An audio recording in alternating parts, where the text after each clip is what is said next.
I came to hit but never run. I would take on anyone. I got a feeling that it's just begun.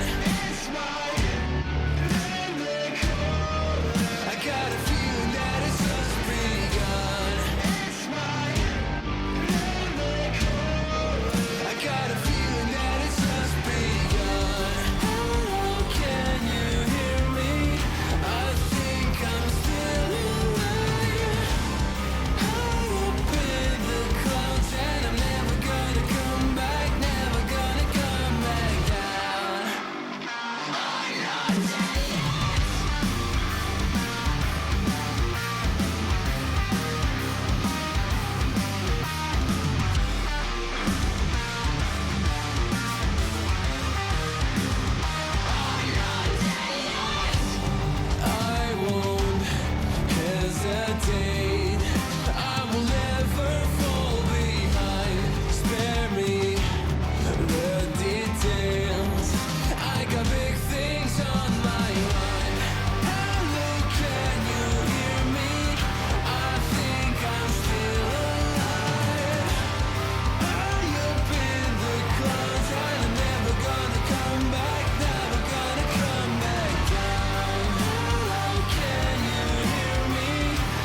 mix. Yeah. Yo. Got the army with me like Xerxes. Understand you can't hurt me. I got a couple thickies chilling in my room who be shaking it like the twerk team. Ladies, show me where them curves be. Curious, I'm not pervy. Honestly, you and your best friend could go and develop a new twerk scene. Got the army with me like Xerxes. Army with me like Xerxes. Understand you can't hurt me. Understand you can't hurt me. I got the army with me like Xerxes. Understand you can't hurt me. I got a couple thickies chilling in my room who be shaking it like the twerk team.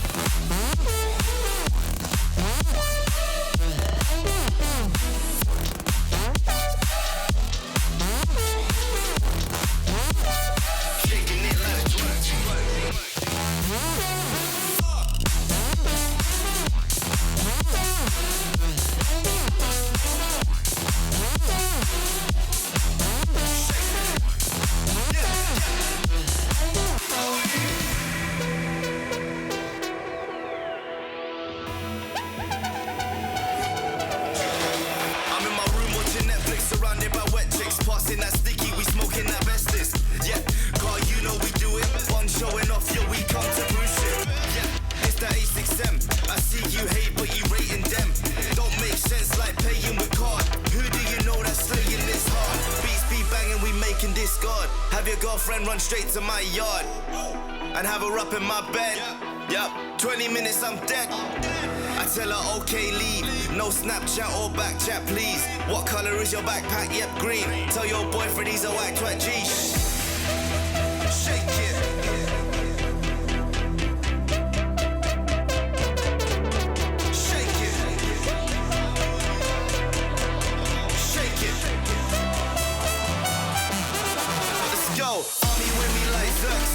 Understand you can't hurt me. Got a couple dickies chilling in my room who be shaking it like the twerk team.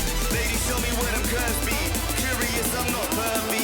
Honestly, you and your bestie could go and develop a new twerk scene like.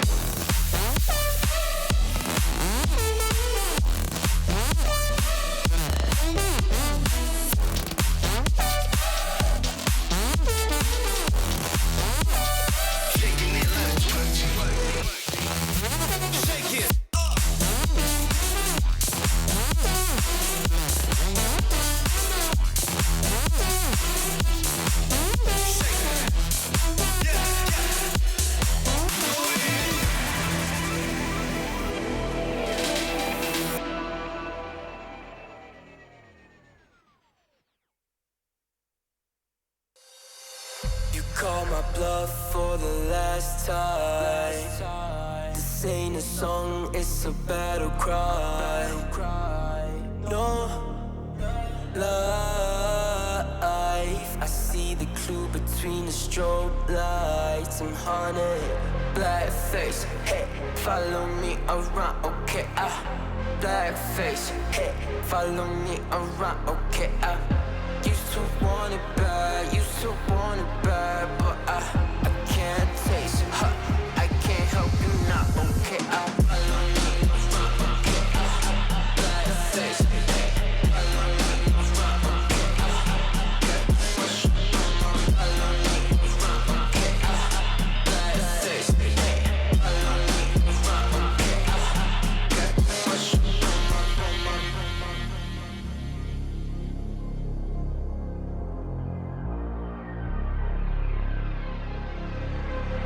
Got too much up on my plate, now I can't think. I said woke up to get X and now I'm feeling this is it.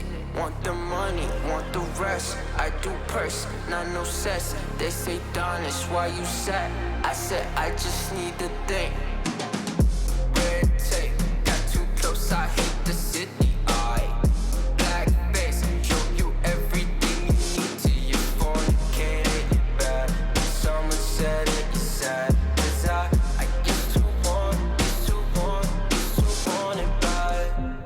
I know it's in my head, keep seeing you too many times, yeah. I know it's in my head, keep seeing you. I know it's in my head. Follow me around, okay? Black face, hey,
It's been a road less traveled, all alone. Feeling my body leveled on my own. I can just feel it, no way to stop it. The sounds of the music, so through my bones. I can just taste it, no need to fight it. 'Cause I'm out here staying, it's life to my soul.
rising out the ashes, coming from the ether. All I hear is static. Breathe a little deeper. Fallen, broken, a million light years away from home. My eyes opened, and now I've come to claim life. Oh, never let it go. These wings carry me. Live this fantasy. Running through the fire, fire. Gonna let it burn. I am the Messiah. Gonna let it burn. Running through the fire, fire. Gonna let it burn. I am the Messiah. Gonna let it burn. Gonna let it burn. Gonna let it burn. Gonna let it burn. Gonna let it burn. Found me in the darkness. Now they see me shining. Calling me a goddess. Thunder and the lightning. I'm falling, I'm faster. Making my way back, I'm close to home. I'm fighting harder because I've come to claim my throne. Never letting go. These wings carry me. Live this fantasy. Running through the fire, fire. Gonna let it burn. I am the Messiah. Gonna let it burn. I'm running through the fire. Gonna let it burn. I am the Messiah. And I live this fantasy. Running through the fire, fire. Gonna let it burn. I am the Messiah. Gonna let it burn. Running through the fire, fire. Gonna let it burn. I am the Messiah. Gonna let it burn.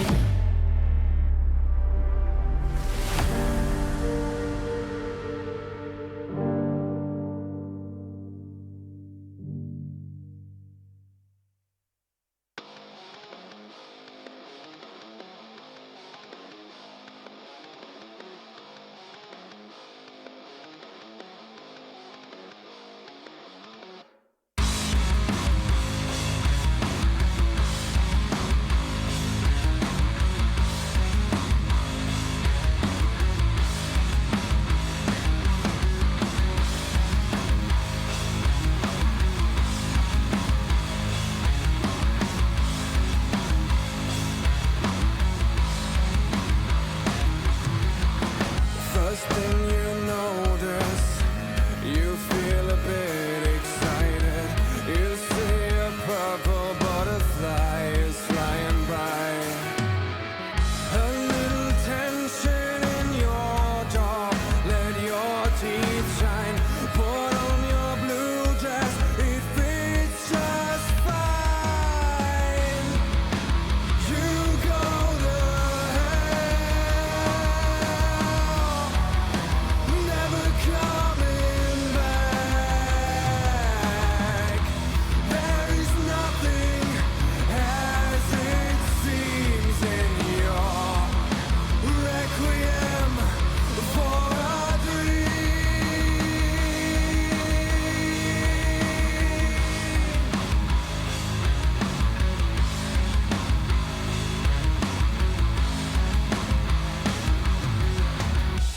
Halfway through, you start to lose control. Orange autumn leaves on the ground. At the end, there's nothing, and you face yourself. Green is all you see as you fall. You go to hell.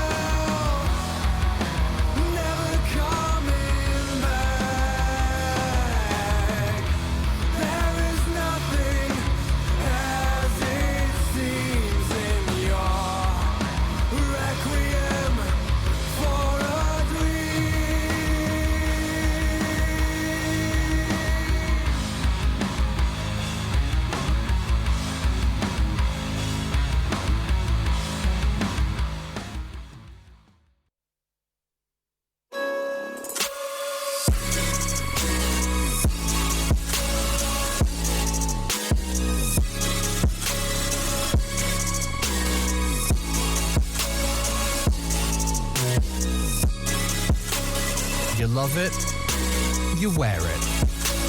What's your style? Get your merch at shop.eslgaming.com.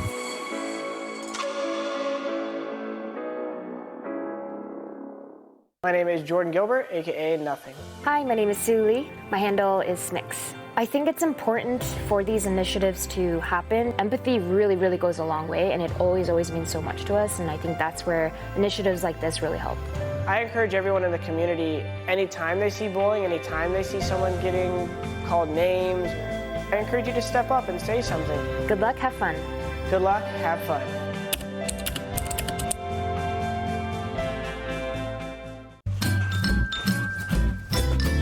You ready? Huh? Hey, easy boy, huh? You ready? Huh?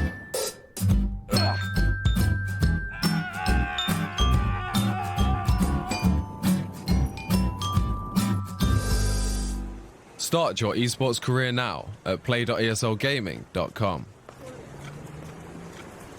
ESL One DPC Eastern Europe is brought to you by Intel and DHL.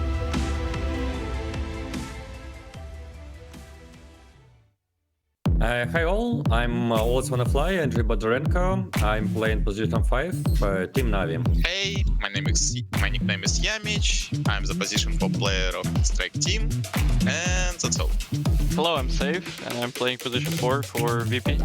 Hello everyone, my name is Yaroslav, nickname is Viposhka, I'm 23 years old. My nickname is G, I'm playing for Team Extremum, position 5. Hello guys, I'm Soneka from AS Monaco. And I'm playing for Dota 2 professional like for 4 years. Also, I'm playing for Team Spirit right now. Hello guys, I'm Dukalis. I'm playing on position 5 for Team PacChamp. Hi everyone, my nickname is Ghostic. I'm playing for Team Unique for an off-lane.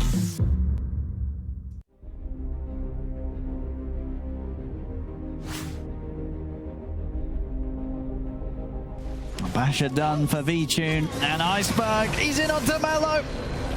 They're ready on the high ground. They really want to give this fight a go. As Nefret has popped the Enrage. He's going to get back in over towards Ramses. Ramses will fall, but so does Nefret. As the Ursa goes down, Roger gets the stun out onto Chu. V-Tune, he's taking down the two of them here. Shashlo's going to fall. The big crits. He's going to find a triple. He's going to get another. There's the Ultras. He takes down G. As V-Tune, he's in, and it's just a little too slow. We'll give him the rampage. Rampage, you know, there we go. Stupendous. We're going to try and get the catch. Mello's in. Is there any backup for Iceberg? They're going on him, Iceberg. He's able to zip away still, though, off to the side. The Lose always want to fly, but V-Tune's ready to turn. Takes down Mello. Mello dying on the front of this attempt here from Extremum. They'll also end up losing Chu and Shash for him here on Extremum as he'll slowly but surely go down a second time. As Extremum, they're going to try and make a move here onto Ramses. Ramsey's pretty tanky here. Iceberg's going to come in with the counterplay, able to dodge the stomp as well. Gets the catch on Shashlo, drags him in. It's 2 down already. Nefret losing his first life. Mello trying to get in the backlines, but he's straight into the spike cap as the kisses are coming down. Nefret will get a bit of safety inside the snowball. They're trying to focus V-Tune. V-Tune getting low now, bring down V-Tune, but it's costing them so much. He's going to get run down as well by Na'Vi as they killed the carry, but it cost them everything. Ramses plus 387 damage. Dota 2 being an old esport, it's important for new players to come in, whether it's being able to bolster current rosters or provide new ideas, or even be able to make new teams that can freshen up the competition. That's exactly what's going to be happening today. Today, we're going to be watching both PacChamp and Winstrike go up against pre-established upper division teams. Fresh stories unfold, all here at ESL One, powered by Intel.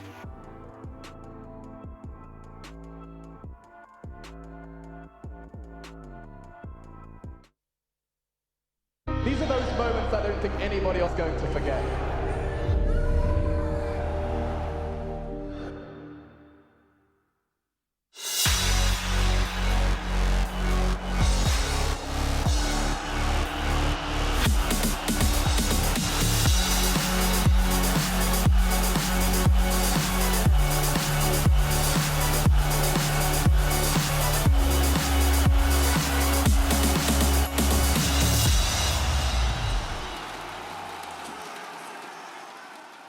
And it's not just the teams that need to be able to freshen things up with new dynamics here on the desk. We also need fresh dynamics, and we're going to have a new one here. We've got Kyle and OD Pixel.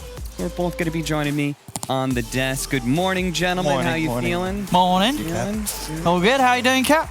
I'm very good. I'm very good. I'm looking forward to a fresh day of ESL One, honestly, because I think we've got some pretty good matches today, right? We've got a chance to watch both PuckChamp and Windstrike take on pre-established teams, see if they're actually good enough to stay in the upper division or if they're going to get sent right back where they came from, right? Indeed. I think Windstrike Unique's the one that I'm most keyed into. Not really sure who would take it. They're both 1-0.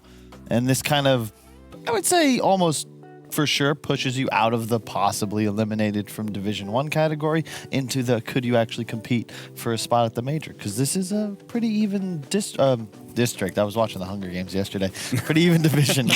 That'd be exciting, yeah. Yeah. We did that with the players. But I've got to agree with Carl. I think it is the first series, at least, is going to be more of a test for the team coming up from the lower division. You look at Windstrike, sure that they made it through, but it was quite a brawl, the lower division last season. Yeah, the 4 of the wins that they did have, they were dropping games against the other teams in the lower division. So it's not going to be easy for them. I think you still have to favour Team Unique in this first series. Yep. But I'm excited to see. As you said, any time in these leagues when we're getting this progress with the lower division teams coming up, they're going to come in with a lot of fight in them. Yeah, and one of the big things about some of these teams coming up, right, is fresh ideas to the game. We also have a new patch, so there's a big opportunity for teams to perhaps make a name for themselves, being the first at being able to adopt some ideas, and we actually are going to be able to show you what the current meta is for the Eastern European DPC. As we have, it's been about a week and a half, so we can talk about some of the heroes that are most contested right now. Grimstroke, 100% pick and ban rate, for example. Yeah, it's not really a surprise, right? They got buffed. I mean, it was good before, and then they just buffed it multiple times. I mean, Carl, come on, Carl, what's going on? I mean, it's also just probably one of the best heroes to open with, right? Because the synergy is simple. It's like, do I have any single target abilities? And even if you don't, do I have a hero that wants to go in? Yeah. I mean, if you don't, you're probably losing the game anyway. It's just always good. Yeah, and same goes, think about Void Spirit, one of the best combinations with the Grimstroke Puck, even though it was slightly tweaked a little bit, still just, I really think the Ags Coil specifically is the mechanic that is what makes it this 80% plus pick or ban, because there's no real counter. Puck doesn't fall off when you have a 7-second BKB leashing coil that you cannot possibly break because it stuns for too damn long. And they just both of them, right? Puck and Void Spirit, incredibly slippery. I mean, you said, Puck did get tuned down, so did Void Spirit. Now, this hero got nerfed. It didn't matter. It's still ridiculous. Mm-hmm. Yeah, and you can see this Puck is still heavily contested. Most banned in the first phase. Puck is right there alongside the broken Beastmaster. So it goes to show how important this hero has been for the last patch and continues to be important for this patch. Indeed. Beastmaster is just gone, I think, after watching its performance in Europe. You farm too much, the Ags timing seems too strong, and once again, you have that BKB piercing ultimate, plus tons of tools to control map. I think Nisha really showed off what makes it super strong, though, with the Boar micro. Yep. You're either denying runes, you're stacking camps, you just get too much value out of this one hero. All right, so in your guys' opinion, what have you seen so far? That was the bans, but what have been the overall trends in your opinion? What about the beef? I feel like we're seeing a lot of tanky heroes right now, a lot of strength cores being run around, and Timbersaw is like a must ban because of that, for example. Yeah. Soon we're going to get to a point where we're going to see AA and Necrophos once again. It's all cyclical. You know I mean, we saw teams try sort of Necro, especially at the start, right? We were getting a few games where it was coming through. I mean, you say you want to say, but why is it not good? Why are teams not leaning that way already? It's just too damn slow. Think about what a Viper can do. It's kind of the similar, green hero concept. Same with Venomancer. They just have an easier time playing the game. Viper brings you a break mechanic. Venomancer, you get a ton of push and vision control. Necrophos just exists. You don't really do anything. So you're saying it's the red and brown tanky heroes versus the green, burn you out slowly but surely. We've got a graphic here to be able to show you exactly where the trends have been leading when it comes to heroes. There's Lifestealer, Timbersaw, Wraith King, all those heroes. Of course, the mid's still the same as last patch. The Spirit Boys, Puck still in there like we were talking about. But I think the biggest thing here is this top list of heroes. Oh yeah. You got to get the beef. I think the big two on the ends, they're Jug and Lifestealer. They're not just tanky. They've built in BKB mechanics. And you look at the heroes, all the other heroes, they don't really like to play against that. You know, Puck the X Coil, that's one answer. Roar, other than that, not really much doing.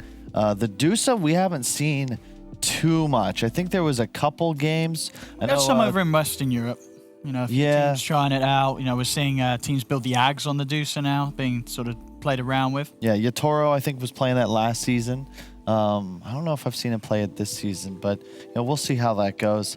Wraith King's fallen off a little bit, and in that mid pool, I think we're going to start to see that next level come up shortly, because Puck's getting banned constantly, Void Spirit's getting banned. I think people are going to move away from Storm.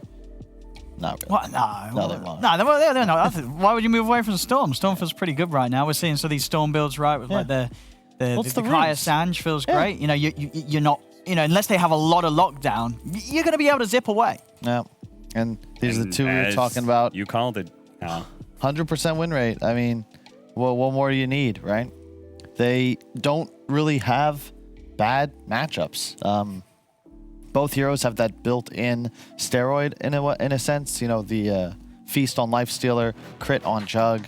If you don't have a BKB cancel, they can push lanes to their heart's content. And Juggernaut specifically, the changes to the talents, where you can't even beat him with illusion heroes or creeps anymore, because you go Blade Flurry, you get the Shard, you get the talent, you're attacking with your Mjolnir Battle Fury. Yes. Yeah, Blade Fury just seems too ridiculously strong, especially against, you know, some of these illusion heroes. We had this period, you know, PL was good, got picked, got nerfed. We're still seeing some teams pick it, but then just the wave clear, the amount of AoE damage Jug can do, despite you know, traditionally being a hero that's normally fantastic with the Omni Slash when there's like one target. Now it doesn't matter how many people he's surrounded by. He's just going to kick out so much damage in the team. And that's a good point, because also Necrobook's removed. And if I think of one carry that had the worst time dealing with the Necro offlaner meta, you know, the Enigmas, the Beastmasters, that was Jug. Like, you didn't really have too much to deal with the early pressure. Now that's completely gone. I see these Jugs with almost free laning phases at all times. The early tower pressure with like mass minions is much more difficult to execute. I haven't even seen an Enigma actually in some time.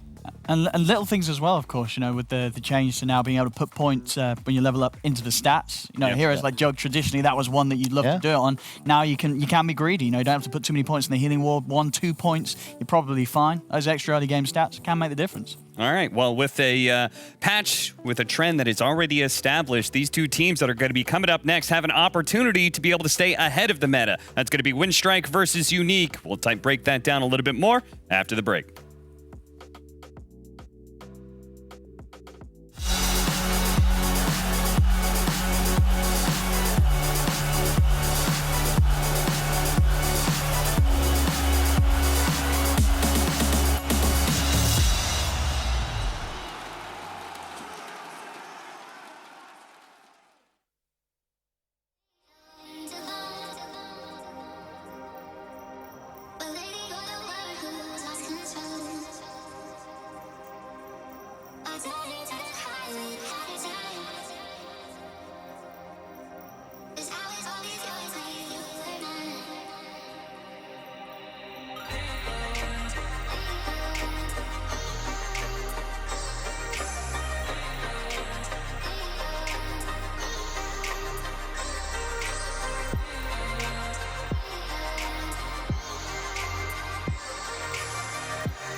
Starting matchup of the day is going to be Windstrike versus Team Unique. Both of these teams have already managed to claim at least one win. When it comes to Windstrike, they managed to take down Extremum. And then on the other side, Unique already took down the other promoted team in PuckChamp. So it's definitely going to be, I think, an interesting matchup. Let's go ahead and start by focusing on the new guys. Let's talk about Windstrike a little bit. What do you guys know about them? Did you manage to watch any of them when it came to some of the lower division games? I mean, I know that Windstrike have they've got a Faceless Void player, and Duracha. He's been doing very well on it. I believe on the last 24 games that we've seen it from him, 75% win rate. So excited to see some Void come out today. I think it's very likely. We're seeing other teams around the world starting to realize the potential of this hero, and I think in an age where, you know, as we were talking before with the meta, heroes like these Jugs, Life Stealers, you know, it doesn't matter if you're magic immune if you're caught in a Chrono. So I'm eyes on Duracha. Yeah, especially since we've already seen good Faceless Voids being played by some of the other teams and how you are supposed to play it, kind of like buffing up this Faceless Void because this guy's actually an insane right clicker. Oh, yeah. It's just one of the hardest carries in Dota. You got the bash. I've seen some pretty ridiculous stuff. What was it? Who's not Miracle? There was a big clip where Void just tanks an Omni Slash with Rewind. And you just, that was Anna. Yeah, he just Anna. So she's AFK, yeah. Yeah, it's like, oh, that's cute. So this hero, pretty strong in lane. Time dilation is pretty serious business. And then later on, good Chrono, you win. And there's so much from mid that can pile in damage into the Chrono.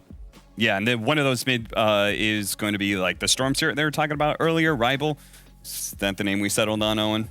Yeah, I was sort of mixed. We'll figure out in a post. We'll have to ask. Yeah, is it Rebel? Is it Rival? Or is he just trying to be cool and we ignore it? And is it Rebel? It's just Rebel. No matter his name, he is a Storm Spirit specialist. That man has played like twice as much Storm Spirit as any other hero that he's played competitively. So that it is a mix of young and old when it comes to this team, right? Because we've got some new names, right? Pantomime, this is actually his first real notable team. Like he was on the family team. It was like for 2 months or whatever, but like... Is that how he got his spot, huh? He came from the family. Like, well, Did he call in a favor? I mean, he's kind of new to the family. Like before that, he was on literal no-name teams that don't even have like a Wikipedia page. So a new captain is something that like, you know, kind of stands out, right? Yeah. I mean, every captain was new once. And I think that, especially in the CIS region, Eastern European region, there's definitely a hierarchy that's developed, and I think if you don't end up on the stack that has, you know, an FNG or a Solo or a Siema the Slayer, which we'll talk about shortly, then you might want to find a new guy, because otherwise you know, these other captains would have succeeded by now, right? If they've been at it for 5-6 years. You say every captain's new, but don't most captains start by playing something else and then they're like, okay, I've got a feel for the game. I actually want to be a leading voice, and they kind of drop down to the support position? You feel like you're usually just a personality who wants to lead, who wants to play support and wants to be a captain? Hard to say. I mean, the only people I think that have dropped into that role would be somebody like Fada, but he also took a leadership shot-calling role on a lot of the teams he had in the past just as a core. And when he wasn't captaining, think of who he was playing for. It was Puppy and it was Kuro. So... yeah, you're not going to captain those guys. Yeah. Well, the same applies to Kuro, right? He was a carry that played under Puppy. Sure, but same deal. Like, that team was legitimately sourcing captains and leadership personalities. S4, Fly, yeah. Because captaining, it's just about knowledge. It's just like the person that gives you the best understanding for like how to flow chart, how to actually make moves, what will give you the win conditions. I don't even know if it's a leadership thing. It is, but it's more just strategy development. Like, Dota more than anything else is about drafting and then execution. It's why I think we all love it, and it's also what makes regions like this and also like SEA, South America, so volatile. You look at players like Yapaj as an example over in Asia. This kid's always been incredible, but it's the strategy development that actually brings you up to a potential tier 1 level. There's a lot of great players, but if you don't get put in the right positions to succeed, you're not going to look great. All right, well, let's go ahead and talk a little bit more about Pantomime, because we do have him in an interview. Let's learn a little bit more about this new captain. I'm trying to be a good captain, but sometimes it's hard to make everyone agree. Everyone has his own opinion, and if we maybe have 2 or 3 players, it will be easier, but we have 5 players. He's trying to move over the I respect a lot Papi from Team Secret and Kingslayer from Virtus.pro. I watch a lot of replays, how they do on lane and how they ping on map and maybe draw on map. I really like that in Dota you can watch some replays from their perspective, and it makes you improving yourself. Helping Dracho do the damage to take down Medusa as Nefrit's out. Rapier hits the deck, picked up by Darachio. I watch every major and I watch every international, and like True Side gives you a lot of power. I just watch it, and after this I play all day long and I want to play more, but for me I have to go sleep, and sometimes I feel bad and some problems maybe I can go through. I just watch again how OG win TI and I feel more power and try again and again. Well, he tries to be a good captain and he tries to lead people, but sometimes people like to argue with each other. Kyle, does that sound familiar at all? Oh, man, I feel for my man Pantomime. I would have preferred to captain just 2 or 3 other players too. The 5 makes it a lot more complicated. If we could have just... yeah. It's like making a band, man. It's easier said than done. Yeah, there's a lot of ego involved. One of the players that he is playing with is actually a countryman of Pantomime. He's been, pretty much in the scene since 2020, but it sounds like he's been watching for quite some time. I wonder if he watched Cheshire Cat all the way back in 2013. Oh, he must that have guy's done right, 30 yeah. and this guy's like 21 and he's a new captain to the scene. So I think that's kind of an interesting dynamic there. No, absolutely, yeah. And I think there's definitely something to be said, and we're on the topic of sort of like getting these fresh new captains in. You saw sort of the drive from the lad there, the way that it was optimism, it was everything that he was doing. It was constantly, looking up these things that he can draw inspiration from, the runs from OG and such that he was referencing. That's great to see. You can tell that he's ready to put all the work in. Already making it up here to this point. It's not going to stop. Yes, it's a tough division, but he's not going to tackle games like that. He's going to go in feeling and knowing that they've got a chance of winning. And I like his attitude. I learned a lot about leadership from Harry Potter. And the big thing about leaders is that they end up pushed against their will into that position of power. And this man, he's just like, yeah, God, it's so much responsibility. It's so much work. Okay. Gosh, I don't even know if I like this. But, someone's got to do it. That's the right mentality for a captain. All right, well, on the other side of things, we do have Unique, which have a wealth of experience. These are almost all older names to the team. In fact, the older ones being like Bignum and Sioma the Slayer, who have been playing Dota for an incredibly long time. What makes you think that this roster, considering the fact that each one of these players has never achieved like a massive amount of TI success, what's going to make this team finally click? It's a tough one. I mean, they relatively recent change, obviously getting FN in. Yeah. Right? I think he's only played 8 or so games with them. He's gone 4-4, 50% win rate. So he's not come in and everything's gone down the drain, or it's not gone amazingly, but it stayed the same. So it's got to be good. I think FN, he is a strong player. As long as he doesn't tilt, as long as he doesn't lose his mind. We saw sort of last season some of the games were rough with when he was back on before they were ASM Gambit. But I think it's a good fit. You get someone in it like FN, he's going to be able to give you a solid mid performance, and I think that mid lane is going to be a little bit scary for Rebel. I feel in that matchup between the two of them, FN, he is just going to have sort of that experience that might be a little tougher for Rebel to deal with. After all, he was a part of that Empire TI roster that did so well. But the general story of this team is older names who have experienced both the present and past of CIS Dota. And we actually have an interesting video on what exactly is Eastern European Dota all about, with both Bignum and a very old name that only some of you may recognize, Bogdan. I think CS Dota from the beginning were really dominant. Like old Navy with Papi, they were pushing your tier 2 at minute 5 and you couldn't defend it. I remember that from playing some LAN tournaments like Asus in Kiev, when we are coming to play them with some decent team and our tier 2 falls in minute 4. The feeling was like from 5 minutes in, they had 7 people in your lane all the time. And it was impossible to counter that, well, because you can't have 7 people in the lane, but they did, and I don't know how. the Russian way of Dota has to some extent been kind of nerfed, actively nerfed for several times over. And I mean, the first thing getting on that note, I would say, was when they nerfed the Blink Dagger to have the 3-second cooldown. But because before then, every Russian within every game always bought Blink Dagger on every hero, and that's what they did. They bought five Blink Daggers, and then they were right up in your base and at 15 minutes. It was also possible to just TP everyone in at the same time, and that's also what they did. Nowadays, I think that every team has a coach and everyone has strategies. No one is really playing outside their mind. No one is running towers anymore and stuff like that.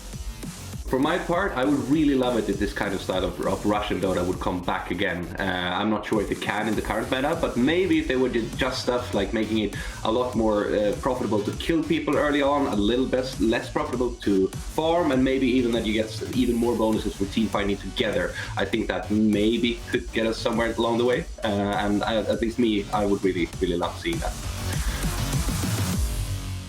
And you see there from those final shots, if you're wondering who that man was, that was Bogdan, who was part of the very first SK Gaming Dota 2 roster with Loda and Ake. Very old school player who and we saw from his expertise being able to talk about what old school CIS Dota was all about. Yeah, you can tell that we got an old man doing these interviews. I think it's Papa Drake handling all this, who I remember from my very first LAN tournament in Han, November 2010.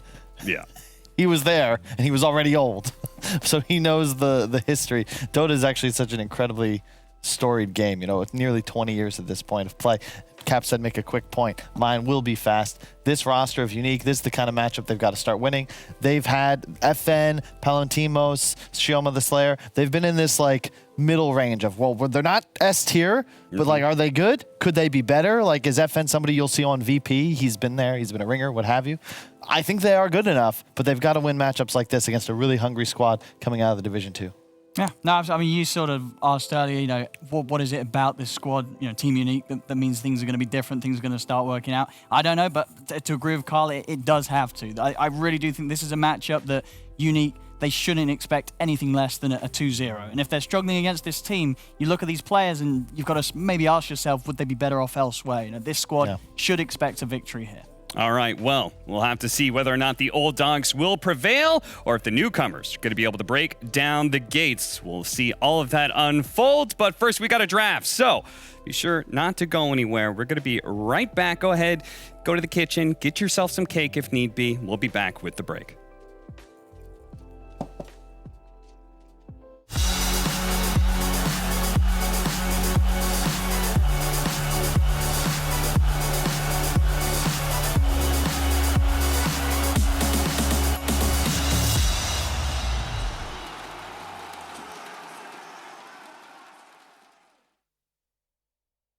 Opening in the clouds, and I'll take it, yeah. Reminding myself to just let go. Don't wonder how far I can fall.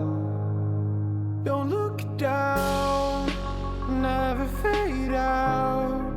And I just wanna be someone and never fall behind again. Just keep on moving on.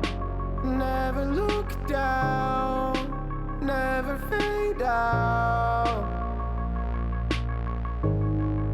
Never fade out.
And I just wanna be someone and never fall behind again. Just keep on moving on.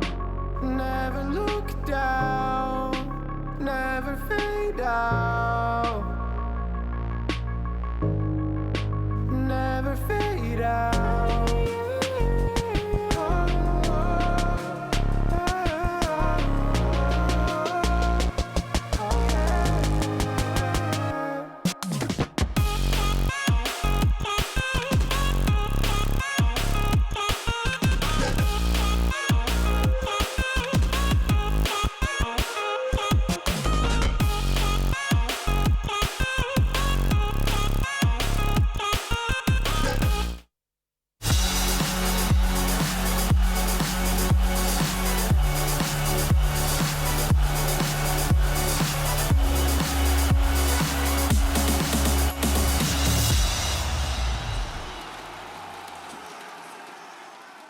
All right, we've had a lot of lead up to this series, but it's finally time to actually see where the draft will take us between Winstrike and Team Unique. Again, these two teams, every single game is must win, yada, yada, yada. But like, seriously, Unique really need to get this victory if they hope to be, going to the major, going to TI. You can't afford to be losing against some teams that have just recently been promoted and haven't been able to play against the best teams like Virtus Pro yet. Preaching to the choir, Cap. I got a lot of respect for squads in this situation. Spent pretty much my entire professional career in a similar sort of limbo where, you're not the best team in the region, but you're scrappy. You're trying to just get to the tournaments, Those rich teams, the OGs and EGs and Secrets of the World, they can fantasize about winning tournaments. Step one, you got to get there. And sometimes step one doesn't work out so well, but hey, didn't work out for Unique last season. Maybe they'll make it work this season. After all, they've got a fresh addition in FN. Replacing Pikachu, still picking Doom mid, it looks like. Yeah. But, that just seems to be Eastern European Dota right now. Yeah, I think it could still be a Doom offlane. This is a very VP-styled opener, if so. Just Lion plus your offlaner. Wraith King immediately following up is your go-to Doom counter, has been for a decade. You have a second life. Doom only gets rid of your first. Even if doomed, you don't really care. The downside is, of course, that you've revealed your carry very early on. Seen some AMs. What would you say is like the go-to against Wraith King, Owen? You're my carry expert. I mean, I'm always a fan of something that can help deal with the skeletons. Nice bit of split, bit of pressure. I like something that can kind of bring the fight early for the Wraith King. He's going to likely have some sort of big item in the build-up. Sure, he might start with the armlet, but he's going to have that period where afterwards he's going to be working on something big. Someone with a bit of stun, bit of control. I'm always a fan of Gyro. I like, both of these teams do rock the Gyrocopter. Just something that's going to be able to bring the fight, especially on those first two levels of reincarnation, the 6 and the 12 at that point of the game, where you're going to be able to maybe poke the reincarnate out of him and have cooldowns ready to go for a second team fight before he's going to be able to rely on his ult and he feels confident or has the items to turn up against you. I always like making sure that I have team fight damage that lasts. So Death Prophet Exorcism, Monkey King, Wukong's Command, where it doesn't matter if I have to go through 2 lives, he comes back in that second life. He's still on my ultimate. Yeah. I like the bans too. I guess Winstrike's telling us themselves. Like Lifestealer, 1-to-1. I think part of why we see it so often is like you just stick to the Wraith King, right? Not quite the same as a Monkey King with Wukong's down, but definitely a nice setup. Timber and Dusa, same deal, just like lasting damage. Dusa, I guess, can kite Wraith King, especially post Scotty. You just kind of keep him locked in place.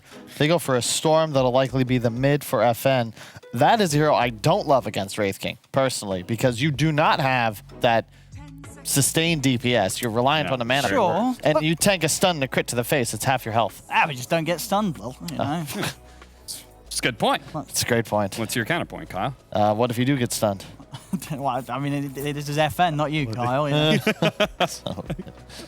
Well, I think maybe it feels like every single time you do need to address the Snapfire in some way. We saw Nyx Assassin very often being the counter pick. It seems like maybe that's part of the reason they pick up Storm. I also think they picked it up so early in the draft because otherwise Windstrike would have taken it. Oh, for sure, yeah. Both teams loving their Storm picks. I got that. This is some good brawling though from Windstrike, right? This sort of dream Snapfire Tusk throwing the Wraith King as well. So Team Unique rocking unique webcam backgrounds per player. Look at I that. dig it. Very nice. I'm always a fan of Tusk Snapfire. Keep it going. It could definitely, if they end up tri-laning at any point in time, I could see this Doom walking away like very poor because he's a hero that does not start with a whole lot of armor, more than he used to. I think he got a 2 base armor buff. Yeah. After they changed the regeneration no longer being a part of Devour, but he's still low armor and will still be heavily exposed by Tag Team and little Shredder. That's a little cheeky, isn't it? Picking a Phoenix into the snap, Snapfire. yeah, that's very. That's a bit confident. I think when Shredder had less range, maybe it was more of a fan. But nowadays, like you're just gonna rock it. And you're gonna have points in the Shredder, you know. Yeah. So it's gonna be ready to go. It's a bit of a risky one there. I mean, they don't really have some sort of insane team fight either to cover the egg, really, do they? No. It's very Sunray odd. Is super value in this meta, right? When you're talking about if both sides have beef and you throw down the Sunray and you're healing your beefy ally and doing percentage-based damage to the other beef. Yeah. That it may be more about the Sunray for them than it is the Supernova. So this is an interesting pick. Now, Quap versus Storm is a matchup I know quite well. This was the TI5 meta in a nutshell. Now, Storm, it's kind of counterintuitive because you have to play aggressive on the Quap. You have similar base damage. Storm has a lot of armor. Quap has a lot easier time harassing you. But you've got to trade health for creeps. I think the rune change benefits Storm a lot. It's also part of the reason we see Storm so often because you can go fast bottle, guarantee yourself a 2-minute fill up, which means you can press the lane into the Quap. Quap can't push the lane. Storm can very easily with Remnant. So I think this matchup is a lot more Storm favored than it used to be. In addition, because of that, Storm now, especially with a fast Orchid, if you kill Quap once, that's it. Like, game over for Quap. You have to snowball. You have to win the matchup and dominate. And I just think that's so much harder to do nowadays. And they picked it into a Lion as well. So I have nightmares about G Quap. But it's a different matchup now. So this is going to be something that Windstrike are definitely taking some risks in picking it up. Could win them the game, and it could be totally useless. Yeah, it's that standard Quap over-under. Like, do I die less than 2 times or not? On this game, I think, yeah. Yes. We're gonna see a few Quap deaths here, I feel. Lion Doom, yes. All right, so what are some of the best ways to... Are there any heroes that you guys can think of out of safe line that help protect the Phoenix Egg? Or do you think there's any chance that Doom can be a safe laner here and we get a different lane? God, I hope not. Upgrading your Doom farm priority against Wraith King just seems awkward. I mean, if we're still looking for a Palantimos hero, I mean, Troll's still in the mix, and I feel there's a lot of times where Troll's just a decent pick. You're going to apply mischance. I think it's one of those heroes that's a bit irritating for the Wraith King, you know, until you have like that BKB or MKB. It's, you know, Troll is going to be able to get on top of you. And you've got, you know, Lion, Doom, Storm, and heroes to hold people in place and let the Troll go to work. And yeah, just the whirling axes in general are going to be nice when Tusk is rolling in on you and they're trying to beat you down using sort of the Shredder or the tag team. They could, it's a bit odd. I could see a potential Naga Siren, but I'm not a huge fan necessarily. But if you look at those bans, Underlord Pango, that says to me they're thinking about an Illusion Core. Okay. PL's gone. I don't like Terrorblade too much because then your hold down is just so greedy.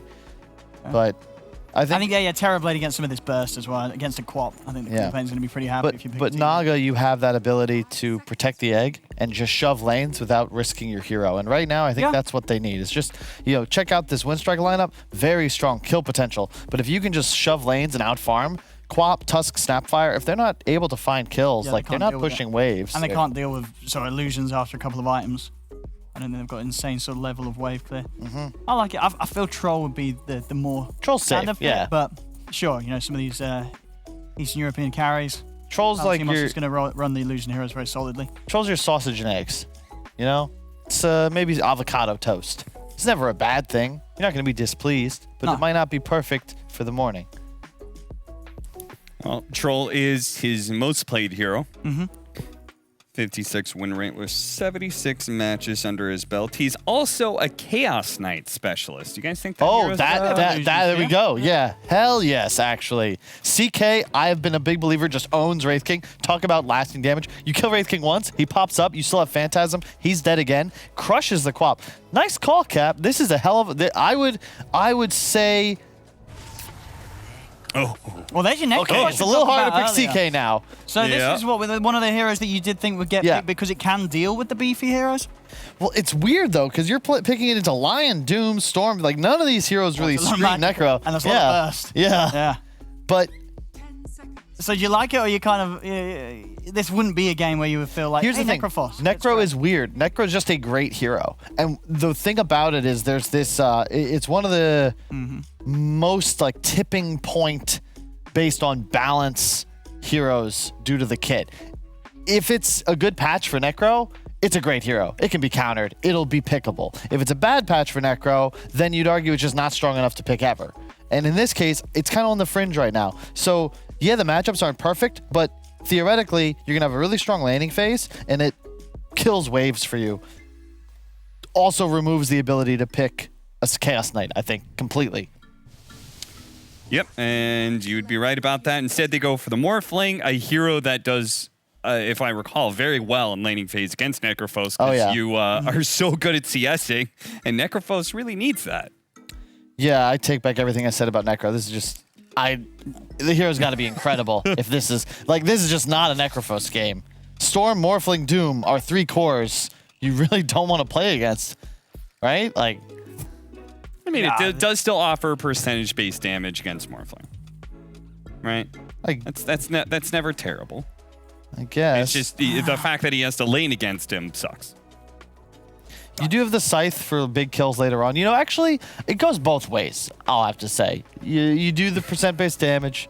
Scythe is good. I don't know. I have not seen Necrophos. Kyle, I'm surprised you're not out of breath with all the fence hopping you're doing here. Look, you're on one side, you're on the other. It's tough to balance, okay? I'm trying to stand right on the center, not I feel fall like on you one keep side or the falling other. off. Well, no, I'm good.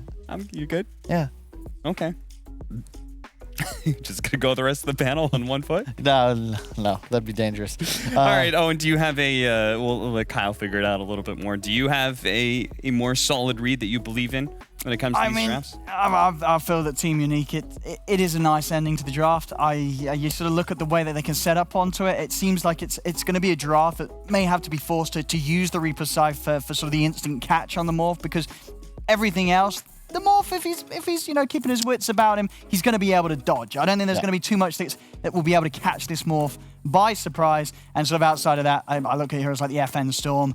I don't think this Queen of Pain is going to give him too much trouble, and I think the Queen of Pain overall is just going to have a hard game. I forgot about the support duo, though. Snap Tusk, Phoenix, Lion. I think Snap Tusk is going to be able to do way more work, and I'm a believer in Necrophos, after all. All right, there we go. So the support duo, they can actually do some work. They have to take the W, though.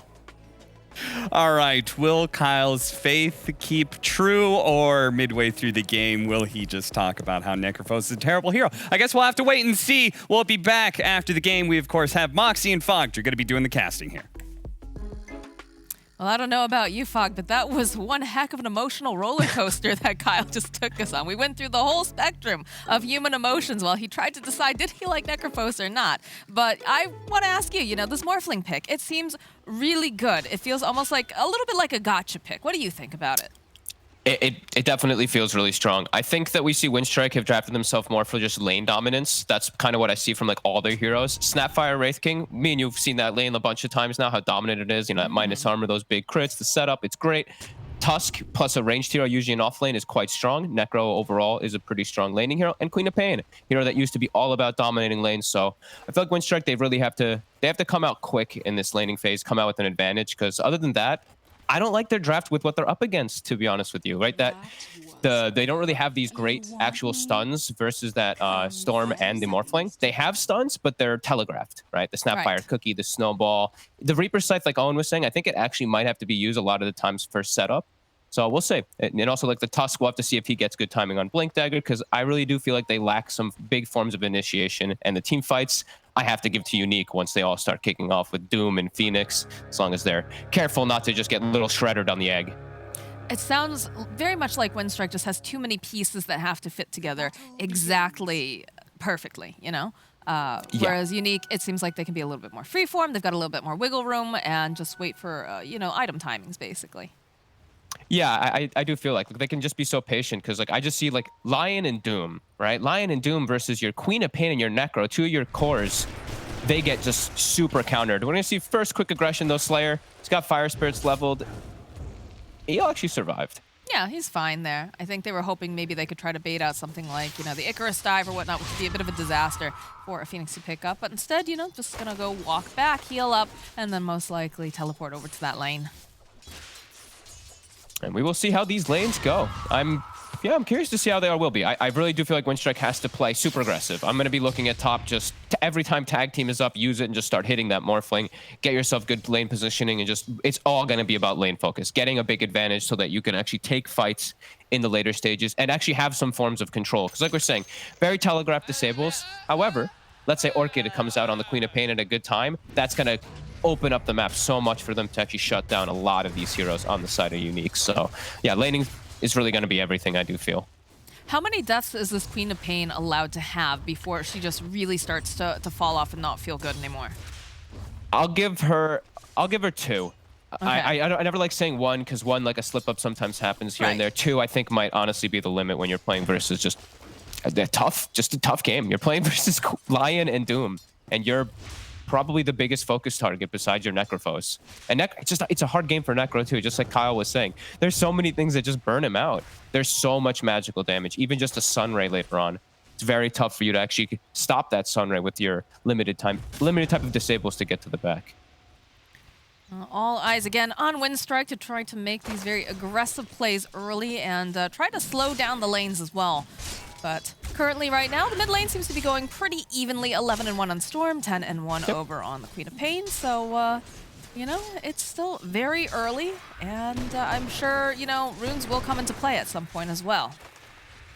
Yeah, I actually want to see Yamich, as soon as he hits level 2, maybe he gets like a nice little pull off up top or something. I want to see him rotate mid. I want to see him rotate mid quite a bit, actually. I feel like the Storm can get punished a lot because of this level 2 Shadow Strike that's coming out from Rebel. They can actually set up quite a bit of kills, so eyes on Yamich to see if he does make a rotation, but doesn't want to leave too soon. Some more The pressure. Slayer. Place down here. Slayer ticking down. Is he going to be able to get himself out? Yamich, though, burning from all these Fire Spirits. They're actually going to find the first blood there, but can they turn this around? Yes, they get the kill on Slayer. And Palantimos not going to fall this time, but was sitting a little low himself as well. They both just sat there winding up their autos for so long, the Fire Spirits. They just sat there. I think they could have actually maybe backed up and like reset and maybe got the first blood, but they sit there, eat the damage, and it is Palantimos who gets the first blood too, probably the most appropriate one. He's got a Mask of Death. He's got his Morbid Mask already done. The Slayer's gonna bring it out on the Courier.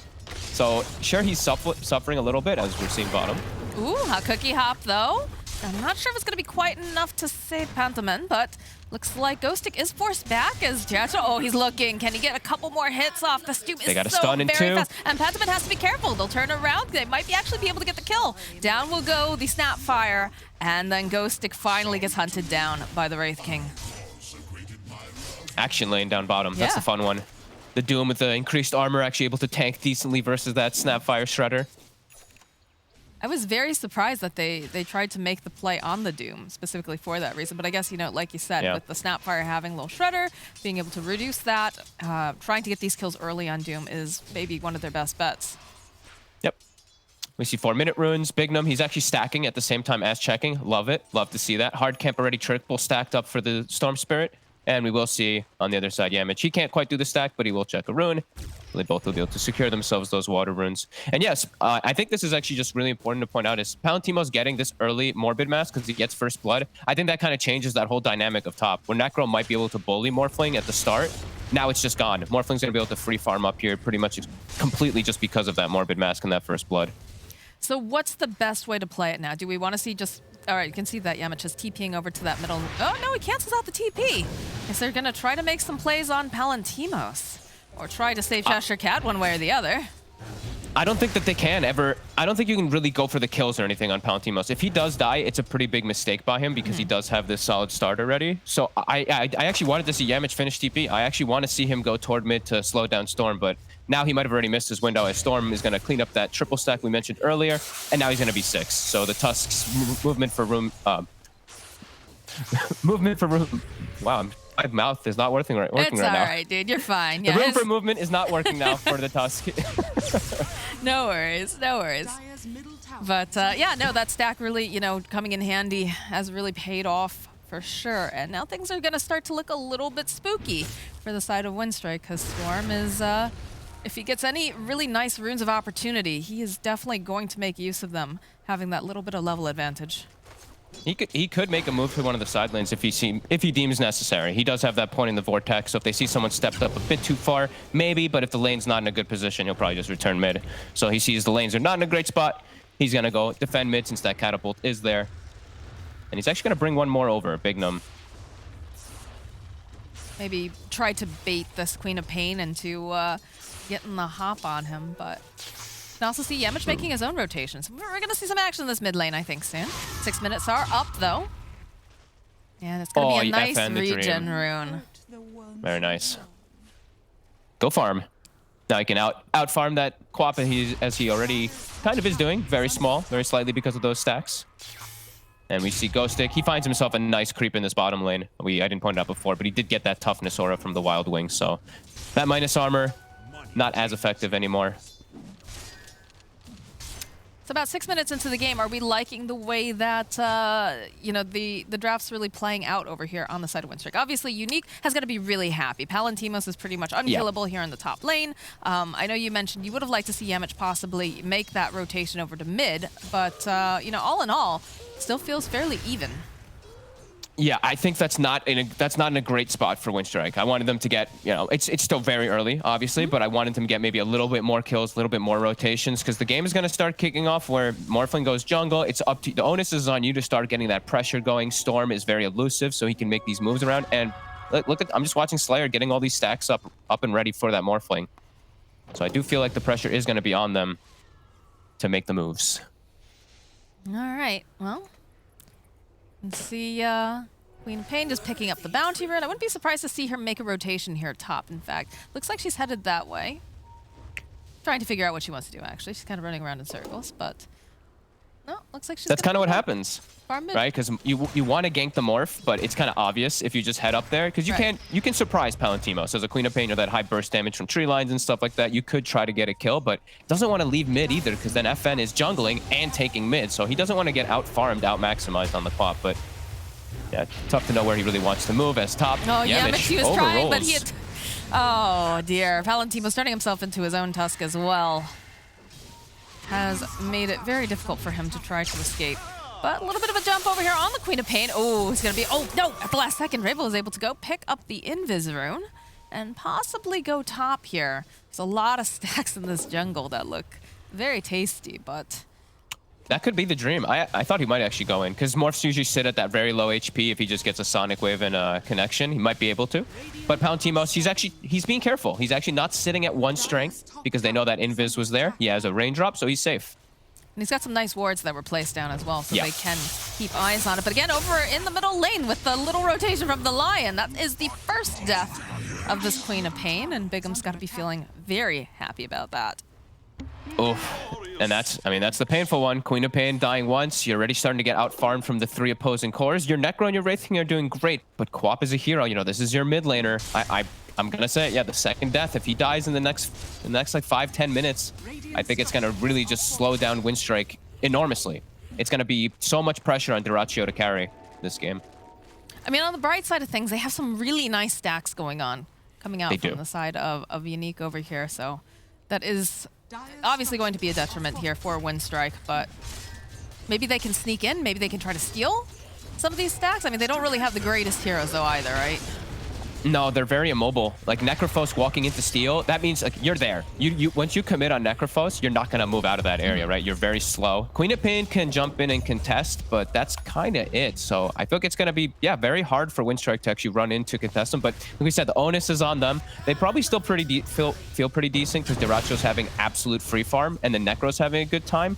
But they need to start pressuring the Morphling. So Rebel, you know, this game is going to start getting pretty difficult for the Queen of Pain, as you know the decisions are there. You want to pressure, but you also want to try to farm for this Orchid, but you don't want to play the farm game versus Storm. Right. Well, Rebel, not aware that Slayer's really hiding so tightly to that tree line. Looks like they're going to try to put some pressure down over in the bottom lane, too. Cookie hop over onto Ghost Stick. They realize, okay, no one else is here, so we can get a kill on this Doom. Possibly. It's not looking like they're going to be able to find the final hit. Snapfire Ficusses go off. Ghost Stick does eventually fall, as Pantomime will pay for that. Having to stay put in one place, FN hoping to burn this reincarnation. It is up and running, though, over on Dyrachyo. There's out the Wraithfire, another zip forward. That's going to be the reincarnation. FN's going to be feeling pretty happy about that due to the high cooldown. And look at this, they're trying to contest these stacks. And I like that they're trying to do this, but it is difficult. It is. At least they know that FN made the move bottom, though. So Storm pretty low on mana. He actually can't run over and contest. So nice little rotation from Cheshire Cat, as they will also continue to pressure top. So some decent moves from Windstrike. Definitely trying to do the most that they can with this efficiency here. Yeah, Mitch, they just keep trading back and forth here, trying to take down each other's wards. It's actually pretty ridiculous. But still have one sentry up top. They've got the courier trying to get a little vision. They're grouped up. Got a smoke play coming out from Unique, hoping maybe they can catch someone, maybe doom them. In fact, that is exactly what they're going to do, plus a finger. So down goes Cheshire Cat. And look how immediately they had teleported up to the top lane. They turn around now. They're like, all right. Yeah, we don't want to be there anymore. That was I'm actually surprised they used the finger as well. I thought Bignum should save that one for the next kill, because Queen of Pain is such an easy target to go for a lot of times with finger. If you just get like any type of disable on her with finger, she will die. And they'd already used Doom, so maybe an over commitment for the kill, but nonetheless, they do get it. And I don't think Unique minds a slow-paced game too much at all. They just want to play a farm game. And if they're not the ones getting pressured, it's phenomenal. You know, they've got Doom, Morphling, Storm cores that are going to scale quite crazy, quite exponentially. I mean, you say that about the finger, but at the same time, we have seen them go for a kill with just Storm plus Lion. It usually has a decent amount of damage and lockdown to take down the Queen of Pain. But little zip here from FN. Just gonna try to go up to high ground. Not gonna be able to get that regen rune, unfortunately. As Slayer, top lane, is forced to use the Icarus dive to fly away to safety. It's always tough to make those decisions, right? Like, because you want the finger stack so badly, right. But I feel like, you know, you want to defend your towers, and it's a long cooldown, so now it's like Necro and Quap, they know finger's not up, right? So they can play a lot more risky, they can play a lot more stepped up, because they don't have to be so wary of that burst. Yes, it does feel a lot better to play Necrophos knowing that Finger of Death is not on right now for Bignum, but the brave little line, he's running face first at them, but Dyrachyo is able to find some space over in the dire jungle. Just have to be careful because you do have a smoke coming out as they make their way towards him. The ward, that area, right? Like you said, they've been battling over that high ground with sentries and obs. They actually still do have that sneaky obs over on the left, so this might actually net them a really big pickup here. No reincarnation available. It's already been burnt. The Icarus dive forward. The Sun Ray, the Vortex right on in there. And FN kills the king, but in comes Windstrike. They're all smoked up. They've got the Mortimer Kisses online, but they just don't have stuff to be able to hold people in place super well. Pantomime. They broke. Yeah, they see Bignum. They figure, okay, we can get this position 5. We can jump in there, and we can get a quick kill. But the others, a lot more difficult to take down. Not the most ideal target by any means with a 3 or 4 man rotation. Are they going to go back in? Look at the way that FN's playing. He's thinking about it. They still have the... Because I don't know. They still have that ward, so they really are they're playing around that vision, just trying to catch anything. But they're farming. Palantimos is probably telling them, guys, you know, I'm morphling. Like I'm having an absolute free game. Ghost Stick as well. Doom is back available, and he's already got Blink. So now even more ways to set up, even more ways to be sure and ensure that they can get the Doom either onto that Queen of Pain or the Necrophos. So basically, Palantimos is just saying, everybody chill. Yeah, everybody chill out for now. Just enjoy the farm. Just vibe, you know, and don't worry. I got this. Yeah, absolutely. I mean, he's going to have Manta early timing. I think a good pickup for him would be like the Scotty second, since he's playing versus some healing and stuff like that, if he wants to. He has a lot of items that he can go as a Morphling this game that will be very valuable. But yeah, Unique must be feeling in such a good position right now when like all their ults are now back up online. You're not getting pressured on your side at all. Sure, you lost your mid and your top tower, which that's kind of, it feels a little bit bad, but that's, you know, that's going to happen when you've gone so greedy. Storm, Doom, and Morphling cores, it's a very greedy setup for them, and it's already worked out now with a 1k advantage at 14. Would you like to see the Spirit Vessel picked up before the Phoenix picks up the Euls, or is it better to get like some of these smaller pieces? I'm okay with him getting a defensive versus the Orchid that's coming out on Quap. I think it's really good. Okay. Be interested to see if they do a counter smoke here, as they have successfully dodged the jump coming out from Windstrike. And Rebel, he has the Orchid, so he is strong if he finds any of these heroes isolated. Pretty much anybody on the side of Unique, if they get caught out from the Quap by themselves, they will die. But Unique's not giving them that opportunity. They're sticking together, playing around that Morphling, especially playing like just keeping Palantimos safe until he has Manta. When he has Manta, no more fear for this Morphling pretty much at all in this game, because that Orchid is going to be full countered. And then that's when it really feels like Windstrike's timer starts ticking quite quickly. They need to start making these moves before that Manta does kick off, but they're not able to. They're hunting, though. Look at this. You can see three of the players know that the Queen of Pain was up top, hoping maybe they can catch her up. Maybe they can bait, but not seeming Looks like they to might take bait. it. They're trying. Yeah, you can see the Storm over here is playing very forward, but Rebel, oh no. There's immediately, oh, can they find her? Over to the corner, there it is, the Doom, the Vortex. Their patience pays off as they find themselves yet another kill here on the Queen of Pain. Hey, I mean, that's the second death. That's the painful one. That's where rough. You've got your Orchid, you revealed it, and you still die without getting yourself even a kill. If he gets a trade, it doesn't feel as bad, of course, but that one has to feel quite grim as now. They're trying to run in as 4 onto this high ground here. I mean, they have a double damage. This is kind of a forced... Yeah. So perhaps they feel like, you know, all right, maybe we can catch him. There's no Doom. So there it is, the Scythe like you talked about, and it's enough burst damage to take down Palantimos. Nice. The site to set up. I know Owen was the one saying, you know, there's so many telegraphed stuns on the side of Windstrike. If they get it like that from tree sides, they can actually get him. So that's, as the Manta is finished, he gets picked up. So a nice direct hit from Windstrike. Definitely realizing what they need to do, when they need to do it in this particular case. But yes, the Manta's online. It's going to get much harder for them to try to get the jump on Palantimos. But Windstrike, you know, a very nice hit coming out here. And perhaps, you know, Diracho, he's still having such a good game that there is perhaps, you know, the small inkling that he can actually carry this game by himself. Like, he is quite massive, and he's into Doom, so it's a good matchup for the Wraith King in that sense. If they can just delete the Morphling, he can have a great time inside of those fights, but still a tall order to ask for.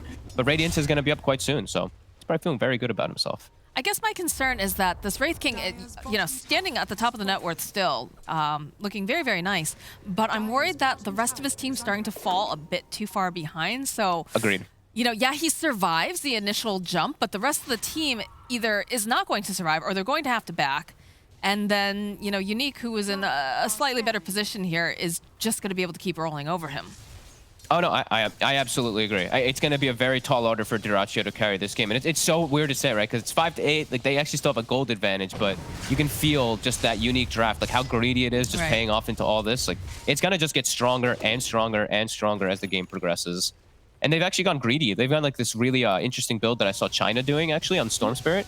He went Kaya Sange. So no Orchid. You don't actually go for this timing on Storm Spirit. You play the full farm game. You play around status resist. Huh. Saw this a couple of times now actually in the, I think either SEA or in China. I was watching a couple of the games. That's interesting. Well, Windstrike though, they know that they can take this Roche right now. No one is paying attention to them.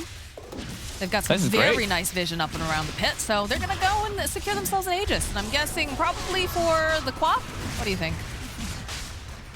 She might need it, yeah. Yeah, just because she's having a difficult time staying alive throughout these engagements. This is a huge move. Like these wards that they placed, they have this deep ward up top that they placed earlier with their smoke rotation, and then they have this deep ward bottom to watch the Morphling and the one around the Roche pit. They just had so much information. They sneak it completely. Like, Unique, if they knew that was going on, they'd go fight there for sure. Oh, yeah. But yeah, completely sneaking it in. Really nice move. They just have really good vision coming out from the side of Windstrike. Yeah. Oh, look at this. Yeah, Mitch hunting for Ghost Stick. Actually does manage to find him, but they're not going to be able to go and cancel out that teleport. So this tower belonging to Windstrike, as it doesn't seem that they want to try to contest it. In fact, just looking maybe for a trade here in this bottom lane as Palantimos is waiting. Nice ward again. Pentoman puts a ward behind this tier 2 top. So yeah, too hard for Unique to set up around there. And yeah, Windstrike with some big power spikes. And Cheshire Cat, he's going to set up to the tier 3 here. He has his hood locked. He has a nether shawl, and he has, you know, the rest of that pipe finished inside of his backpack. So he's going to be super tanky if he's able to get these off. His magic resistance is actually quite ridiculous right now, 54%. That's exactly the way he needs to play this here. This Phoenix has to be sweating a little bit, considering the fact they have very good vision. But Slayer, he's going to teleport out. I think he wasn't sure. He's like, oh, guys, you know, should we take this? But seeing 3 of them there, deciding to just back off. Did his ward catch a glimpse of the smoke there for a second? Because he instantly TP'd back to his team when the smoke happened. So I think that they're aware of this. They're setting up on the high ground here. Full pipe completed now for Necro. Here they go. Up to the high ground. Windstrike on the hunt.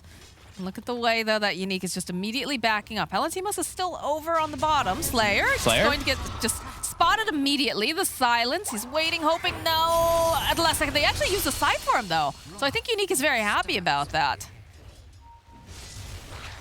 Yeah, I mean, it's a long cooldown. Phoenix is going to be back up if they want to look to try to fight around this. But Windstrike, with a kill, they can set up for an objective. So that's probably what their biggest thing that they're looking at. This isn't an Aegis to win the game. This is an Aegis for them to secure heavy positioning around the map as they find Bignum as well.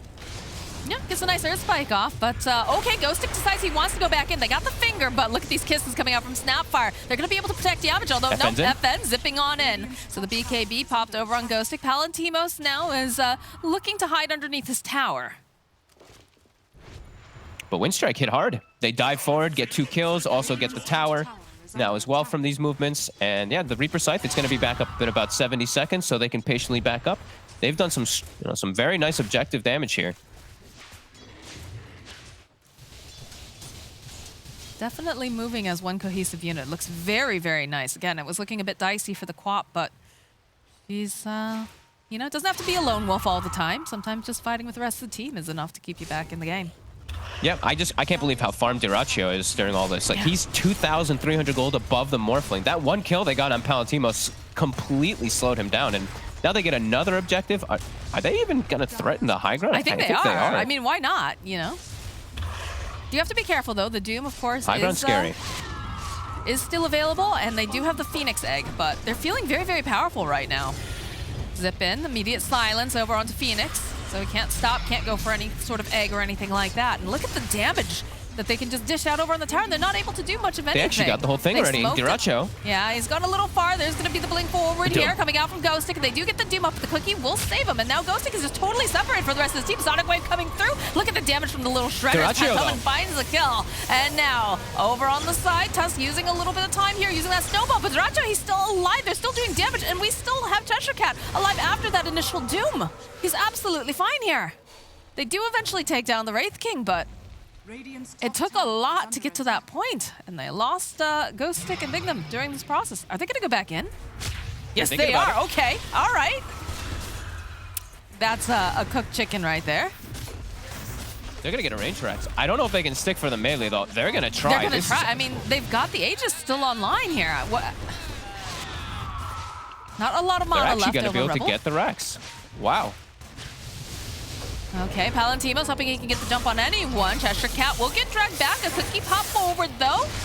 And the air spike will connect the zip forward. They want to follow this up, though. Cheshire Cat is still alive. And look at these Snapfire Kisses coming out, just making them scatter. Eventually, though, Cheshire Cat will fall. Snowball buying a little bit more time as they'll go connect over onto FN. This Aegis is about to be reclaimed, though, Fog. You have to be very, very careful. 3, They're 2, timing it. 1. They're waiting so patiently, They got it. and they should be able to kill Rebel there. And the stop. What? Is it just a little bit off? How close was that? That had to have been right on the edge of it. Oh my gosh. Like 255 or something. Like, honestly, that was right at the edge of it. I can't believe that A didn't nice connect. hit. Yeah, that was close. A nice hit by Windstrike, though. That was actually... I'm so surprised how much they pushed forward it, but that's actually what they need to do with their draft. Push the limits because they know that they are on a bit of a timer this game. That was a sick play. Overall, just them pushing forward, but also Unique with a nice strike back. Ghostic, he jumps in the back line, kind of gives his life for the team to isolate that Wraith King. We see Yamage comes in with a nice snowball to potentially almost save him, but the damage was done. Unique did isolate that Wraith King completely, and then, yeah, great patience on that Aegis. Got the countdown on the Aegis, though. Because we saw that, a couple days ago where they were like, 2 seconds off or something? Yeah, look at that It was stomp. like, yeah, 2.5, 3 seconds, and that really looked like it hit. Yeah, I'm actually very surprised. I swear we've seen a couple things like that lately. Like the coil from the other day from Miracle. All of us were like talking about, like, how the hell did that not clip more heroes? Just sometimes perspective makes it look that much closer. I guess. All right, Windstrike, though, with a very farmed Wraith King, is taking a commanding lead here. I'm impressed with the way that they're able to do it so far, too. Like, it's just a small 2K lead, and they're still just pressing forward here because of all this minus armor, because of all this buff up on this huge Wraith King. They're actually bringing it to Unique, and Unique is probably still a little scared here as they've already lost to Rex. Even though their draft still continues to scale very strong, it puts pressure on that bottom side constantly. Positioning coming out here from Unique. Does feel like they want to fight. They have the Scotty completed for Palantimo, so that's going to help negate some of that healing, but it doesn't feel like they're going to fall for it. They're like, all right, we're just going to back off for now. We had a really good hit. Maybe we'll wait until the next Roche, but for now, yeah, they still have that middle tower up as well. Gotta be feeling pretty good on Windstrike. Yeah, you've only lost bottom tower. Like, nothing else has really been touched too much. You've kind of constricted Unique to their side of the map the entire time of this game so far. Ooh, big smoke coming they're out getting from a the wrap. side of Windstrike. BKB on Wraith King just finished as well. And a DD. Wait, Pantoman just steals it. I think he misclicked. Oh well. You It gotta spawned under hope his that feet. he misclicked and he's not just...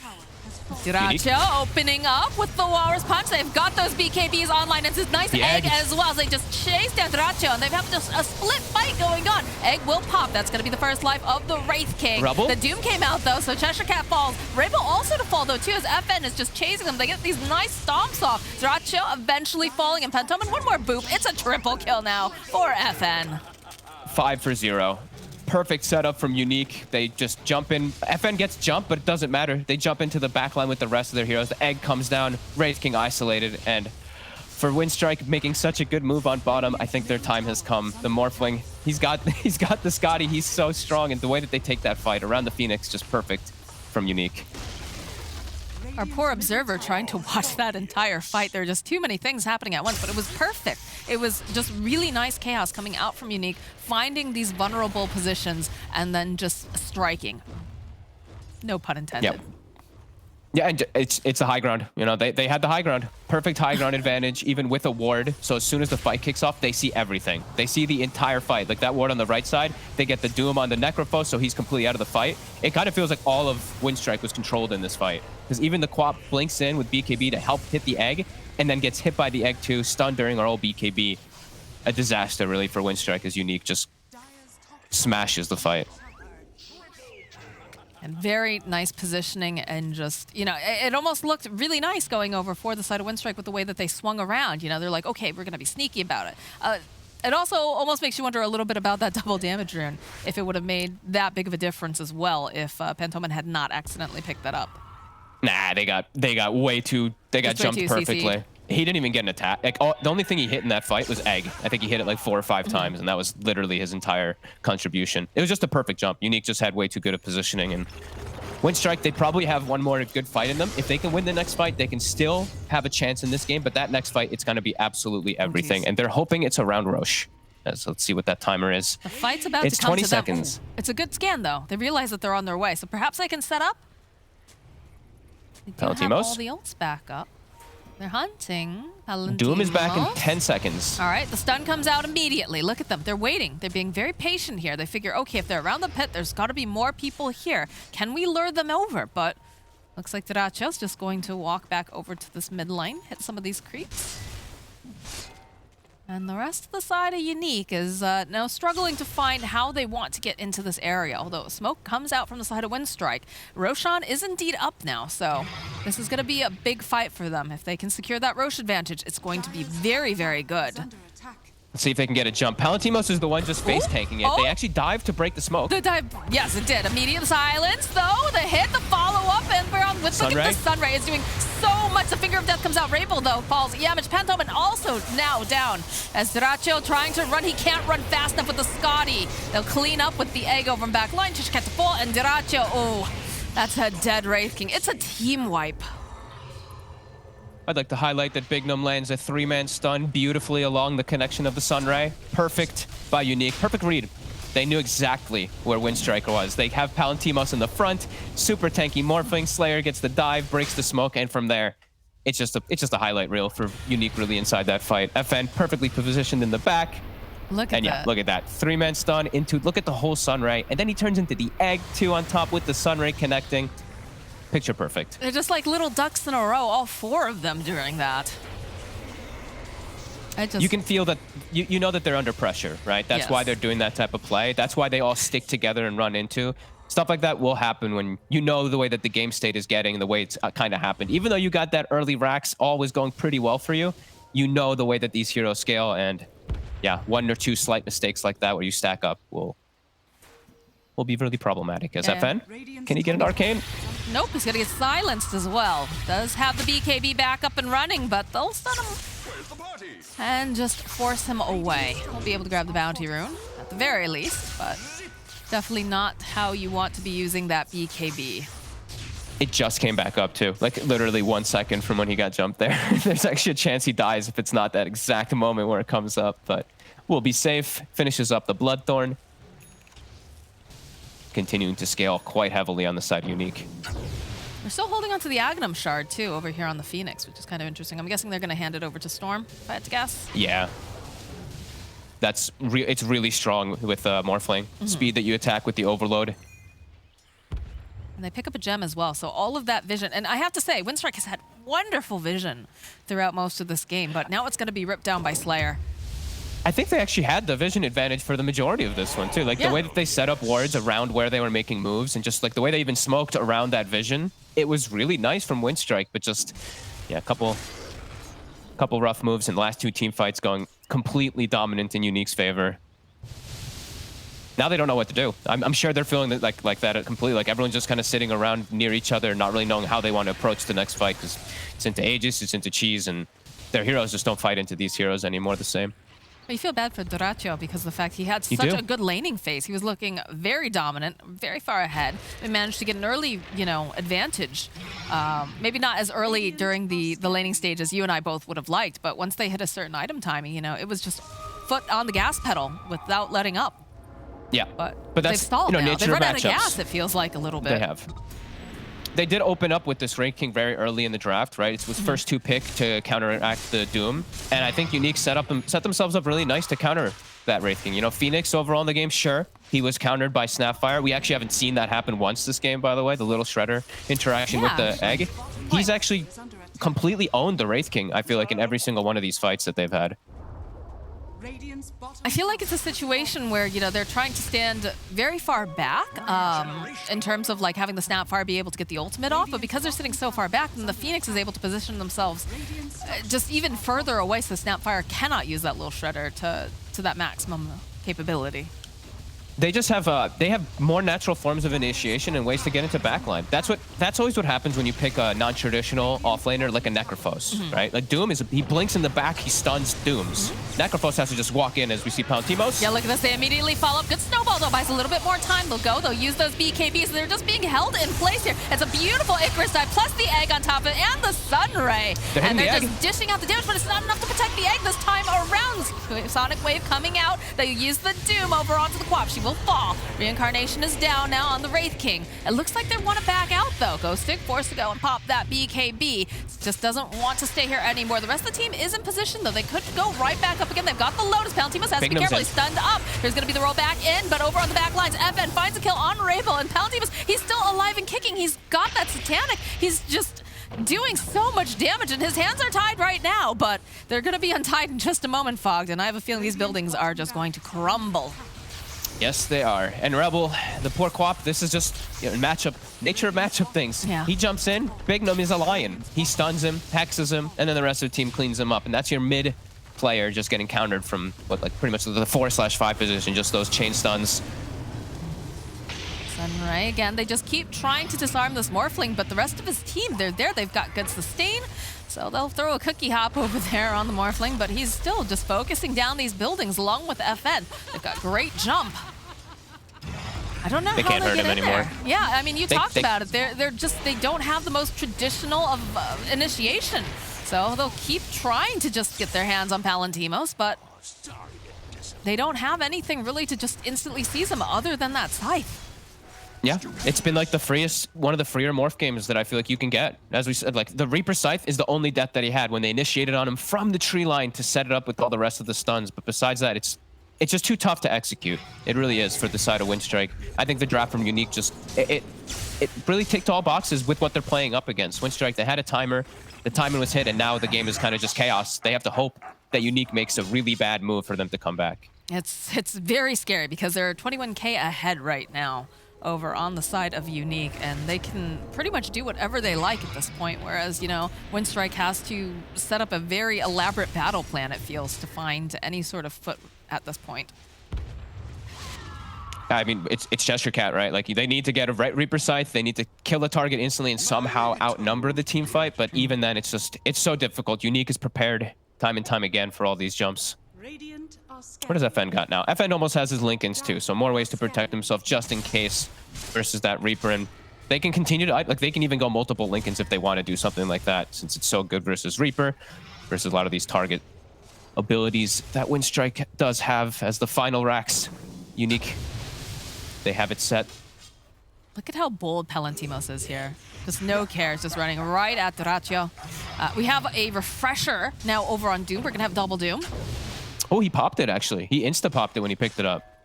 So he'll just have the one Doom for the next fight, unless it's in, 90 seconds. Right. I think they really want to put the pressure down, though.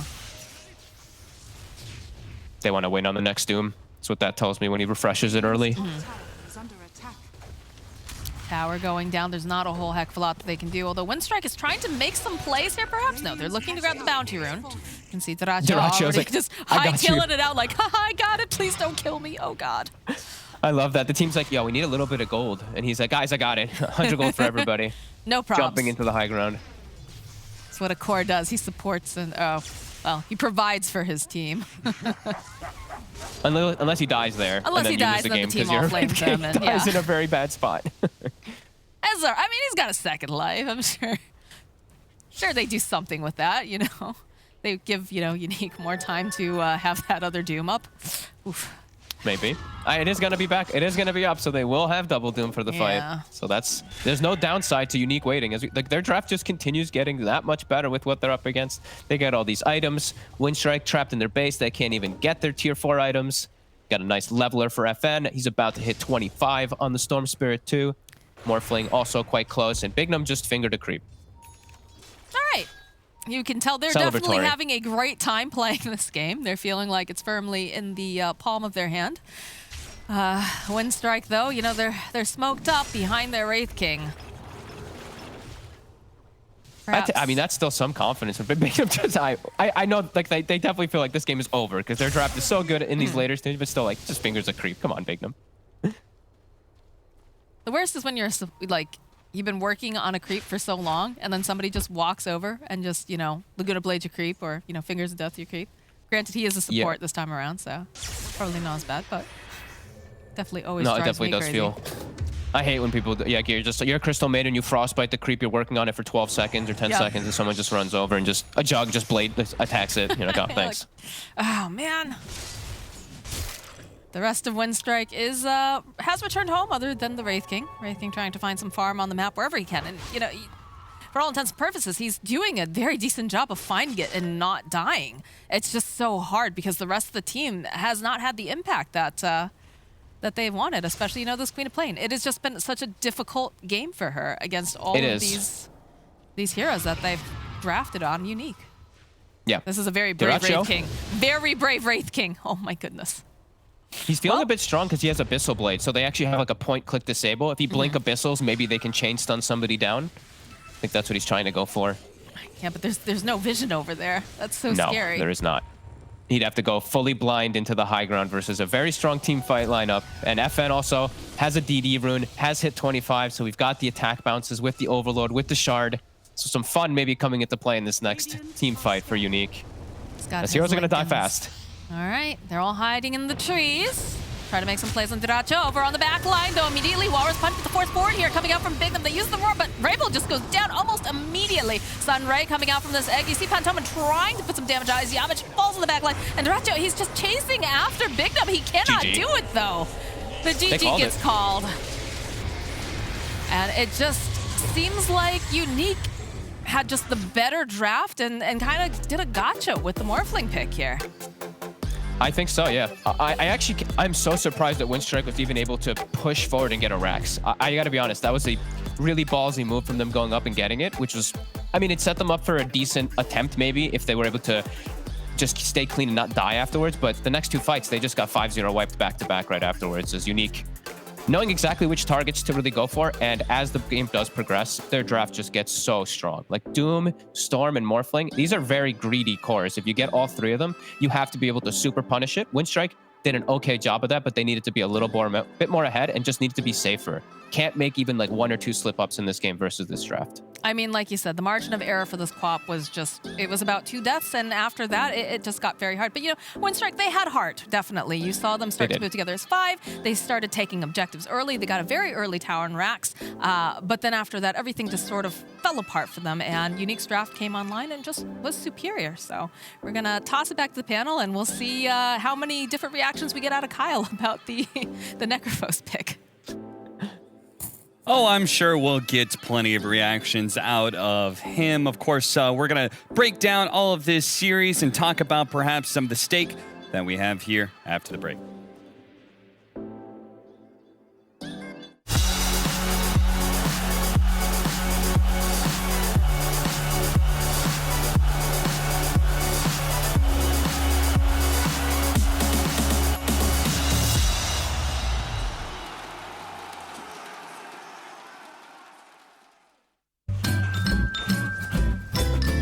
You ready? Huh? Hey, he's a good boy, huh? You ready? Huh?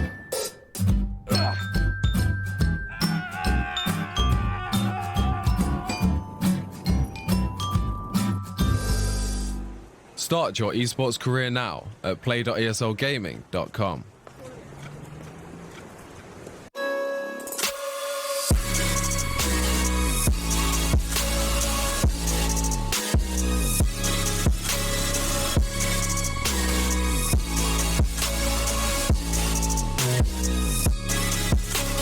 You love it, you wear it. What's your style? Get your merch at shop.eslgaming.com.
It definitely felt like it was Unique's game, but shout out to Winstrike for at least going for the gusto and playing to win there, and actually made the game a bit interesting when all of a sudden they were inside of Unique space with a tier 3 down. But ultimately, as we see from these highlights playing it out, the game goes later and later, and Unique gain more and more of an advantage. Team fights become easier for them just because of the heroes that scale. And in the end, I believe Fogged was praising the Morphling, especially as a pick for them. It may not have worked out best in the lane, but ultimately carried them through the rest of it.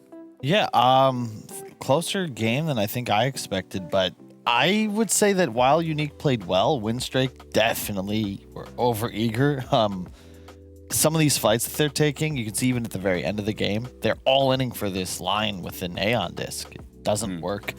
We saw them pretty much lose the game with that smoke where they run uphill into the waiting enemy team and get obliterated. And I think if they had a little more discipline, a little more composure, they might have been stronger. But yeah, to your point, Morph, Doom, Storm, these heroes scale pretty damn well in the late game. Yeah, and would you say that positioning was a really big part of the team fights that we saw in this game? Not for sure. I mean, it was always going to be very hard when you get these 5v5s for, the lineup of Winstrike to ever really get that jump. As we talked about, they didn't have really that instant catch. It was all very sort of slow and built up. It was very clear, if they ever bumped into each other as a team, as long as you have Unique sort of around one another, it doesn't matter what sort of move Winstrike's going to be making into you, you're going to be able to react. They're going to be going all in on one target. And as you said at the end, it could only really be the Lion. Then they weren't even killing him at that point. And then it's like, well, what do you do after that? Slow it. There's more than enough time for Unique to look at the situation and go, well, this is how we're going to turn this fight around. And they did. There's 2 back-to-back fights where they got team wiped. What do you do when it comes to these team fights? How do you improve? How do you get better at positioning? We've got Purge with a little more. Thanks, Cap. Team fight positioning is a huge deal here. Winstrike going for a really high, really quick early ground here at the 22-minute. And what you want to do first, ideally, is get pickoffs and turn it into a Reaper Scythe kill to super delay that and force a longer 5v4 engagement. They did lose one opportunity for a kill here right at the start.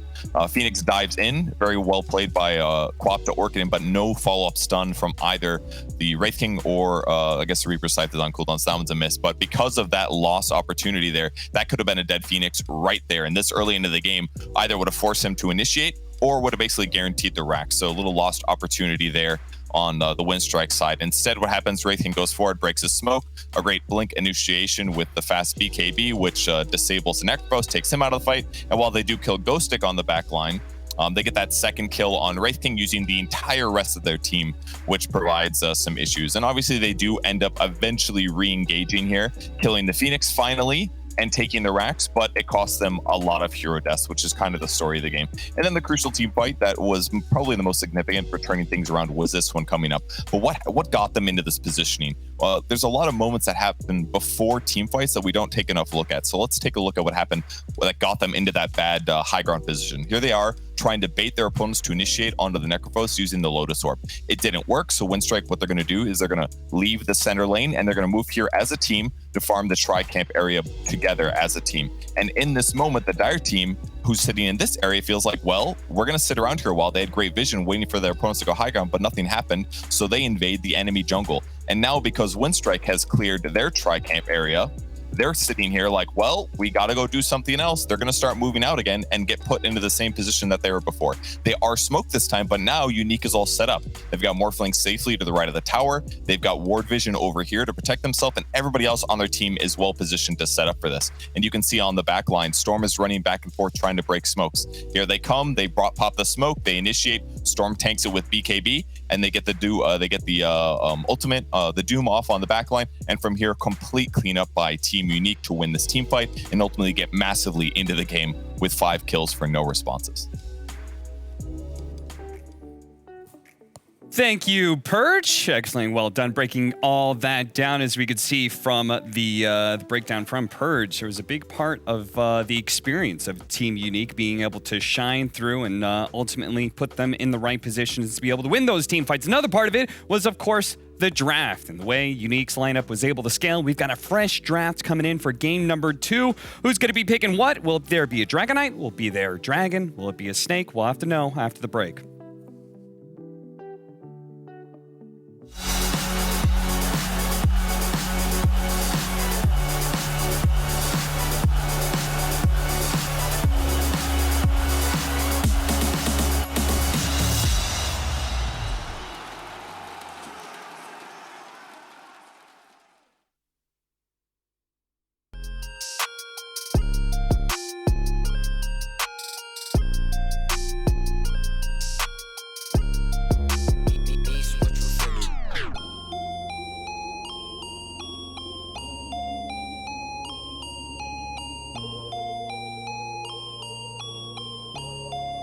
What you finna There's no defense. I'll buy it if I want it. I'm going supersonic. Come on, back for it. Alright, okay.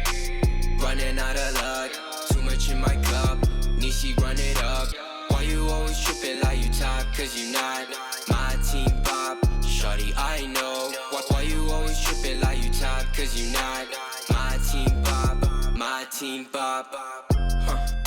Who really got the block, sipping to rock in a cop car, They say they wanna party with us, 12 asking how much be that boofy, it's a la, My feature price bigger than your bank account. You talk about it, but don't show us that about. These boys only flexing with that allowance. We swimming in the down. I'm only f***ing you if your toes cute. Brown skin, goddamn, that's my soul food. I'm winning for the record, check your memo, bro. Generation of destruction, you'll remember us. LSD used to do promethazine. I'm only THC, Hennessy is my new lean. We no longer up next on top. Like your girl when she counting my checks. There's no defense. I'll buy it if I want it. I'm going supersonic. Come on, back for it. Alright, okay. Running out of luck. Too much in my cup. Nishi, run it up. Why you always tripping like you top? Cause you not my team pop. Shawty, I know. Why you always tripping like you top? Cause you not my team pop. My team pop.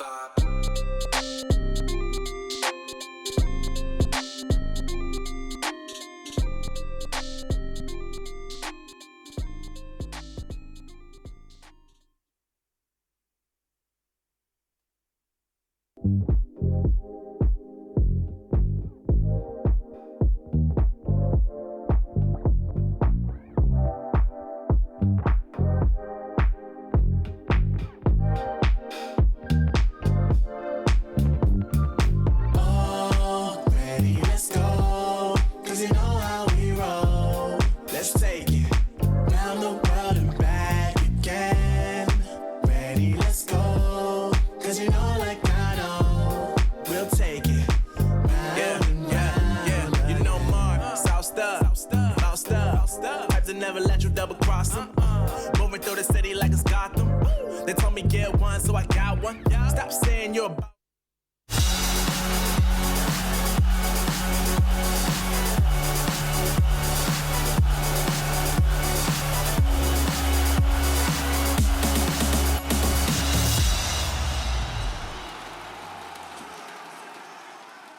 Draft for Game 2 is coming in hot, though Windstrike may be coming in a bit cold. Sadly, they were not able to finish that game off despite being able to take Elena Barracks. Maybe some adjustments in draft for them. Kyle, ultimately, where did we end up on the Necrophos? I think it was more of a general draft concern. You know, you compare the cores, it felt like they were just inferior copies on the side of Windstrike. Necrophos can go Lotus Orb, Pipe, try to get spells off, while Doom buys Blink BKB, eliminates him from every fight. Quap versus Storm. Storm's always going to outscale. Same goes for the Morph Link versus the Wraith King. It just, I wouldn't say it was Necro that was the problem, but it wasn't the solution. Someday, Owen, we'll get him off that fence. We'll lodge him off someday. I like it up here. Good view. Yeah. All right, well, the 100% banned and picked contested hero, Grimstroke, is the choice for Unique. It's their first pick. The other hero that we saw, very highly contested, one of the most popular mids of last patch, Puck. Yeah, Grim Doom. This is a pretty solid opener. Grimstroke ult, double you Doom. Yeah. I mean, we saw last game how good of a game Ghostic had without sort of that added benefit on top of it all. So. No, definitely. Yeah, you look at these two openers, and I think sort of regardless of the teams and the game last, that we just saw, you just have to prefer that of Unique's opening. Yeah, it's a lot about damage reduction. Now, not damage reduction, I suppose, but how much health do you have to get through? Because damage, we can understand, but if you compare the Unique Tricore, all these BKBs, 3 of them, and super sustainable heroes. Like, you're not killing a Doom.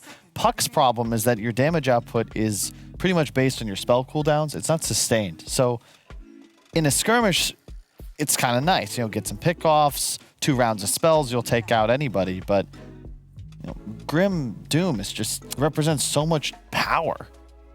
Yeah. It's so much damage. I mean, as I said, you saw how well Ghostic played last game. It's your win streak. What kind of picks, what heroes can you think about that sort of say, how do you deal with the Doom? Are you picking heroes that are going to happily tank it, or are you picking some sort of vision meta that's going to allow you to prepare for the jumps that this Doom's going to make? How do you stop him getting the Doom off? In the past, you remember you'd see a lot of double Lincoln strats? The offlaner or the mid would grab one, carry would grab one, you throw it on whoever was looking to siege. But it's just not really reliable anymore. I think Lincoln's just, in terms of cost-benefit analysis, is a lot weaker than all the new items that have been buffed up. They go back for the... Oh, well, they steal the Phoenix. Yeah, the Phoenix was a big part of last game, and immediately Team Unique had a response. That is like the old school, I think, best counter to Phoenix. You saw issues with the Snapfire getting in range in the previous game. Lean at more range and just insane attack speed with all the fervor stacks, even as a support. Yeah, and it's even better now, right? Because that you get buff for the longer duration. So it's even easier more likely that you are going to be in the fight and have that attack speed. Yeah. One of the better heroes, assuming it's mid at laning against the puck. You aren't favored, but you can't lose. You just spam the wave. Back, yeah. Also, I believe we're back to a meta where 4-position Lina is going to be super strong. Yeah. I'm convinced by that. I 100% agree. And also synergy with the Grimstroke, double Laguna. Yeah, it's another hero to throw in with the combo. All right, Windstrike, they're going to be taking a fast pace to this game, perhaps even faster than game 1. I feel I said that before. I like seeing the Gyro, but honestly, with the way that Ghosty was playing last game, I'd still be a little terrified. This Gyro gets doomed in the team fight. You're useless. You need your ability. Yeah, I was about to say it. This is the easiest jug pick ever. They needed a melee hero to play with the Grimstroke Inkswell.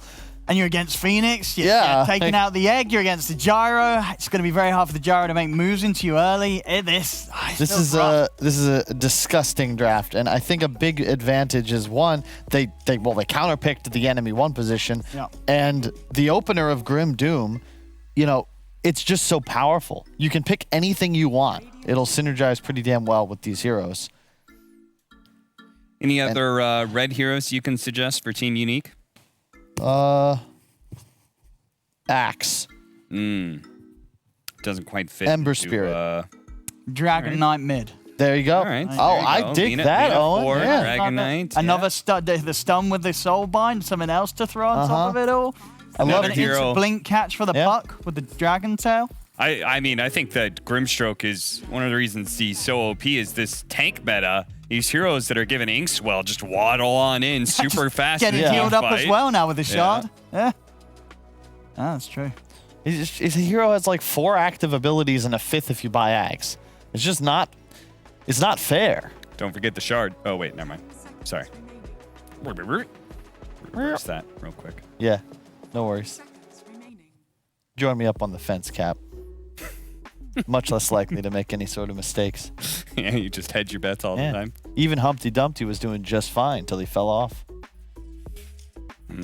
Wow. See if we can put together all the King's men to find the magical last pick that makes us feel good about Windstrike's draft. I think you've got to do something special. You've got to move one of these heroes to the offlane, get a different hero for Palantimos, end the draft with a Faceless Void. You've got great stuff to throw in the Chrono, and it's something that could cause issues if it is a mid laner as well for the laner and the Jug. Sure. I want to see something wild like that.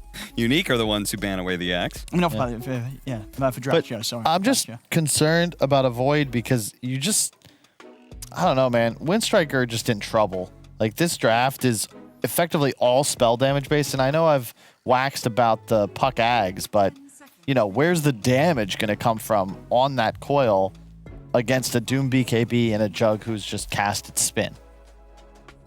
Gyro is just not a great hero into Jug Doom. Like, not at all. They're too tanky. They have BKB mechanics, and, you just get ran at. Like, if you get doomed, it dispels flak. And then you're just reliant on your Ags auto attack. What are we expecting? What we're expecting the Phoenix and Tusk to be the supports, and we're still looking for Cheshire Cat's hero. Yeah. Oh. But man, maybe something like a Slardar. because it's against Jug. Slaughter would be nice. You said I like that. you're a lot of magic damage. Well, maybe that'll help us in the physical aspect. That's good. You'd need something that wins you the fight, even if your Doom or your gyro is doomed. So you need this this gyro with Ags to actually be able to deal real And damage. they've got the mag Jug. Ugh. Yikes. So this is looking at now a mid Doom and an off lane mag? Or? Yeah. Oh my god, this is impossible to play gyro. I actually think you need to make it like an off lane. That's what I'm saying. Like, you make know, it something else. Don't make Dracho play carry Gyro. Okay. No, you can do core Phoenix or core Tusk and then Yeah, five exactly. gyro. Take that. Don't put the Gyro in the one. Because this is unplayable. Yeah. Like you can't buy any items. You're getting doomed and you can't kill. You're getting It's so RP'd hard. if you BKB. Like there's So actually hard. no way to play this game. Get the Void. Dude, how does Void play this At game? least you're gonna land the supernova in the cooldown. I mean, I don't even know. I actually have no idea what you pick here. Like this unique lineup is such a monster too, because they force BKBs just by having these two supports, and the three cores are just like, yeah, we don't care about those. We're going to kill you no matter what you buy. This is a hard game. Impossible spot. All right. You've got There's 7 no- deuce. Hey, I just keep on looking at the list and I'm like, there's very few offlaners or carries left. There's so many carries banned in this pool already. For offlaners, there's no Mars, for example. There's no Axe. There's none of those traditional combo heroes with Phoenix. You got Slardar still. running out of time, man. Phantom Lancer in the carry. What else? Slardar it is. Okay. Stick with that. That was probably they're still behind in the draft, but at least now you can play your style and perhaps get a W, because Unique, especially with an offlane mag, are susceptible to being beaten in lanes and then having the map choked out. You know, they need their Jug to freely farm with Empower. They want to play from advantage. Whereas Windstrike, with the Slardar early blink, the speed of a puck, the pace of a gyro, you might just be able to ping pong around the map, find tons of kills, and just own. Like, and that's kind of what you have to do. The early Roche also a possibility now because of the Mind Armor. True. It does open up some of those opportunities, but this game just seems so much harder than game one. And, you know, this is a game that I do not see Unique having any excuses for like losing in early racks like they did in the first game. Like their draft just looks so good, and it looks so hard for carry Gyro to do anything against their 3 cores in sort of any stage of the game. All right, well, let's talk about the lanes then. Can we win these lanes? I mean, Cheshire Cat did an admirable job of being able to win that Necrophos lane. Now he's Slardar against Juggernaut, another good matchup for him, right? I think you've got a pretty good shot. That lane is the one that probably has to do best. Cheshire Cat's got to go off, win the lane, have a rotate from the gyro of the puck to get a kill and a tower, fast blink, move around the map. Like, you need to kill towers rapidly, deny enemy ancients, do not let some free farming Jug just outpace you. Like, action, double the kills. They need to double Unique's kills and have at least, I'd say, 15-20 by 20 minutes to be in this game. All right, we're setting some very high bars here, and we're a little pessimistic about Windstrike's chances here, but hopefully our casters are a little bit more optimistic about them. We've got Moxie and we've got Fogged. Well, I believe I heard the panel say that this looks like an almost impossible game for this gyrocopter with everything that they have that is being thrown up against them. Fog, you know, I heard them, they said Cheshire Cats, he's got to pop off. This Slardar has got to be doing a lot of rotations. How do they make these things happen, though? Fight, fight, fight. You have to just take like I feel like frequency of the team fights is going to have to be the key for me for Windstrike. It's like every single call down usage, every single coil usage has to be like used together. I feel like these 80-second cooldowns, they have to take advantage of them, take very advantageous team fights over that. I think if the game starts to get like slow paced again, it's a Jug, it's a Magnus, it's a Doom, it's greedy, and it works really good versus not only the gyro, but also versus Phoenix, which was one of the crucial ones in the last game. You know, just like the Sunray, the Egg, how much it did. This, I don't think, is going to be the same. Yamich, he's got a tough one. He doesn't just have to watch out versus the Jug, has to watch out versus the Lina Fiery Soul as well, too. Seems like it could be a bit of an uphill battle for Windstrike if they don't get themselves a good advantage in the early. I mean, they showed a lot of heart in game number 1. Granted that, you know, it did start to fall apart a little bit. But, you know, that's definitely the possibility that they're going to be able to play fast and perhaps put Unique on the back foot. You never know. And that's one of the wonderful things that we love about Dota. So, fingers crossed here if you are a Windstrike fan. but definitely, you know, they're gonna have to work for it. Yeah, I'm also just watching, like, you know, the last time I liked their lanes, right? They had really strong lanes to be able to pressure to get that good advantage. This one, I'm only really liking the mid lane. I feel like the other two lanes are not going to be that easy. Like, slowing down a Jug is going to be difficult. If you step out of position as the Slaughter, you can die. Bottom, it's a Magnus versus a Gyro. Gyro has very low base damage. Magnus has super high base damage, has Alina behind as well.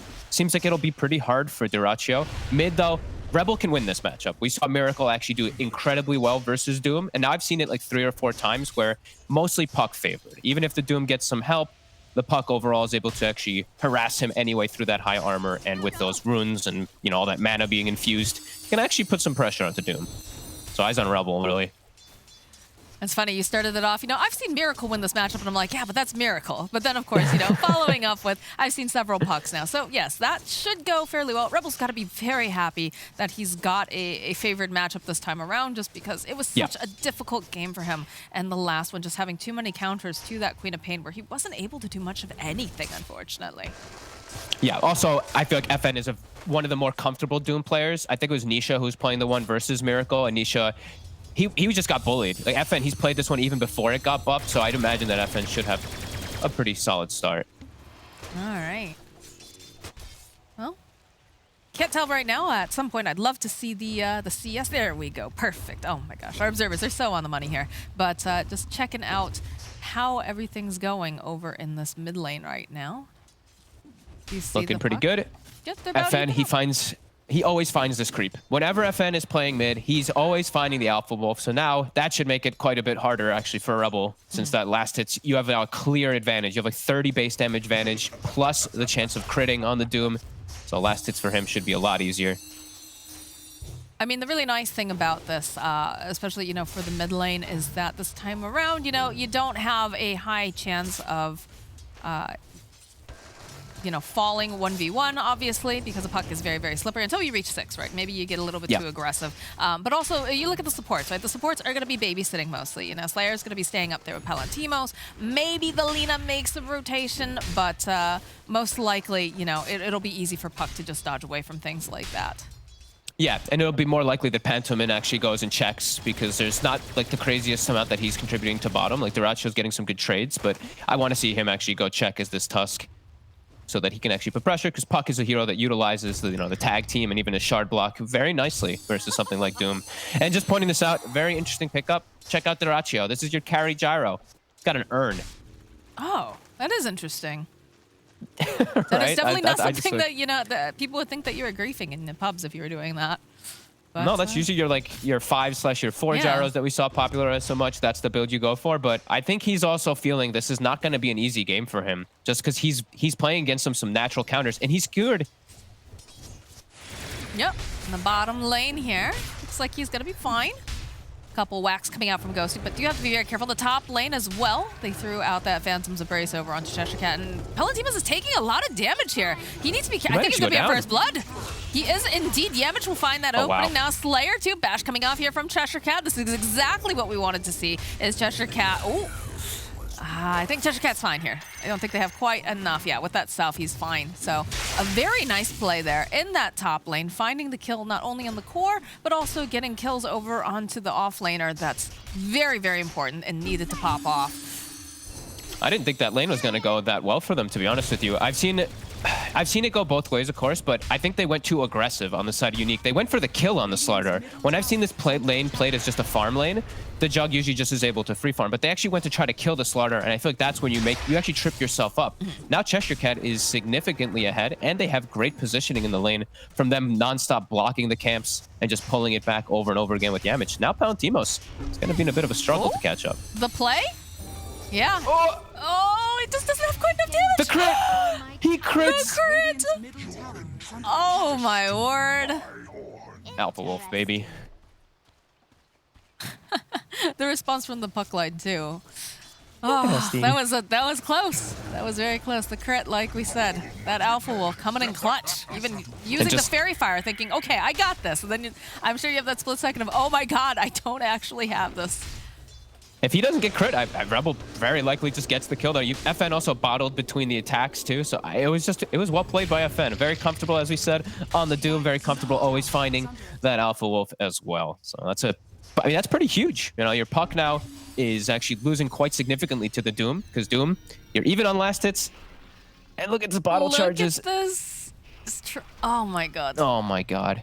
That feels so bad. Look at his face, too. Oh, my God. He face palms instantly. He's like, are you kidding me? He crits. Oh, oh no.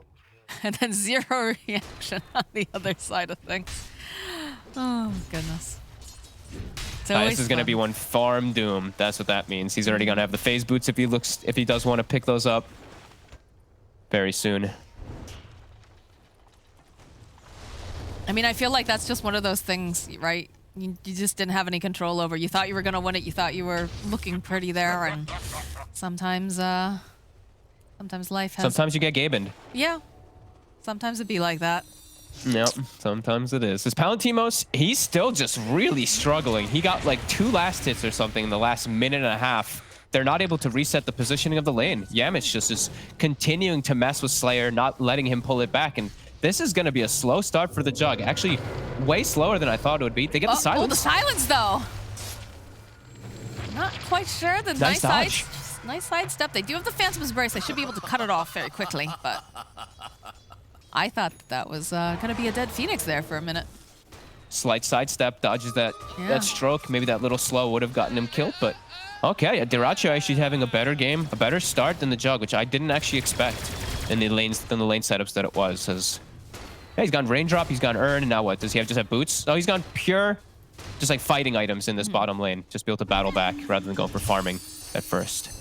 It's definitely interesting seeing, you know, the way that players will adjust depending on, you know, what they're going up against. And I think that's a good sign of someone who's got a lot of skill. It's just knowing when to change up with items and when to, you know, follow something a little bit more traditional. But yeah, doing better than we thought he would. You know, Cheshire Cat is very happy with the way that his lane is going. And they had several skewers now, too, back behind the tower with that gyrocopter. And they just haven't really managed to get that momentum going that they would like.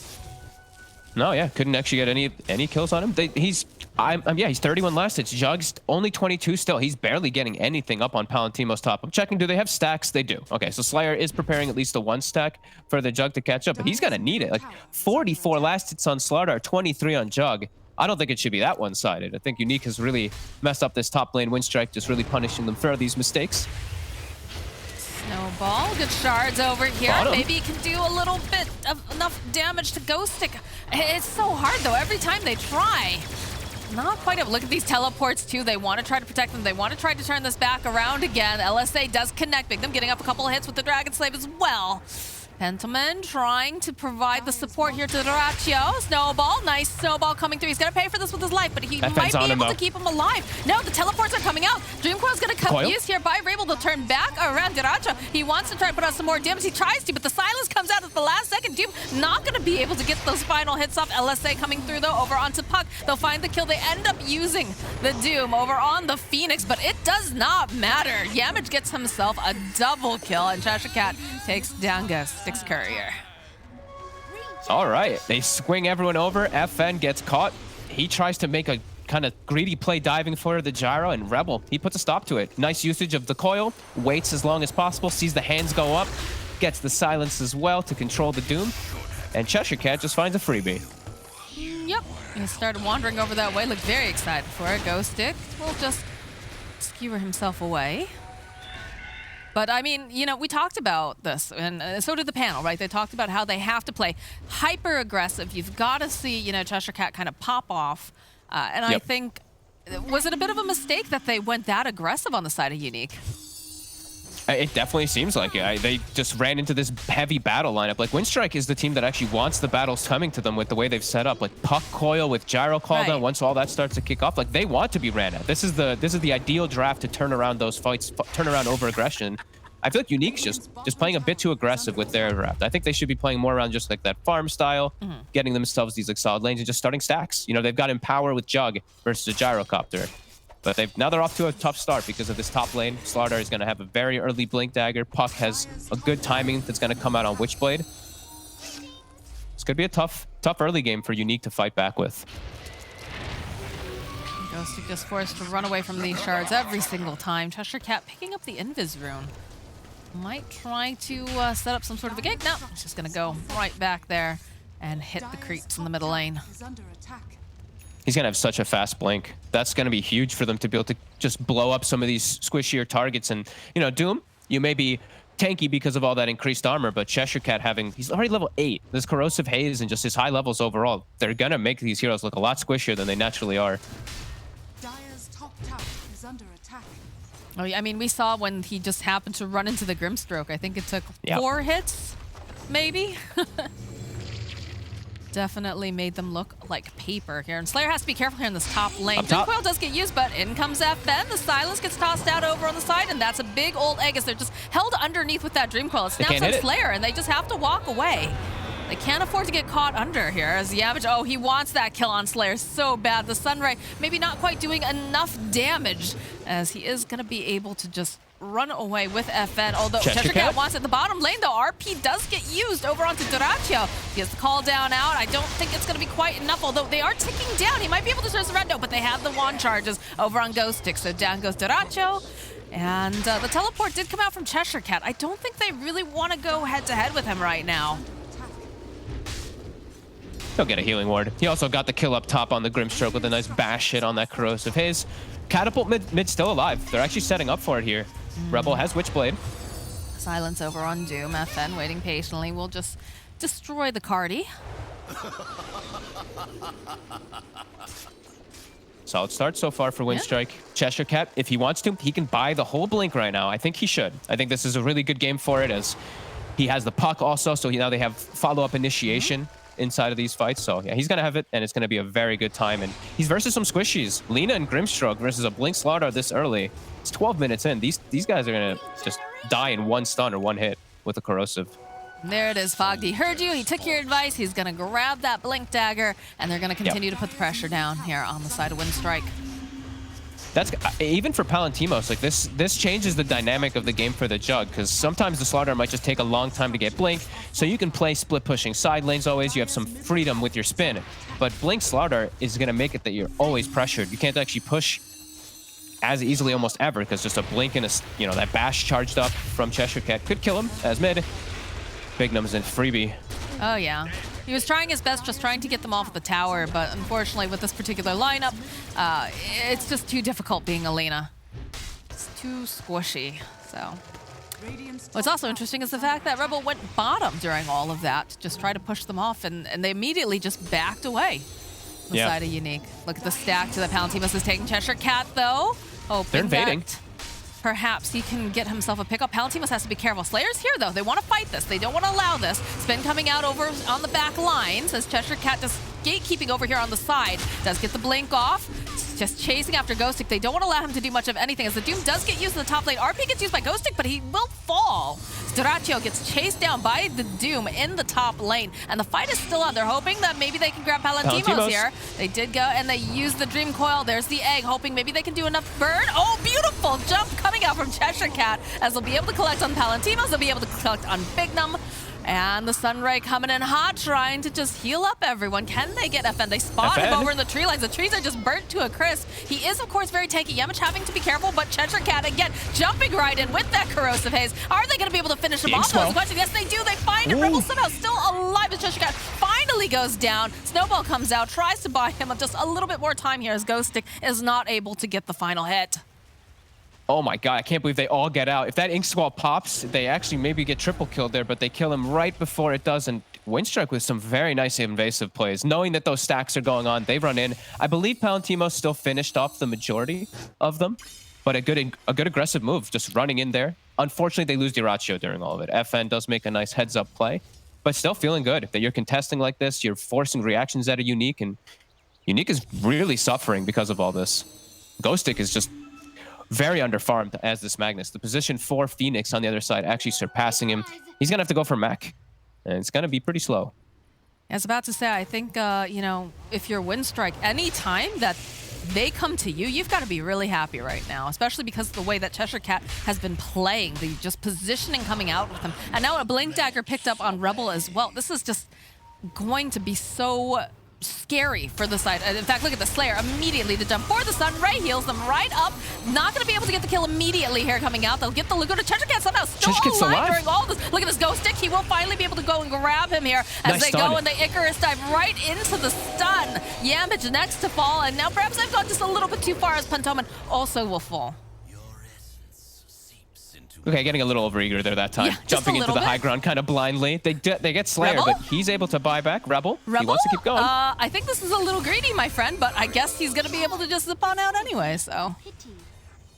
Arcane Rune Puck, the dream. All right, all in all, I think Unique probably pretty happy the way that one all does come out there. They blanket the area with sentries to make sure there's no vision, and Slayer with the buyback will net himself at least a couple kills have come back. And now they have Doom available. So that whole aggressive move was when they did not have Doom, and they have RP. So the next fight they could still look to take if Windstrike's not careful with positioning. Already you can see Rebel and Cheshire Cat both on the hunt together. Bruisers, FN DD Puck. Getting spotted here. Not going to be able to go and land that crush, but they will be able to go use the Dream Coil, get the snap, but look at these teleports coming out immediately. Can they clean up on FN fast? If it's looking like they're going to be able to. So another nice play here. A dodge away from the LSA as Big Num throws out the Laguna Blade, but it just tickles them. They giggle a little bit on the way out. And look at this. They just hide the Grimstroke in the tree line. He does not want to get hit by this assassination squad coming out from the side of Windstrike. Yeah, Unique still has the ults to fight, but Windstrike just playing too fast. These double blinks, these double bruisers, they have too much reach. They just get into these backlines, get into these squishies, and with the DD and Corrosive Haze into the Roche, Windstrike looking good. Yeah, definitely playing their draft at the tempo that's necessary. And Cheshire Cat, again, has just been very, very instrumental in setting up this tempo here for the side of the Radiant. Going again, too. Like, Slayer shows himself from this deep ward that they have top. Like, he's just dead. Yep, definitely dead. All right, well, that Rebel's is an mad. Aegis collected now for Doracho. And Right, this is because he got crit in the laning phase. Now Rebel has just turned it up a notch. it's lit a fire in his heart. Is that what you're trying to say here, Hog? It really seems like he's playing really well on this puck. Like 6-1 and 4, he's always just playing super aggressive, playing around their vision. Love the build. The Blink Witchblade is kind of standard now, but he's making it so much happen with it. I think part of that too is just, you know, having the Slardar as well. Like, you know, the fact that he's got the Corrosive Haze, he's got the mobility, so he can really set up and allow Rebel to, not that he ever was really like super far behind, but just allowing the setup so that he can follow it perfectly and they can kind of be the cleanup squad afterwards. Yeah, it's two different forms of initiation, while Unique has pretty much none. Like Ghost Stick, he's that form of initiation. He's got Mac, so he's not going to have Blink for some time. Big Num has actually landed some really clutch stuns on the Lina, like predicting where the Blinks were going to come. That was actually one of the things that happened around the Ancients that made the fight go so well for them, but it's hard. Like Slardar and Puck just have so much reach to get on top of these back squishy heroes, and this over-leveled Slardar is just a huge problem. Minus 15 armor on all these heroes. Like everyone is unbelievably squishy whenever Cheshire Cat comes in. Do have the BKB picked up now for FN, so that'll make things a little bit easier for him. But of course, they do have ways to play around that on the side of Windstrike and try to, you know, reduce. Well, maybe not reduce, but what's the word? I can't think of it. Waste. Reduce some of the its BKB effectiveness. Time? Yeah, that I sort guess, of thing. yeah. You know, so he's not able to do anything while he's got it. I had a very specific word for whatever reason. I just cannot think of it for the life of me. It's one of those days. So hot today. He's not that farmed though. Like FN, it looks decent, right? Because you're this Doom, but Doom overall, you get a free 240. You know, you get a free 240 every minute. Puck is ahead of you in gold. Like that kind of says everything. Rebel is almost gonna have Aghanim stun in these next few moments. So BKB's nice on the Doom. Your spin is nice on your Jug. But this Ags is gonna ruin the team fights for Unique. Just their overall approaches. He can go in freely as this Puck just doesn't matter who he coils then, rather than worry about it being wasted. Yamich has been down here for a good 2-3 minutes, and they just have not been able to push him away. They are putting pressure down on this tier 1 now. I don't think they're going to try to fight over it, but top tower goes down, and no, doesn't look like. They know that Yamich is here, But again, he's got Icarus Dive. He can easily just swoop away. In fact, he doesn't even want to stay here anymore. He realizes, all right, the rest of my team, they're not coming. I'm headed over to the mid lane. I'll regroup. There's no fight here right now. No. And you know what? The other funny thing to point out is our gyrocopter who went Urn this game, he hasn't been in any fights. He's just farming. So this Urn has just been effective. Some nice mana regen at the very least. Some nice stats and mana regen for It's that such gyro. a look on the bright side moment here. Just like, well, at least, you know, the mana regen, right, Mox? Like, yeah, sure, Fogged. Sounds great. It's just funny, right? Like, because he went for it probably because he thought he was going to be getting a lot more pressure on in this game, but his mid and his off lane went so well that he's actually has no pressure on him at all, and he's just like, whatever, I don't want to sell it, and then it's still going to have value. So, whatever, the rest of his items look great. He's having a pretty free time on Dyrachyo, but, you know, he's got 2 deaths, but he hasn't had to join and show up to the fights. Like, his team has done all the damage without him. I mean, considering that our panel was really, you know, again, the keyword, impossible. Very difficult gyro game here. He's doing a bang-up job, and I think a lot of it has to come from, you know, the fact that his team is just playing very fast and making the space and opportunities for him. So smoke on smoke action, though, coming out now from the side of Windstrike, from the side of Unique, and I don't think they're expecting the wraparound. They need the Doom on Rebel. He is way too problematic. He has an Aghanims. They have to find that target. Otherwise, the fight for Unique is going to be a disaster. They need to find this Puck. Let's see if they can. Puck Rebel might be walking right into the palm himself. of their hands here if they're not careful. Oh, they don't have the vision, though, yet. He's hiding too much in this tree line. They're not going to find him, Fogged. They're not. Their smoke, it's running They're out. going to run into Yamich. Ghostic's And in. I think that's fine. And then we did get the RP off immediately. Just turn right around Yamich. And Treasure this time will go down. Dacho trying his best here, trying to put out the damage. Is going to get saved by the snowball for a little bit longer. The Aegis does pop. So they chase after Ghostic. They'll find the kill. And now Rainbow, they still have not managed to get their hands on this cheeky little Puck. He is still chasing them down. There it is finally, though. The Doom gets used. Pantolman is still nearby.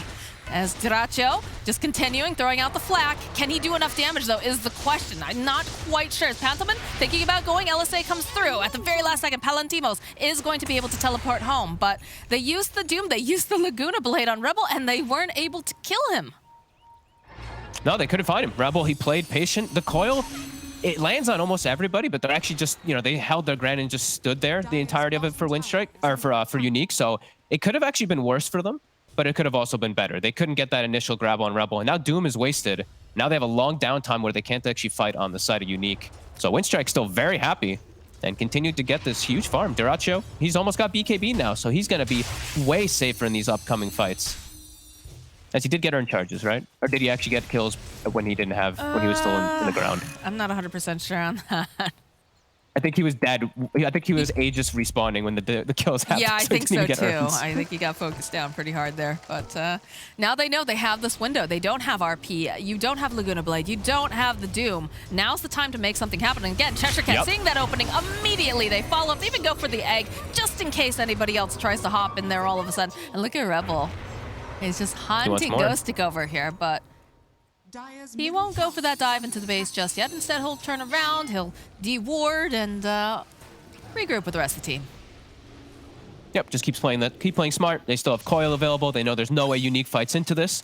Take the tier 2. Unique, they need more time. This Jug's still so poor. This is a empowered Jug who is significantly behind the Puck and the Gyrocopter on the opposing side just because he's not getting the time to farm, and just how bad that lane really went. It's really reflecting everything for Unique.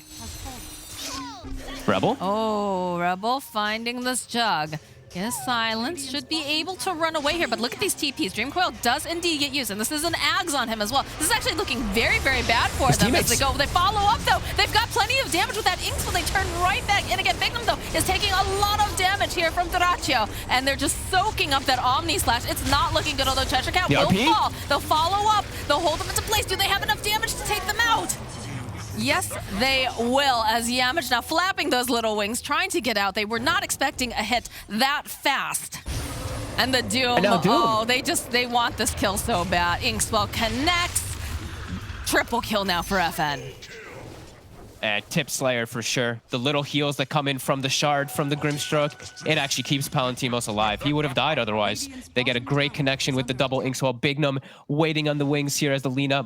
Bignum is actually doing a lot of work, I gotta be honest. He's preemptively casting these stuns before a lot of these heroes are blinking, and he's getting the connection. Unique this time, they hit back, and they hit back really hard. God, they got the double Laguna off during all this too. Yep. The leash as well with the double silence on the puck, and I believe the tusk, so he can't go for a save either. It was actually like picture perfect moments for Unique, and it still looked scary right at the end until Ghostic comes in. We see that Inkswell, the mech, just heal up Palantimos that tiny extra bit. See his HP drop to about below 100 during all of it there, and everything coming into play. Unique finally catch themselves in a good stride this game. I wouldn't say that, Windstrike is out of this by any means, though. No, not yet. But that was a very nice fight coming out from the side of Unique. And, definitely needed to kind of slow down the tempo just a little bit. Because, again, we talked about this. They need to play at such a breakneck speed on the side of Windstrike. Because as it gets later and later, it gets much scarier for them. Yeah, I think just keep Vision of Roshan right now. You know Doom is on cooldown. You know RP's on cooldown. You have a great way to kill Rosh extremely fast. You have Slardar and Tag Team, the Corrosive Haze. So just sit in the Rosh pit. I think just one person has to keep scouting it, hope for an early spawn, and it is. It's actually up in 2 seconds. This is going to be a very fortunate spawn for Windstrike if they scout it. Which they're not right now, unfortunately for them. So it's going to buy Unique time to get these ults back online, and then the fight still looking pretty difficult. It's all about those initiations now that Ghostic does have Blink Dagger. They know it's up. Yamich will walk into the pit. I had to say, they've been playing so tightly around this. They were definitely anticipating it being up very soon, so... They'll get it. This is great for them. So they're going to have Aegis, Cheese, and a Shard now to be able to play into Doom and RP. That's very fortunate.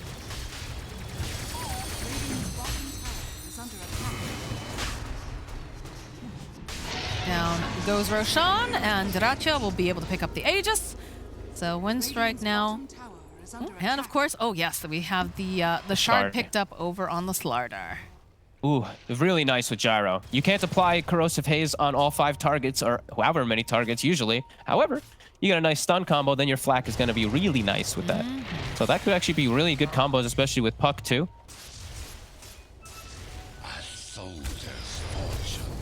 Feels like Unique is just going to continue to farm up here on the lower end of the map and wait patiently here.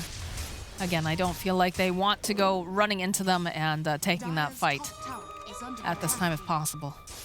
Yeah, it's still difficult because it's like they do have these core matchups and they do have this Magnus and Doom, these BKB big stuns and big disables.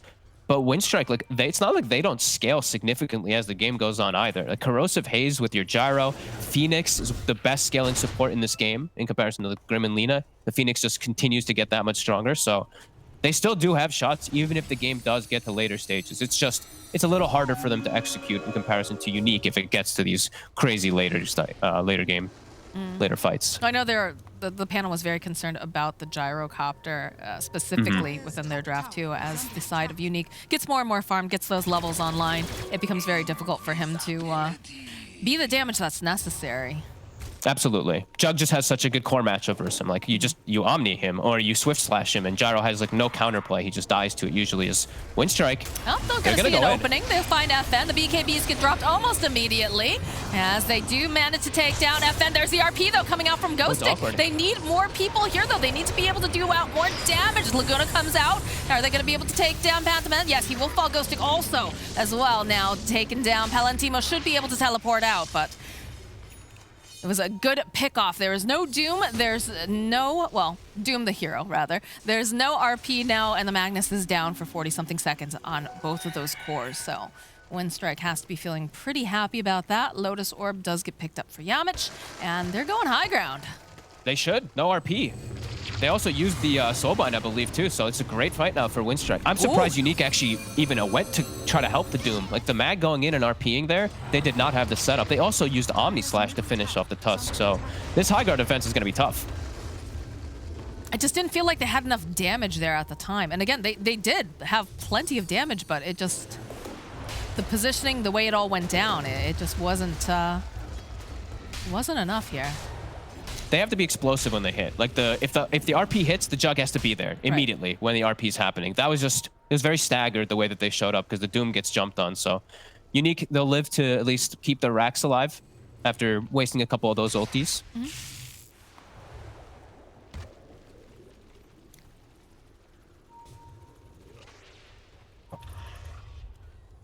All right, we get the smoke play coming out from Unique.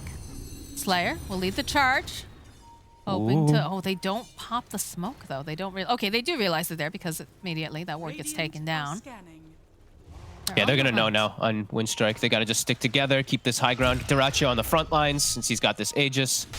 They want Cheshire Cat, though, and he might get caught here. And I think he will indeed get caught because they've got the Doom, the Stomp, and the everything to just hold him in place and allow them to get the kill. Slayer actually being the one to get the final hit off, but FN does need to be careful. Does have the BKB. They'll use the Dream Coil over onto Palutinos and over on the Doom. The spin comes out. Inkswell will connect. It's a beautiful egg, but it's just a split fight over on the side. As you can hear that Laguna Blade going off. The mech is going to get used, trying to buy a little bit more time. Cheshire Cat does buy back during all of this, but Rabel, there it is. There's the RP. It's beautiful, but do they have the damage? That's the problem. It just keeps skewering. They've got 3 of them, but it's not enough. Ghost, despite that beautiful RP, just not going to be able to get the damage dealt.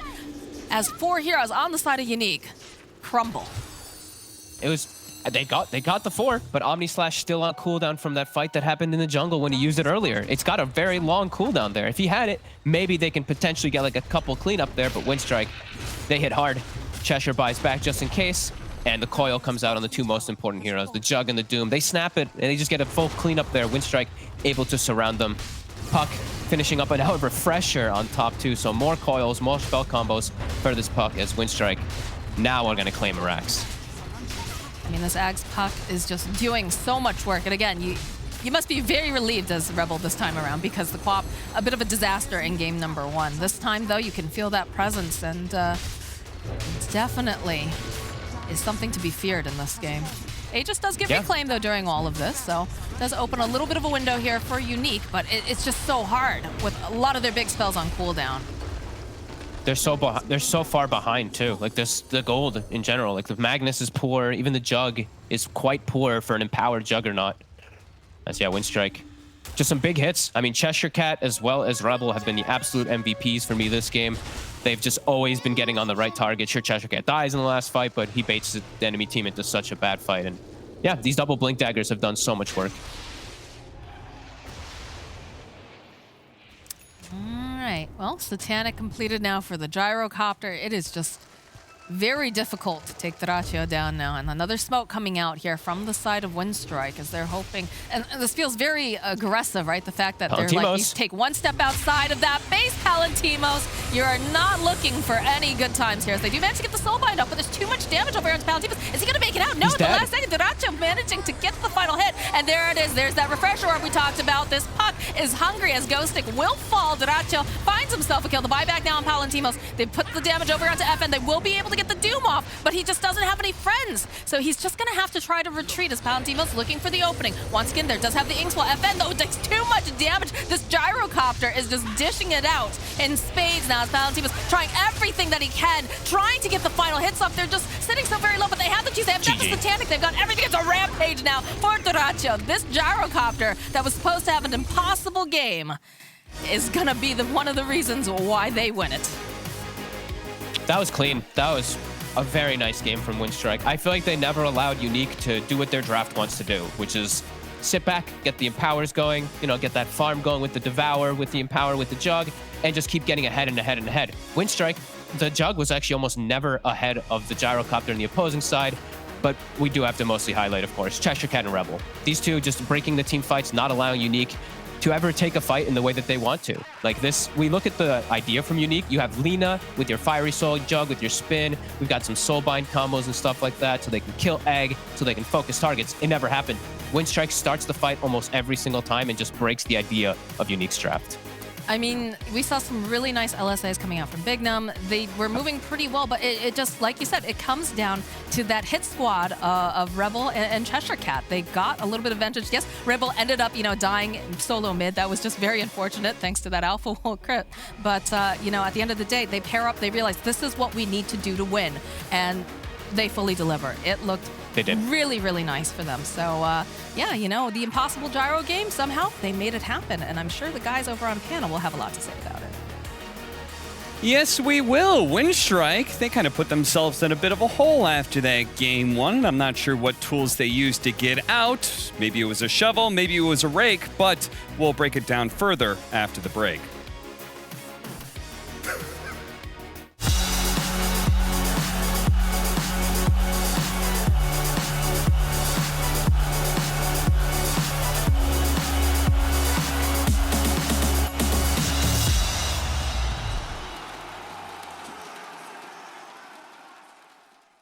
My name is Jordan Gilbert, aka Nothing. Hi, my name is Sue Lee. My handle is Smix. I think it's important for these initiatives to happen. Empathy really, really goes a long way, and it always means so much to us, and I think that's where initiatives like this really help. I encourage everyone in the community, anytime they see bullying, anytime they see someone getting called names, I encourage you to step up and say something. Good luck, have fun. Good luck, have fun.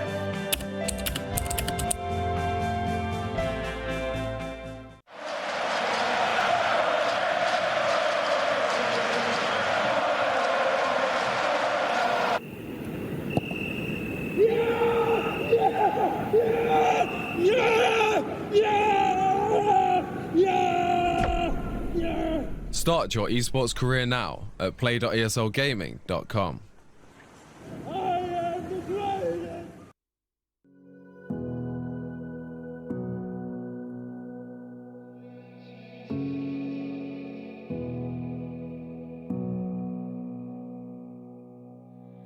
Sitting on a bench, waiting for the time to pass, dreaming of what happens next. I see what I wanna be, questioning my destiny, only knowing what I see. I don't even realize I've already made a path, and I can change it anytime, but can't take it back. I know what I want, but it seems so damn far away. I know I sound crazy to the ones who said oh. I know I empower those who dream like me. I know I sound crazy to the ones who said oh. I know I empower those who dream like me. And you say you wanna be somebody.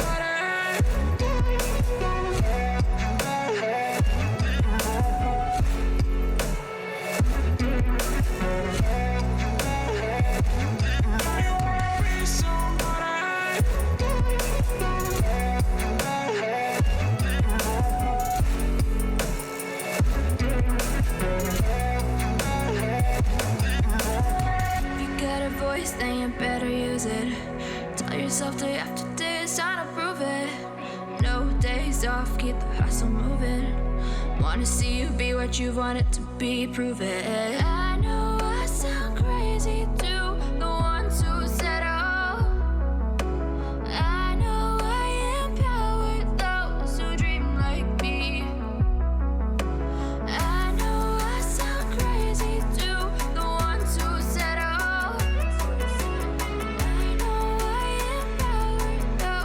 Dream like me. And you say you wanna be somebody. And you say you wanna be somebody. And you say you wanna be somebody. And you say you wanna be somebody.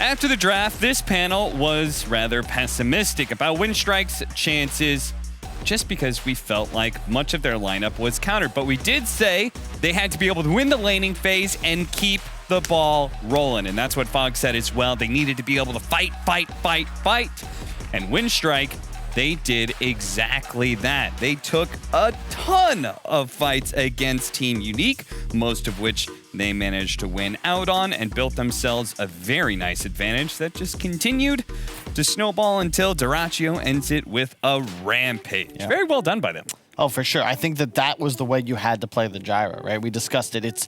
You're going to get doomed. So the Ags is huge. He has BKB Ags, Satanic, Daedalus. Just raw damage. I don't care if I'm doomed. You can't stand next to me. The Paladin Sword also, I think, is like by far the best neutral item he could have got. But they played fast. They got a ton of kills early on. It set them up for success. Yeah, and a big part of that was the fact that Gyro was able to farm so much. Of course, he was matched up against a Jug Mag. So who's going to win out in that farm war? We've got Purge to be able to break it all down for us. Thanks, Cap. Having a Magnus to amplify your melee carry to accelerate and get more farm is a great strategy to have. Gyrocopter doesn't farm as fast on the opposite side, but he has a lot of good things going for him. Number one, you're pretty strong at fighting in the early game because you have lots of nuke damage, but also you're able to accelerate using Flak Cannon. That helps you out a lot here. Windstrike did a great job, though, being aggressive against this increased farm speed, knowing that if they didn't slow this down, then Gyro was going to have a really good time. So they end up pressuring the Ancient stacks. They did get cleared about the same time that they initiated, but with some great dives and some early advantage. They do clean up the Juggernaut kill as well as Selena here, getting a bunch of kills. And on the opposite side of the map, what's happening is they're accelerating Gyro with Ancient stacks and doing this cool combo, putting tag team across all of the Ancients. That way, when Flak comes through, they end up dealing a lot more damage in an AoE, which accelerates the farm speed here and gets Gyrocopter Ags at a relatively good time. 18 minutes in here is not bad at all. The earn very necessary for mana regen, so opting for the cheaper item that also helps compensate a little bit for the lack of HP regen that Gyro struggles with. So that's pretty cool. And then here's a really cool team fight that we had at the 21-minute mark, coming out of Team Unique here. They know that they're going to be invading the high ground. They seem to have better initiations with being aggressive towards high ground than their opponents did, but I really like what Ghostic did here. He basically approached the cliff, and as soon as the smoke breaks, he knows that there's heroes up here, so then he goes for a blind RP, ends up catching 2 heroes. Basically, this is normally where the supports are going to stand. The cores or the tanky guys are going to stand here. That's why he targeted to the left here. Ends up grabbing 2. They get a great team fight. Unfortunately, there is a Aegis on the Gyro, but this is the other really cool thing about Gyro this game. Gyro really doesn't care very much if he gets doomed. He's got Ags. He's attacking constantly. If he casts like Call Down and Flak Cannon right before the fight starts, he's basically happy. And that's part of the reason that Windstrike was able to take this win here. Made it a lot harder for FN to play his game. Yes, and it certainly seems like this is just going to be a series that is going to be more largely execution-based, as Windstrike showing that they've got a certain play style. They know how to execute it well enough to win against whatever they're playing. Yeah, play fast. Were you happy with the fast speed of this game, Owen? I mean, it felt like Windstrike was just constantly going. No, absolutely. It sort of forced Unique into a position where, 2 of their cores were falling back enough to the point where they were sort of just a bit of a one-trick pony. It was just a Doom and it was just an Empower bot, at the end of it all, and a lot of weight on the shoulders of the Juggernaut, and he can do it on his own. It's a good point. Like, that's the strength of that Windstrike lineup. They don't really run on the same cooldowns, whereas Doom, Mag, if you don't have ult up, you're kind of worthless. They don't have the ability to find pickoffs the same way a Slaughter and a Puck. You can just go in, you're out, you're in, you're out. Doom Mag, you have to commit hard. If Omni Slash down, really, if any of the 3 cores ultis are down, taking a team fight is really tough. And they fell far enough behind that they lose map control, and suddenly you don't have the luxury of choosing your moment like you would want when you're such a ulti-reliant comp.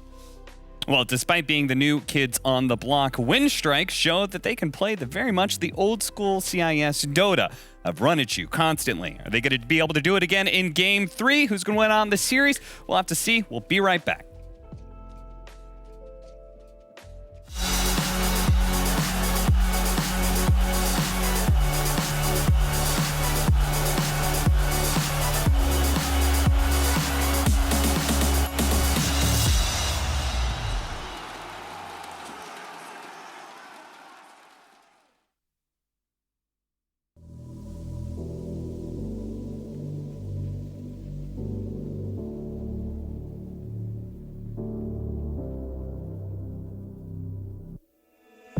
Sarah, I hurt myself today trying to make the pain go away.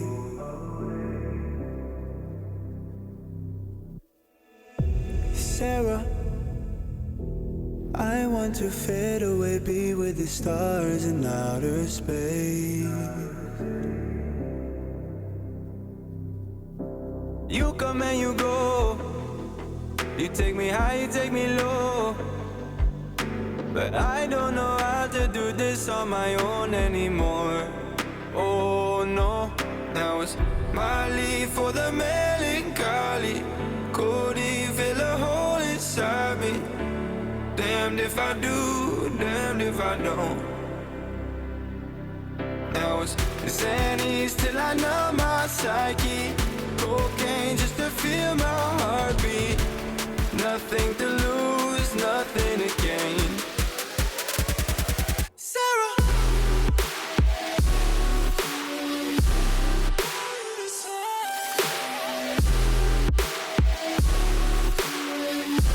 Sarah, why you leaving me?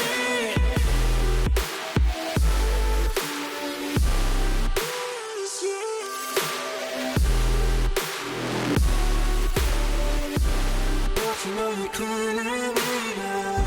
Sarah, I lost myself today trying to find ways to make you stay.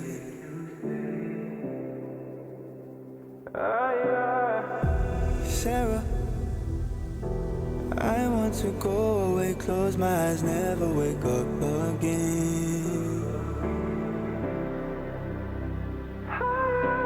You come and you go. You take me high, you take me low.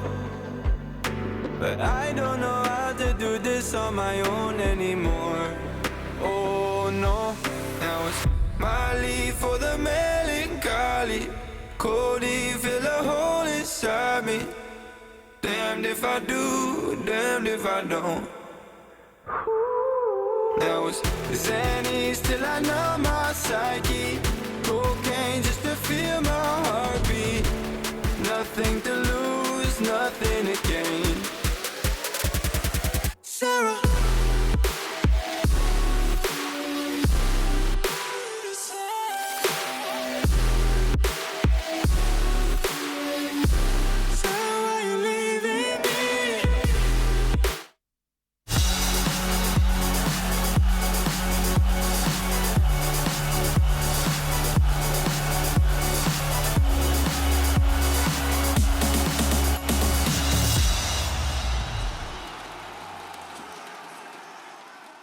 Unique may have already taken down PugChamp, but they're finding that Windstrike is a little bit harder to beat, as the series has now been tied up 1-1 with Windstrike having the momentum going into Game 3. And it feels like drafting-wise, even though we may have sided against them for this Game 3, in some ways, I'm just going to trust whatever Windstrike does. Which seems to be opening with a Puck-Tuss duo. Yep, worked for him last game, run it back. I think the Phoenix also may have had a lot to do with that last game. That's true. Yeah. Couple of wins, won every game so far.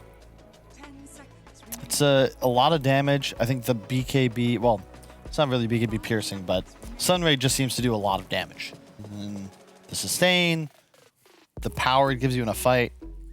Yeah, they've definitely got to give some respect to this game as well, to the potential of Cheshire Cat getting one of those solid heroes. His Slardar last game was a huge an enabler to these heroes like the Gyro, making sure that he did have the potential for that heavy physical damage early, and just having something to to beat up the Jug through that magic immunity with. So instead of the beef of last game where they went Grimstroke Doom, they're going for the mobility of Void Spirit as an answer to Puck. Do you like that more? Hard to say. I think it's definitely more even. It's nice to have like at least some answer that can get things done. I don't know, as a matchup, Doom is definitely a counter to Puck, but the way the game gets played out, it doesn't feel like you actually have real tools to deal. You can't stop Puck from doing what Puck wants to do. Void Spirit can. Okay. You can match the aggression. The note I would have on the opening bans, though, Ghostix hero pool has been severely limited. He didn't seem very confident on the mag. He's known as more of a playmaker than he is an aura buyer. And with no Centaur, Mars, or Beastmaster, those are all staples in his repertoire. Batrider is not viable, I think, at all on this patch. So curious to see what he moves into. I hope it's not a Sand King. He was playing, I don't know if they necessarily picked it up in this patch, but Tide was one of the big ones he was playing a lot with the squad. But I don't know where you sort of see Tide falling at the moment. I do like Grimstroke Tide personally. I think anything that helps Tidehunter be more viable outside of his ultimate. True. Right? So Tide feels like, okay, maybe he's just a Gush and Ravage bot, but you give it an Ink Swell, he can actually get on top of people with the increased movement speed. He does a stun, he hits an Anchor Smash. He's actually outputting some good damage at that point. We shall see. Yeah. There's the Phoenix ban. So no Phoenix ban there. Yeah. No Phoenix play this game. I think that's the right move. The first pick out of this phase, it just seems too easy to grab a Phoenix. It's just... I can't think of a better hero the way these teams have been playing. A lot of battling, a lot of focus around objectives. And we've seen two pretty solid answers to deal with it. You know, a Snapfire in one game, Alina the next. Neither effective. All right, so what are some other like big team fight supports that can replace the Phoenix? Warlock, perhaps? Warlock? Does a form of... Would you call that percentage-based damage? Yeah, I guess so. Fatal Bonds is... yeah. It's a shared damage that's percentage, but not necessarily more effective against strength heroes. Unless well, you... in a way it is, though, because then you beat up on the strength hero and you beat up on everybody else. Also, to note, I had not realized that Arzeek is coaching Team Unique. One of my favorite personalities. Why? Over in Russia. Why? He's a nice guy. I hung out with him a bunch when he was still coaching VP. I like his attitude. And, I mean, I guess, you know, I'm biased. Well, not biased, but how much fun did I have at the hotel bar with somebody has a really big, impact on how I rate them in their profession. That is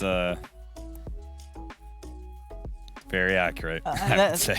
And there you go, Carl. You're saying this one as well. You're asking for some Necro, some AA. We saw a Necro. It didn't work out. We're going to see an AA this game. Yeah, Puck AA. I like that combo. Yep. Guaranteed Ice Blast. Damage amp. Really good with Tusk, too. And does this sort of put you off drafting some of the tanky heroes still, or you're still going to go for it? It's just that they will have a solid measure at threatening them. That's the right pick. Stay aggro.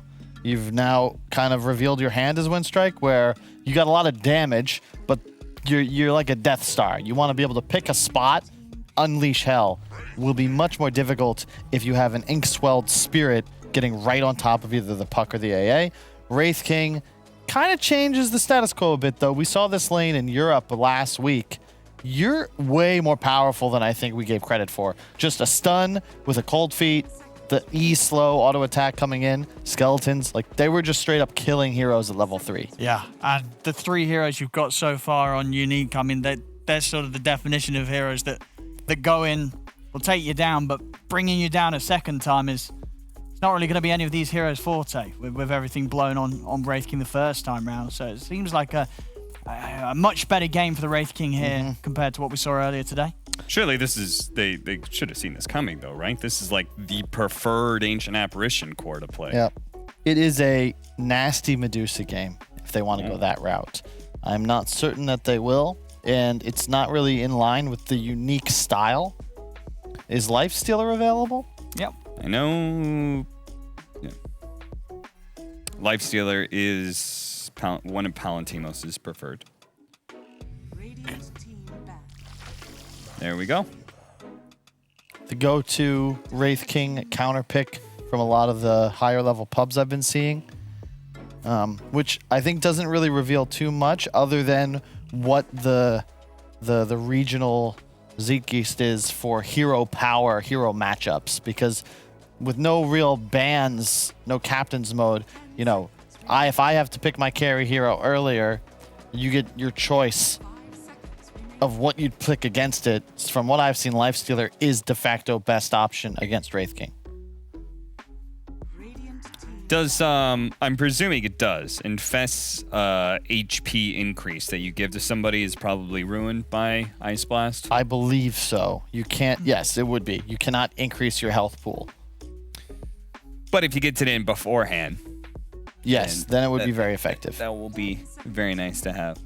And Windstrike's lineup is looking kind of burst-oriented, right? Puck, Tusk, They're looking to just boom, boom, boom, take somebody out of the fight at the very start. I mean, you already have the built-in delivery, too, with both spirits. It's just such a perfect pick. How do you feel about, well, I guess it is Ancient Apparition. I was going to say Death Prophet for Unique.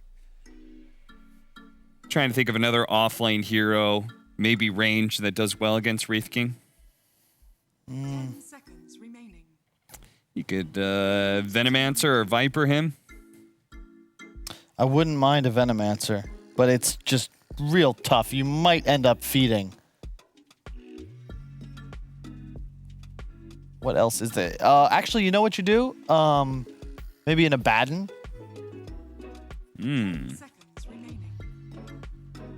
Aren't you somewhat afraid? Like, I feel like whenever I have Lifestealer, I don't want save. I want more damage or control. I think Abaddon gives you some damage, but it's more that you can kind of just be the frontliner.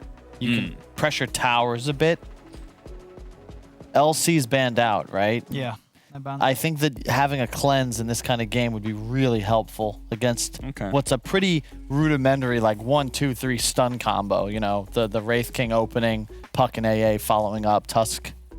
What about Omni Knight over Abaddon? Just because he makes Lifestealer stronger? Yeah, and also Abaddon deals with the AA a lot more effectively. Where, yeah, you don't heal through your ultimate, but you can remove spells. Another good option. This same concept, but no cleanse. Just tank up, buy a pipe, spam the wave. And they were lacking a certain amount. All they really had was Grimstroke yeah. when it came to wave clear. So now Underlord can help you get to the right areas on the map, help push in creep waves. I actually like this a lot now I think about it. It's a good route as well against the potential Tusk saves, and of course against the Puck, something else to trip him up. Yeah. They're going to go for it again. It may not have worked for them game one, but the Cheshire What I say, start of the day. It's the cycle. TI7, this is the meta, this is the patch. AA Necro, you cast the Scythe, drop the Hammer, the W, whatever that spell's called, Ice Vortex. Okay. So, is it a winning lineup? You've got a lot of playmaking still. You got a decent amount of control. So I feel like whenever I see Necrophos, I'm like a little bit leery. Do you have enough stuns? They certainly do. Yeah. Puck, Wraith King, Tusk. Yeah, I mean, I feel especially after that second game loss, I think Unique maybe looking a little too shaky for me. Yeah. You know, I feel it's kind of hard to go with them. I did think that second game draft should have had a lot better of a chance than they were able to show that it did. And this game with this lineup, I think that they are going to be able to put enough pressure on. And I think that it's going to be a totally different game for the Wraith King in comparison to what he was able to achieve last game, in the first game. This time round, I don't think they're going to be able to kill him twice very easily. He's going to have a lot of backup. I think the most even draft, it'll be tough. I'd lean Unique just because I think that their lineup is a lot more forgiving. You know, Void's like, they have the Taxi out if necessary. They stay out too late. Then you have Double Spirit with a Lifestealer who can hop in. There is a Puck. That Dream Core is going to be annoying for these spirits. Yes, but it's the same. You know, he's playing into an Underlord. There's going to be a very early pipe. I think the damage reduction from Unique and damage mitigation avoidance is going to prove too powerful. Sounds like a matchup where the mids are going to be super important here, right? Because either one could have a super hard game, one way or the other. Yeah. Okay, well, that's the storyline we're going to go with here for this draft number 3. But what happens inside the game, that's entirely up to the players. And it's all going to be casted by our lovely Moxie and Fogged. Well, we get 2 different drafts this time around, and it feels like this time they're a lot more even. Are you leaning one way or the other here, Fog, though? The hero that just popped up right in the middle of my screen is the only one that I don't really like too much on the side of Windstrike. That AA coming up right in the middle of the draft. I'm curious to see what they're gonna do with it, really, because I didn't see a reason. Usually it's because you see like your Morphling, your Necrophos, these big heals that are gonna be coming out. He didn't see anything. The only things he saw were like what, Void Spirit, Earth Spirit, and Grimstroke when they picked it up. So I'm curious as to see why they did and what they're gonna be able to do with it. I think it's really just about that full-out aggression. Windstrike maybe feeling themselves a little bit. And yeah, I'm wondering if it is going to end up working out. You know, the Necrophos didn't end up working out the best the last time, and he is playing into a lot of silences, a lot of magic damage too. Wondering how it's going to end up all going together as It's not traditional for your initiation, so I feel like a lot of the game on Windstrike is going to be on Rebel's shoulders. However, he had such a good puck performance that, you know, maybe that can be pretty okay. Yeah, but I would argue that one of the reasons why Rebel had such a nice game is because of the fact that he was able to pair up with Cheshire Cat and make a lot of these plays. And this time around, it's a lot more on his shoulders. Not so much, you know, you don't have that really nice ability where you can have a Slardar just jump in with the Slithering Crush and open up the doors for you. You've got to find these things. You've got to search for them yourself. And there's only so much that a Tusk can really do. It's a great skirmisher, though. It's going to be able to make things happen, but you also have very mobile heroes over on the side of Unique in the form of the Spirit Brothers.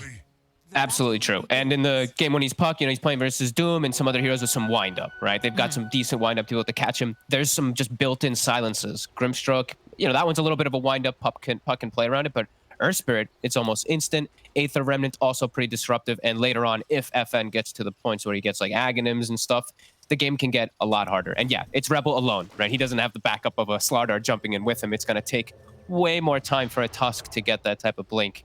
So yeah, we'll see how it all ends up happening. Is it's a tri-lane. So I guess that's the idea with the AA. They want to be extremely aggressive with this and just then switch it up, just get a good start for Cheshire. But nope, they move.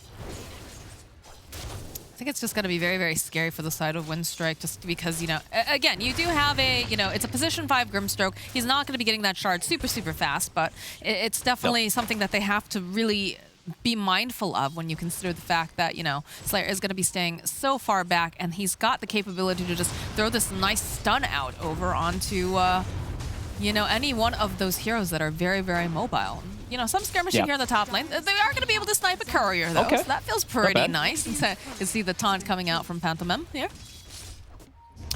I'm really worried. Like this, the AA Wraith King. Okay, that's also the other thing, right? AA Wraith King. This is a tried and tested combo, so I guess that's the other reason that they did go for it. They just wanted to have a strong lane up here. But I actually quite like this Underlord and Earth Spirit versus the AA and Wraith King. They're just gonna have to pull the waves a little bit like that. But if this Underlord's able to get good farm and he gets a good timing on the pipe, like Kyle was suggesting, it's an excellent pipe game. Necrophos, AA, Puck. You can counteract so much of the damage that's coming in. Yeah, I just don't see how they take him out, like, as the game gets later and later once he does pick up those items, because he's going to be so incredibly tanky. It's going to be difficult for sure. They're going to have to throw quite a lot of spells on him, but at least they do have ways to take out tanky heroes, right? Ice Vortex plus a Necro Reaper Scythe can definitely just remove him. But is that necessarily who you want to be using that on, though? Because, you know, the lockdown is a little bit light coming out from the side of Windstrike as well. It might be necessary, right? Just to remove that pipe aura, because then you have so much. Because eventually he will go for that. He will have that. You might just have to just go for that type of target, because even ulting on Lifestealer is going to be hard. Void Spirit can be a pretty elusive hero to play around. So yeah, there's still 2 targets that he probably just owns the Reaper. It's mostly Void Spirit and the Underlord. Lifestealer is just tough to get the setup on. Right now, got Rebel just a little bit further ahead here from FN. That's about to be expected, though, with the puck, again, being ranged and also having some very nice base attack damage here to harass with. Great matchup, yeah. Rebel should have a very good start into that mid game. However, as you said, you know, those silences, they're going to come into play. That Earth Spirit, we're going to have to watch how much Bignum can do to cripple Rebel's game inside of the midst of all this. And just looking at lanes, you know, Pantomime, he's struggling a little bit down bottom. This Necrophos and Tusk just hitting him. I mean, just the harassment that comes into play. Just Necrophos versus these strength heroes is quite annoying. Yeah, and there's only so much a Slayer can really do here. He has to be careful that he doesn't get out of position, because if he does, it's just a very easy sort of kill here. Top lane, the roll doesn't quite connect, but we'll push Duracho apart a little bit as Palantimos was trying to make some plays here over onto Cheshire Cat with that Inkswell, but immediately rages up, just backs off. He doesn't want to hard commit to this. Has to be careful. Every time tag team's used, that's why he skilled Rage, just to be able to protect himself versus it, rather than having the Ghoul Frenzy. So it's more of a defensive approach, which I feel like actually hurts the lane, because you have Grimstroke who wants to be more aggressive. Now Palantimos is more of a passive kind of style because of his build. And Duracha has just been able to dodge all of these rolls each time. Not getting as much as they really would like out of that top lane, but no. I'm sure that the Wraith King is feeling pretty happy about the fact that this lane's going a lot better than the previous lane against Unique. Just such interesting starting items too on Pantomin. I don't know. He's like starts with like no build up on the AA, the 5 position. They're gonna try on Ghost Stick, but he's so tanky. He is indeed. In fact, they are gonna have to pop those stick charges over on the Wraith King, and they're just gonna turn right back around again and just continue to farm up. This will be a slow start for Dyrachyo in comparison to the other game where he was playing Wraith King. He's gonna have to just catch back up. That's that's the thing about AA. You have kill combo in your lane if you reverse is something that's actually killable because of the cold feet plus the stun, but Underlord is not killable with these two. No, I think you really would have to go after the Earth Spirit if you have any hope of actually grabbing anyone in that lane. And the positioning has just been very nice coming out from him, so it's going to be difficult to find it. And again, they just keep trying to make these plays over onto Ghost Stick, but he's so tanky. They get hit back here by Bignum. Some body blocks coming out as well. Ghost Stick, he is sitting a little bit low this time. Are they going to be able to get the final hit off? No, they're going to have to back off. Again, he's still alive and kicking in the bottom lane. It's the Inkswell will proc here on Slayer. He goes, he uses the Fairy Fire, uses the stick charges. Is he actually going to make it out alive? No, the shards at the last second will be able to get the first blood. Very nicely done, Slayer. As you said, has to be very careful of his positioning. He steps up just a bit too far, I believe, to put down this sentry ward and just gets taken out because of it. He will block the camp for the further pulls to prevent them, but does pay with his life. On top, let's see, Ghost Stick. He brings himself a salve.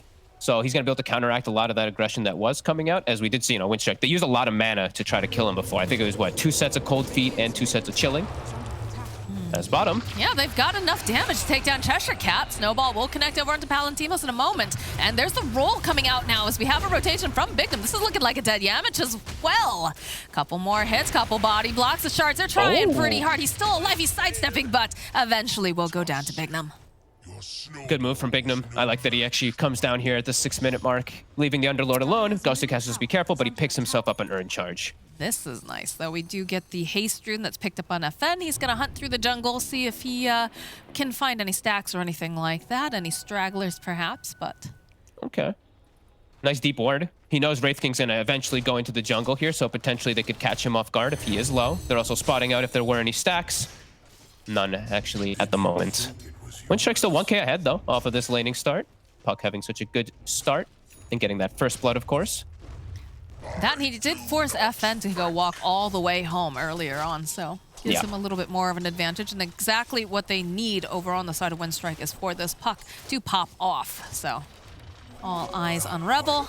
Had a great game in game number 2, and he's hoping he can repeat it. And look at this bottom, FN, this Haste Rune, Cheshire Cat, he's very vulnerable. No points in the Ghost Shroud either, as it's all magic damage anyway.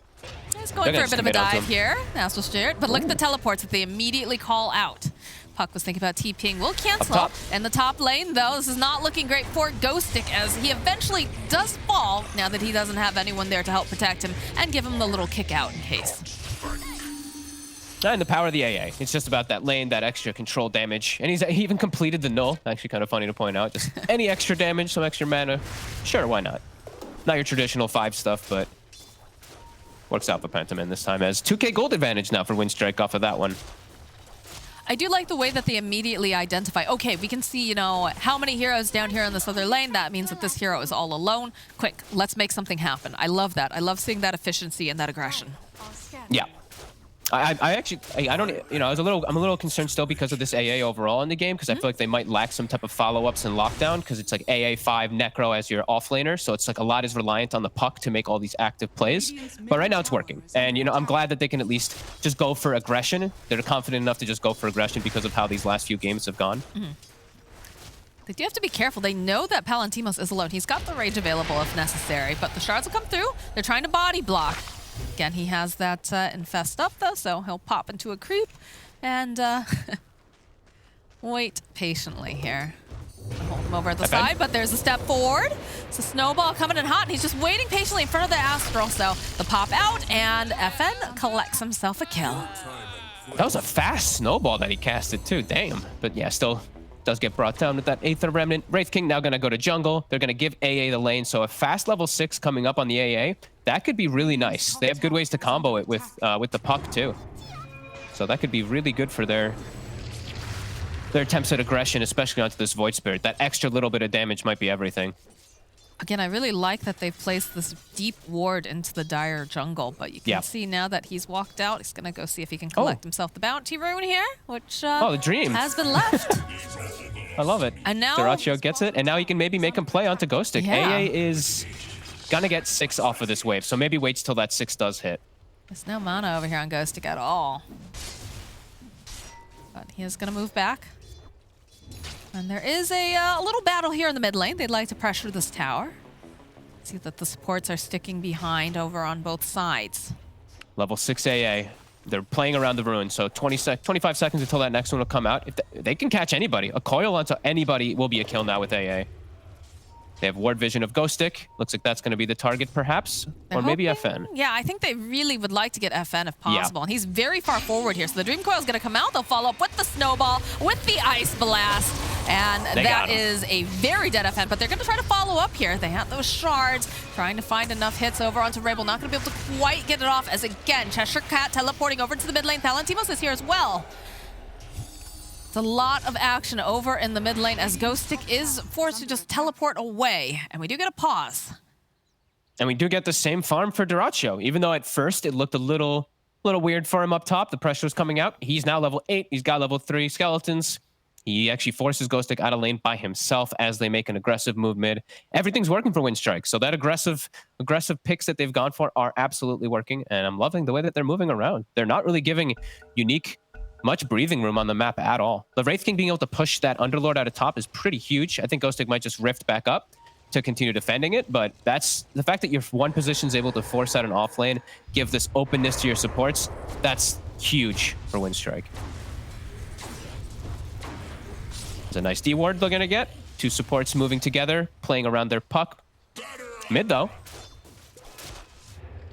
Yep, they'd be able to go and find a kill on Cheshire Cat over there. So a nice, quick little pick off. Again, seeing that the supports are moving around a little bit opens the door for pick off potential.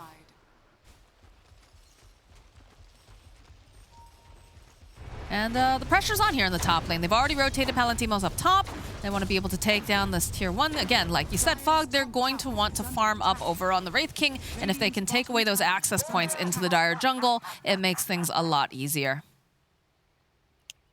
Yeah, it's a tough game stake right now for Unique, though, because they want to pressure towers, but it's really scary for them to do it without the Underlord. So I feel like they have to just play around Ghostic quite a lot right now in these next upcoming moments, because I think the puck in the AA will kill pretty much anybody, as we see in this replay here. It's an insta kill. Like this type of control and this type of damage this early on, it's massive. It's pre 10 minutes and that AA blast is online. So I don't think that Unique was expecting to get hit by that this early on. It feels bad too because Palantimos made his own rotation to the mid lane and they weren't even able to collect any kills. So definitely feeling pretty good right now if you're Unique, or rather Windstrike. But Unique is going to be able to join up with the Cardi wave here on top and take this tier 1 at the very least. But also at the same time, Rebel takes out bottom tower, so he's not looking to defend top, he's looking to make his own moves, their own aggression. That's the big thing. The puck in the AA, it's all aggression that they are going for, and they're even setting up for mid too. Yeah, they want this Unique Void has Spirit. to defend this. Yeah. They spotted the Grimstroke over there, but they have no interest. They would rather get FN. They've got the Ice Blast. They've got everything that they need for a good fight or just a fast hit and run, so to speak. The Slayer will get spotted out here, and they don't even need to use anything too wild. They've got an Illusion Rune. They do enough damage, and just like that, this mid tower should go handily over to the side of Windstrike. When you're able to get this Witchblade at such an early time on these pucks, like you don't have to use Coil to kill supports. It's just a silence and an orb and 2 or 3 right clicks and they're dead. As Dyrachyo. Yeah, they're going in. The Ice Blast should connect, and down goes Ghostic. Big Thumb not looking too healthy either. So he'll be the next one to fall. Oh, when the Dream Coil gets used, they managed to find the Void Spirit over here on the side. Yules buys a little bit more time. They're not going to be able to immediately stun him. But Palantimos walks into everyone here. That is not what he wants to do. Is going to have to hitch a ride here on Slayer and just run for his life. They're just getting ran through right now, though. Windstrike just diving past the tower. Not even losing like the Wraith King ult once. Not losing a single hero. Now they're swinging toward top 2. This is Windstrike just winning in every essence of it, as they also find a courier from Slayer around that secret shop. And just firm grasp of this game right now. 5k gold advantage, another D ward coming out from Pantomime. I mean, they're just running at them. What can they do? Okay, perhaps they can pick this off here, but again, the rest of the team, they immediately show up. And Dracula looking for any sort of opening, anyone that they can catch with those ice shards. Not going to be able to quite find it, but look at them. Just the way that they run at the side of Unique. It does look like they will be able to go and grab Slayer. That is the position 5, so, you know, if anyone's got to go down on the side of Unique, you're happy it's that guy, but how do you run from this? They're just getting ran over, and now it's like, the thing is, they're not able to fight even when Coil's down. Now Coil's back up. So now FN has to be super careful the entire time that this Coil is available. This is just really heads-up move from Winstrike. Unique is not prepared for this aggression at all. And we said, like, I feel like Bignum has to really step it up this game to be the guy to go in, the guy to start stuff, to kind of break up this aggression that's coming up from Winstrike, because it's starting to get too overwhelming. This Wraith King's going to start farming way faster than Lifestealer. See, I mean, just the nature of the hero. He's going to have Radiance at a very fast point in this game, too. And there's not really any moves that Unique can make around the map themselves. This is a big concern. They might be able to find the Necrophos over here. In fact, a step forward, drop the Remnant, wait patiently, roll on in, Inkslow, but a big old Ice Blast coming in hot. Will land on 2 of them. Unfortunately, they don't have a way to quite grab them here on the side of Windstrike. No Blink available, obviously. Does have just maybe enough here to throw out that Ray Fire Blast. It doesn't have any steps left. The slowdown again coming out here with the Vortex. The roll forward coming out from Bignum. He's trying to buy a little bit more time. FN actually going to survive this. They don't have the vision on him. He's going to be able to probably walk away. Yes, he just teleports out. Bignum is going to have to be the sacrifice, but he sacrifices his life to get his core out, and that's the best that they can hope for in that instance, because someone had to die there. Yeah, they really did. Someone had to, and it's really just running is the name of the game, it feels like, from Unique. They get Cheshire Cat, who's, I mean, I feel like Cheshire Cat kind of gifted that one, completely away from his team, just farming a jungle camp, gets caught off guard, but as soon as the rest of the team shows up, it's full retreat. Unique continuing just be unable to battle versus this Windstrike heavy aggression. FN is walking back to base full HP, full mana. Why? He's just scared. They're so scared of all these plays that are just coming. Look at these wards, too. Look at this. The second that they step out of that base to try to get a simple D ward. And Slayer's just offering himself up to the king. He lets the boys finish him off. Okay, wow. Unique is crumbling. Ghost all Stick over the is place, just and stuck over here in the corner. He's going to try to Dark Rift out, and I don't believe they have enough damage to kill him before he just go. Oh, the Scythe! No, they do! They absolutely do. Foxy, this is a disaster. Unique is just full out crumbling all over the place. Windstrike, every game, even the game they lost, I think they were winning the Vision Wars. This one, they're crushing it. They're just baiting, it feels like, the entire time. Even with, like, even just the Vision. You saw that. Bignum tried to step outside the base just to get the D ward, and immediately everybody just collapsed. All right, double damage does get picked up. He'll dodge very nicely here from Draccio, but it definitely feels very scary for him right now. Palantimo's trying the best he can. He's trying to shove out these waves. But look at the way that Windstrike is just circling around in the jungle. They know that somebody's going to be down here. Ward gets dropped by Slayer.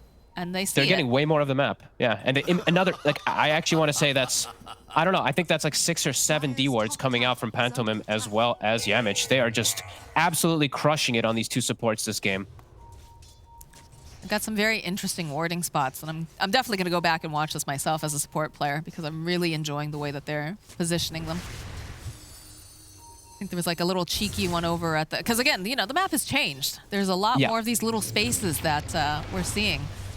These wards behind towers, like if you're just neglecting the high grounds, I've seen now 2 or 3 times now where Windstrike puts a ward behind a tower and it gets them just so much info. This time, it got dewarded. I think they denied it.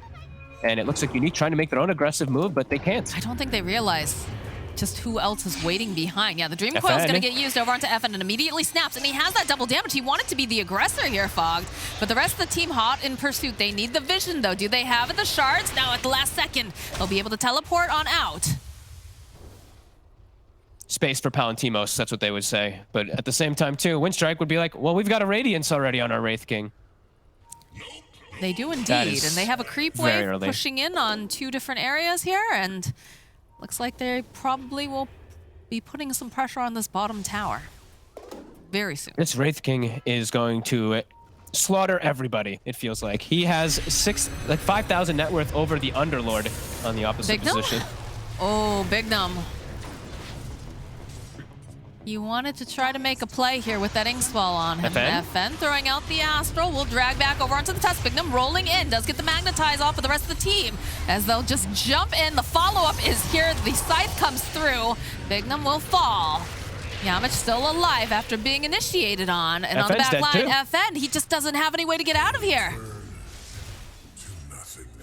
They have no hopes of fighting. No. They can't take a fight at all. Like even the small heals coming out from Cheshire Cat, it's enough. I can't believe not even the Tusk ends up dying. He's the one who gets initiated on from Bignum, and all of the spells from the side of Unique. Windstrike just tanks through it. It's just looking way too scary for the side of Unique. And they're just always hunting. They're always moving together. And they're just applying such firm pressure on this game that Unique, I don't think they know exactly what to do here. No, I feel like Windstrike overall in this series have just absolutely proved it to me that they're the better team overall in the macro game. Like the way that they've been controlling the map, actually all 3 games, even the game that they lost, I feel like it was just a draft mistake. It was just the morphing that they could not address. This game and the last one, they've just looked so hot the way they're playing together as a team, playing around Vision, and just playing these pressure points. FN walks directly into Yamich and Pantherman. Look at just the way that they move together, though. I love this. It's all grouped. They know that they can't do anything alone. The Tusk and the AA, they're always together, looking for plays. All right, Derachio's putting pressure on the mid tower, waiting for the creeps to show up. He's got those boys to help tank. And this is a mid tower that's not long for this world. No. And he's going to be buffed up the entire game, too. Not to mention the Ice Vortex with the Radiance, that little extra damage that'll be coming in. But he's going to have Solar Crest very soon on Yamich. So he's going to be a lot stronger in the fights than Palantimos, who Solar Crest is nowhere near on the menu. Nobody on his team is going to be able to build that one up. So it's going to be a really uphill battle for this poor Lifestealer, who already has been having a very uphill battle.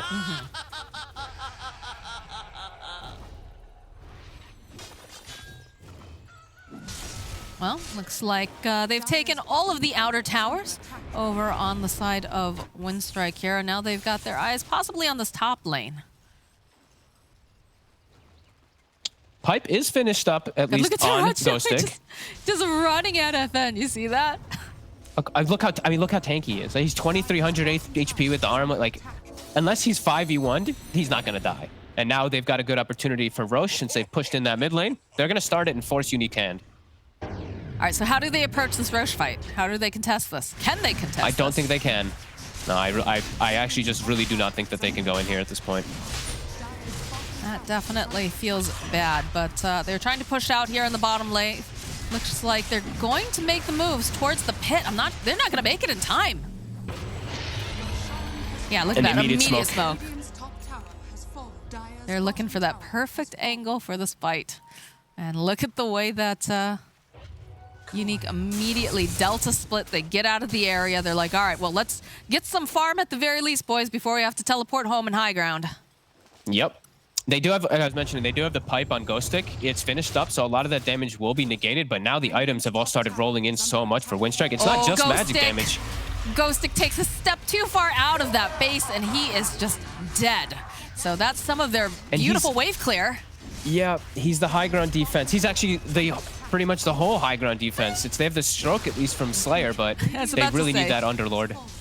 That's pretty much the only thing that they have besides the Firestorm here. So yep, Windstrike just walking right on into the base.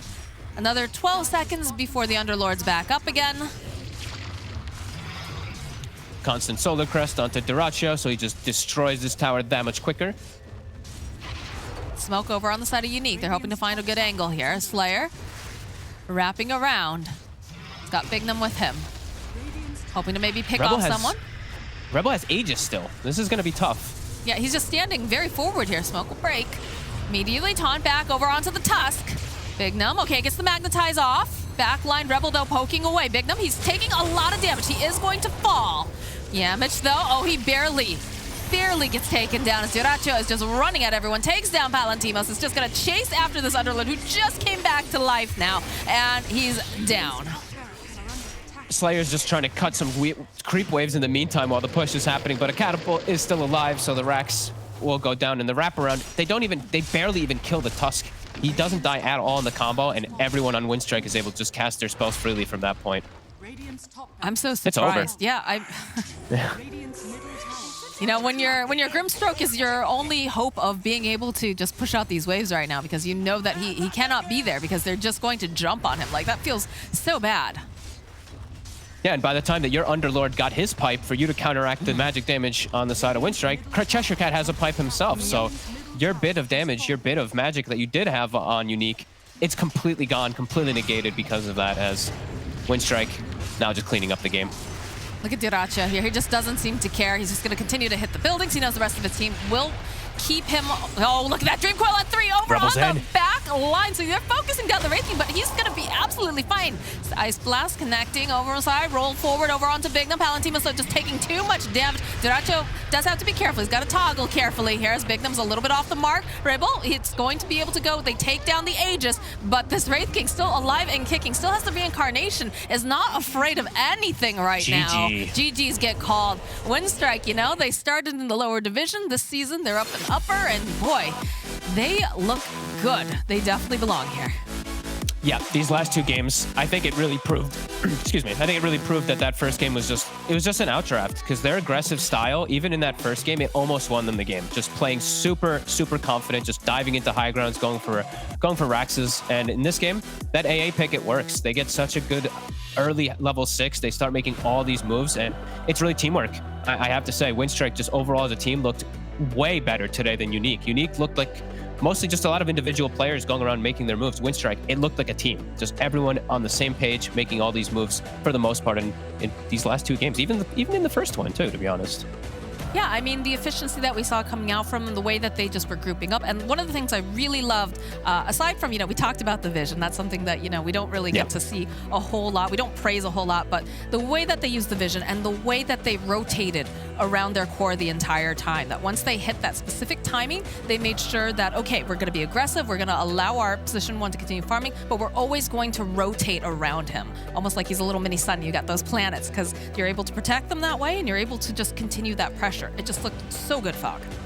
Yeah, it was great. It was, like I said, teamwork, right? I never saw where the A and Tusk were like they were alone by themselves, like trying to do any solo plays. They were always together, always looking for a core to play around, except for maybe the one where Cheshire Cat dies by himself. But like I said, I think that one was a bit of a gift. Besides that, Windstrike, it was a clean and very well executed game. All right, well, we're definitely going to be looking forward to seeing more of them throughout the season, but for the time being, we're going to toss it over to the desk and have them tell us all about how things went down. You're absolutely right, Moxie. Windstrike certainly does deserve to be here, as they are shattering the dynamic here of the upper division for the Eastern European DPC. Windstrike's arrival here in the upper division is hailed with a quake, but we'll talk about that more after the break.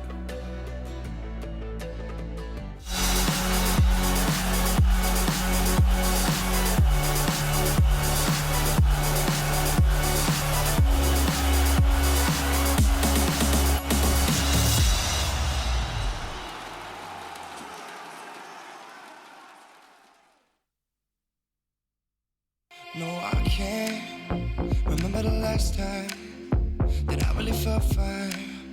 Now I'm trying to rewind, 'cause lately I've been feeling kinda hazy, like I'm stuck in a daydream, and you're not here to save me.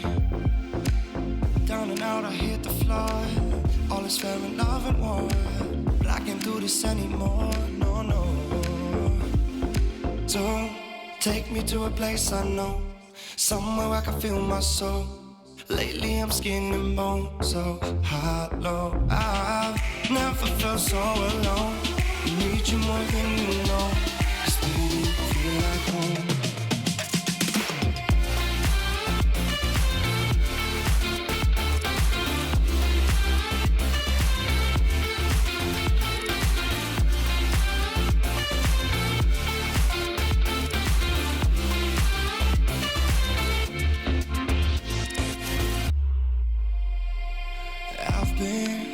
Reminiscing the late nights, we'd fall in love in the moonlight, then wake up at sunrise. Now I'm just thinking that we should go back to when we were, hold each other and feel good. Down and out, I hit the floor. All is fair in love and war, but I can't do this anymore. No, no. take me to a place I know, somewhere where I can feel my soul. Lately I'm skin and bone, so hollow. I've never felt so alone. I need you more than you know, 'cause baby you feel like home.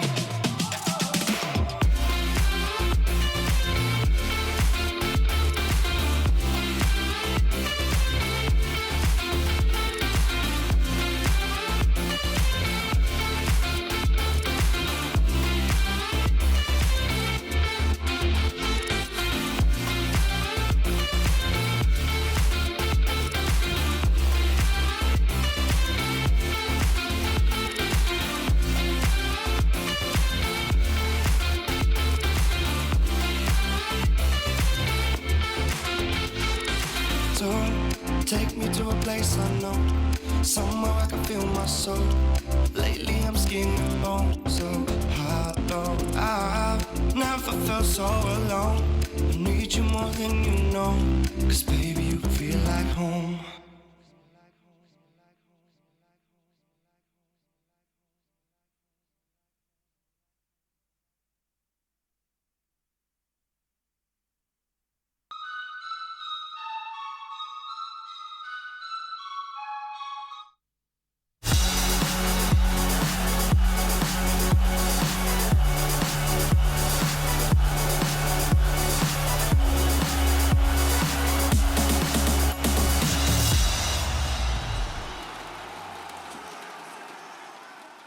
One hell of a performance by Winstrike here as they managed to bring down Unique. They are now 2-0 in the upper division of the Eastern European DPC. They took down Extremum, and they've now taken down Unique. Both games actually went 2-1. Owen, weren't you talking about how Winstrike dropped a lot of games in their lower division matches? Maybe this is just their MO. Yeah, no, absolutely. I think their sort of score last season was something like 13-6. So at least in 4 of the wins, 4 of the 2 ones that they won, they did drop a game. So yeah, they just love to play Dota that much. You know, they want to make sure that the series go the full length. And hey, you know what? It seems to work for them. A lot of wins. Even with the fact that they drop a match, they seem to be a team that's very good at adapting and sort of looking at what went wrong and just fixing it. We saw, you know, game 1 they lost, still had their strengths in it. You know, we talked about that point where they get the racks, and then, you know, coming in with the hot drafts, especially this third game. Game 2, the draft didn't seem great, but the play was phenomenal. This game, they had the combo of both. You know, they really managed to abuse sort of the shakiness that the Unique started to show, really, even in that first game of the series. Yeah, Owen pretty much said it all. Like AA Necro, I think these heroes are back. Fogg was saying in the group that he thinks the Scythe might be bugged with the AA ulti, where Necro gets the kill twice, something that was an issue in the past. Yeah, because you get the Scythe kill and you get the kill based on dealing damage, like under the AA influence. It's we'll have to test it, but well, that would be a pretty big. Yeah, the thing is, the Necro Wraith King with the Puck, like. We talk a lot about Puck, and in theory, yeah, they could kill him with the double spirit and the Grimstroke, and we're like, oh, it could be a tough game, but not if you're ahead. He's getting all the initiations off, and then your 2 side cores just literally out-vomit damage. You have Radiance on one end, Heartstopper on the other, a Scythe to finish, AA Vortex everywhere. There's so much magic damage, and by the end of the game, yeah, Underlord has a pipe. He's getting just 2-shot by a Wraith King and a Tusk crit. Yeah, and they couldn't kill the Wraith King. You know, I think we saw at the end didn't die at all. You know, that sure they might take him down the once each time, but they have to fully commit for it. And they didn't have that sort of hero that's ready to take on a Wraith King twice in a team fight. All right, well, Kyle seems to think that Owen says it all about this matchup, but one man who already has a little bit more information for us is Purge.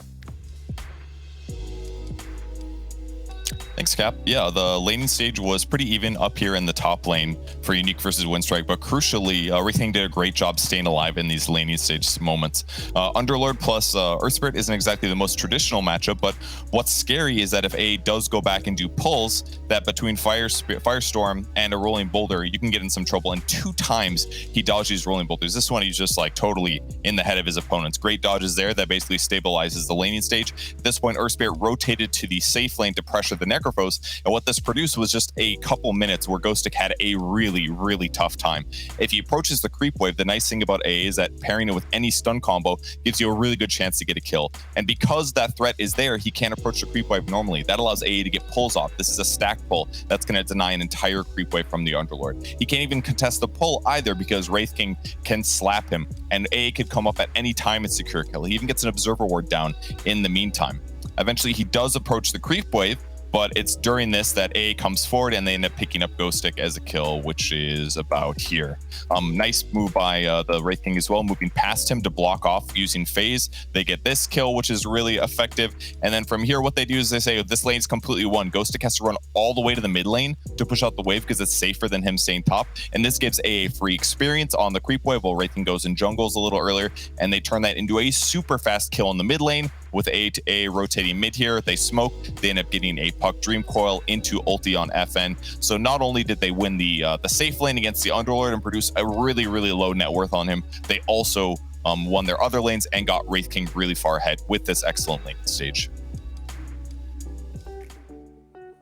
Thank you very much, Purge. And yeah, I mean, between what our analysts are saying here on the desk, what Purge has broken down, and I believe I remember Fog saying specifically, in this series, Winstrike have just proven to be the better team on a macro level. They seem to have a strong understanding of the pace of game that is required to be able to win in this patch. Yeah, they really struck gold with that win. We're trying to fit a Winstrike pun in this entire segment, and I still can't do it. Okay, well, we'll give you a little bit more time for that. Maybe you can come up with it during our interview, because we do have one right now with the captain himself, the very charismatic and energetic captain, Pantomime. I loved hearing your interview earlier that you did. Welcome. Hello, everyone. Nice to see you. They win again, and I'm happy again. Hey, you should be. You guys got a great victory under your belt here. I am super curious about you, sir, because from our perspective, you're quite new to the scene, but it sounded like in the pregame interview that you have been watching and playing Dota for quite some time. How long have you been at it? I'm playing Dota like 5 years, but I have long breaks when I just have no motivation to play, and maybe if I lose too much games, and I didn't play competitive at first, so I play only to enjoy. But I play some tournaments in Ukraine, LAN tournaments, and on which was like a lot of good people, and I understand that I wanted to play more competitive, and nowadays I'm trying only Dota. So that those tournaments that you played in, that was the time that you experienced like, oh, this competition, I like this, and you want to keep playing? It's junior tournaments, low price pool, but this atmosphere and understanding that it's what I like, I don't need more. Awesome. Well, I've got ODPixel and Kyle who also have some questions for you. Yes, hello, Panto. We're seeing that in pretty much the majority of the series that you guys Winstrike win, you do tend to drop a game. I mean, to me, this does show that you as a team are very good at picking yourselves up after a loss during the series. I mean, is that something you sort of take the lead in yourself? I mean, how, as a team, are you able to adapt as quickly as you do to those losses in the series? I think we like to lead every game and go like first number. Sometimes we draw and we can die as 5, but after it we just say they have no buttons, let's go crush them, and we do it. So it's simple for us. We just feel when we are strong. And in this series, I can't remember, only at first game when we throw too much, we say, guys, we need to chill a bit. But in second and the third game, we can't stop. We just go, and kill everyone who we see. Nice. I want to ask, what's it like being a new captain? Especially considering a lot of the guys that you're leading have more experience and they're significantly older than you. Did you have to earn their trust, and how does it feel knowing that they got faith in you? I'm not a captain like Puppy who say everything about game. Everyone in our team can make calls, who feels that he's strong and feels that he thinks what we have to do and what is the only good way to win. And who understands this at some moment, he can tell it. but smokes, maybe some vision, and where we should play, I can settle it, and others on my team can as well if they feel free to. Awesome. Well, I actually just had one last question for you. Is there anybody on the team that you have like a special relationship? Anybody that you feel closer to than the others? Or how did you ended up joining this team in the first place?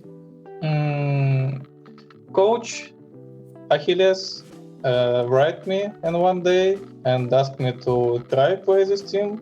And some players in this team think that I'm bad because I didn't play at all on this level. But when we try some clan wars, they like, wow, he can play a good Dota and we can try with him. So that's how I joined Winstrike. I don't think that I have special relationship. We treat each other with respect, and we're trying to be more professionals than friends. Awesome. Well, thank you so much, Pantomime, for doing this interview in English. We really appreciate it. Okay. Thank you, guys. Goodbye. Thank you. Bye. Yakio. Man, I like him. I also think that he has the right take. Yeah. Definitely go the professionals route. I love that a little bit about like how some players on the team were like, yo, this guy, like, you don't even play Dota that much. Like, yeah, I don't know how good he is. But then they got some scrims in and he proved himself. Yeah. It's really cool to see. But some more people who may have to prove themselves, and it is going to be a tough task. We've got another series coming up for the day. It is going to be PuckChamp versus Virtus Pro. That's right. Can they become Giant Slayers? It's going to be tough. We'll have to see, though. We're going to have a short break, and then we'll be back to talk about the second series of the day.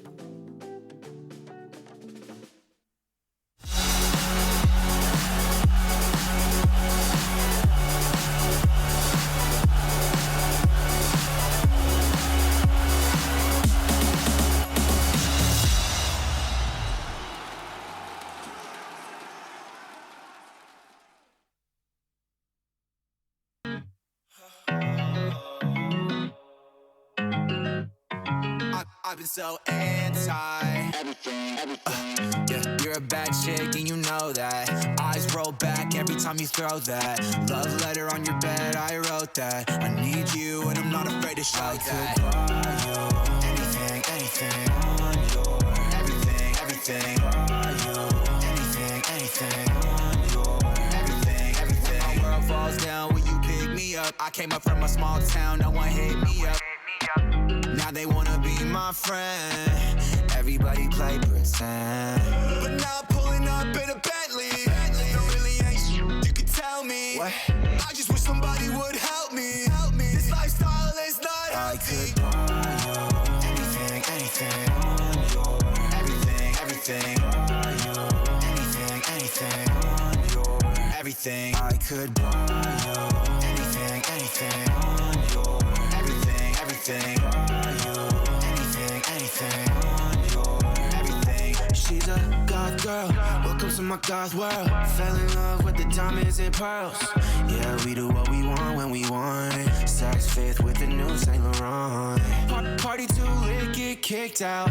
All alone, that's the only way to live now. Yeah, we do what we want when we want. I'ma get you anything that you want. I could buy you anything, anything on your everything, everything on you.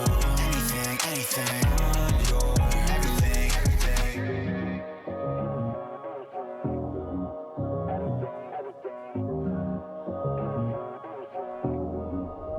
Yeah, I could buy you anything, anything on your everything, everything on you. Anything, anything on your everything. I could buy you anything, anything on your everything, everything on you. Anything, anything on your everything, everything.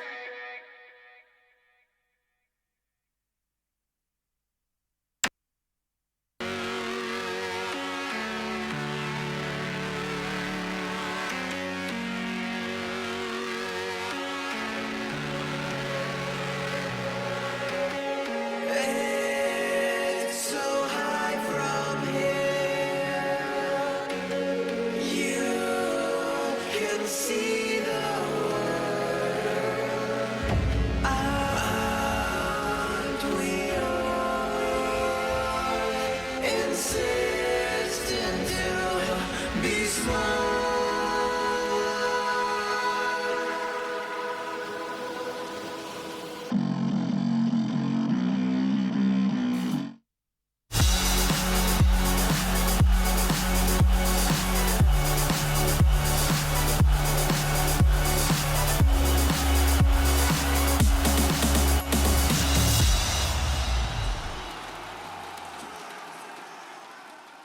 Welcome back, everybody. As we alluded to earlier, we have a series that is going to be a rough one. So rough, in fact, that Robson was neglectful in showing up on time. Sorry, mate. We'll come for you. You're because you weren't here on time. Your microphone's not on yet either. So, yeah, that is a shame. It's always fun when you get the new guys. Us experienced folk, we don't make these sorts of errors. I've actually never been late for a broadcast. 4 years I've been doing this. How long have you been at this, Robson? 1 second. Oh, sorry, can't talk. Still not prepared. Hello? Cap, Hello? Hi. That probably works now? I think. Amazing.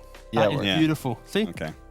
I thought we had 5 minutes, not 3 minutes. But alas. We've had 3 minutes. Yeah, it's always all a 3 minute bait. Second season. Damn. Oh, no. Check the tape. No, I got told 5 by myself and my inner demons because I had to go toilet. Oh, you got to stop listening. Oh, Jesus.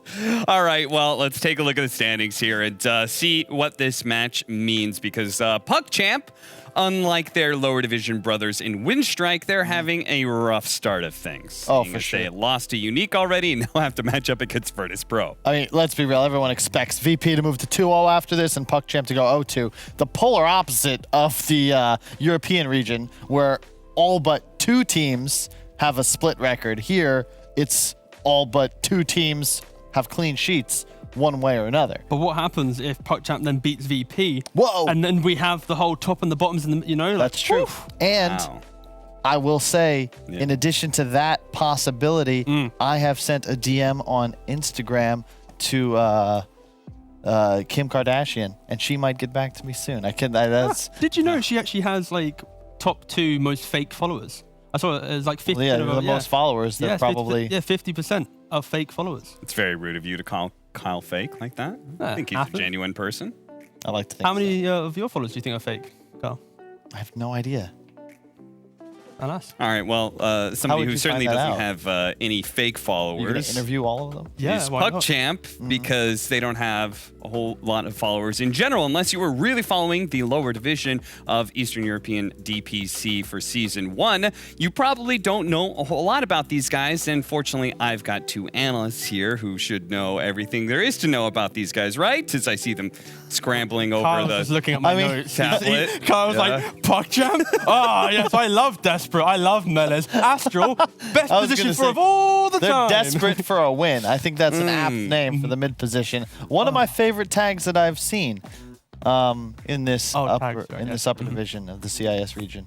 What I like, do I have? Yeah. What I like about PuckChamp is simply just the fact that lower division is kind of the first showing of them, and they have had a good showing. They've also, as like an organization, they've now got a boot camp, they've now got a coach, and it just feels like they've got the infrastructure to get better. And of course, they haven't had a good start, but I'd like to see this team stay in upper division because they bring new flair that some of the old guards of this region aren't really bringing.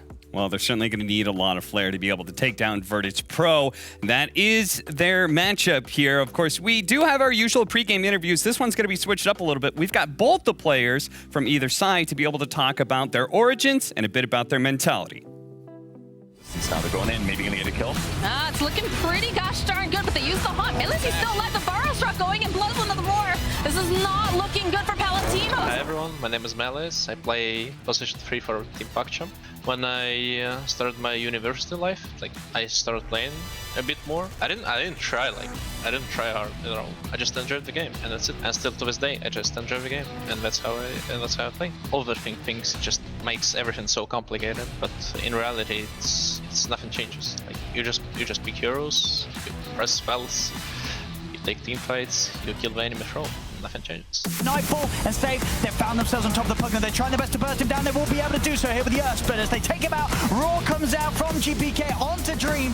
My name is Dmitry, I'm playing for Virtus Pro, position 3. I guess I started playing Dota for real in 2016 or something, but it was not much because I had a lot of work to do in school and no free time, so. It was Dream League Major.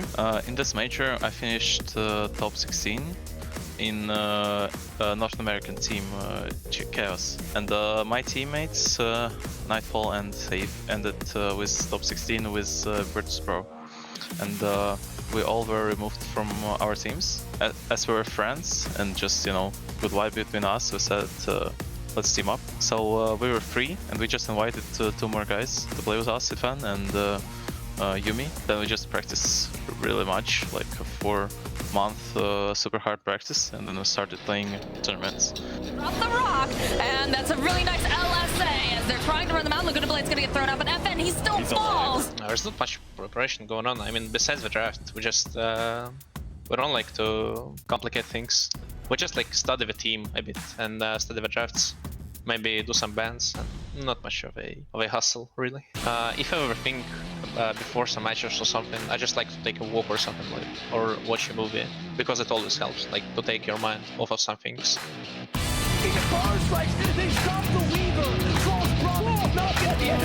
Oh my goodness! When you're working a lot and you know, you practice a lot, you practice heroes, then you play officials to them, you feel like you know, every lane stage you can play with these heroes. You know how to play against any matchup, and that's how the confidence comes. He's away! He's actually away! When you know everything, you're super confident. Stay with mentality, oh, I'm not gonna last hit a creep against these guys. No, I'm gonna last hit the creeper against every guy in Dota 2, so I don't have this kind of mentality against anyone. No, I don't feel any pressure at all. I'm just playing the game. In they go, on to Dream. GG, it is called. 2 players that both have the idea of being able to keep the pressure on them as little as possible, though it seems like very different takes. DM talking about all the practice. If you practice enough, there isn't a need to worry because you've already experienced everything.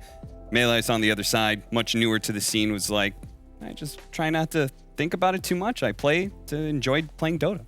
Yeah, I don't mind that perspective from Melee's, because when you are a newer team, you can often overthink things where you're studying your opponents, like, oh, where do they place wards? How do they smoke? All this extra information. And when you get into the game, you're always thinking about that occurring. It doesn't occur, then you're not ready. So I like the idea of them just, you know, looking at themselves, showing a slight bit of respect towards draft, but focusing on their own game. It's a really good recipe for success. It's not showing right now, but it's what got them to an upper division at least.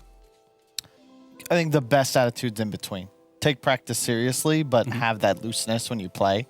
I think OG probably demonstrates that best. You're looking at their runs at TI, even just in the behind-the-scenes documentary. Guys, just have fun. Play your best Dota, win or lose.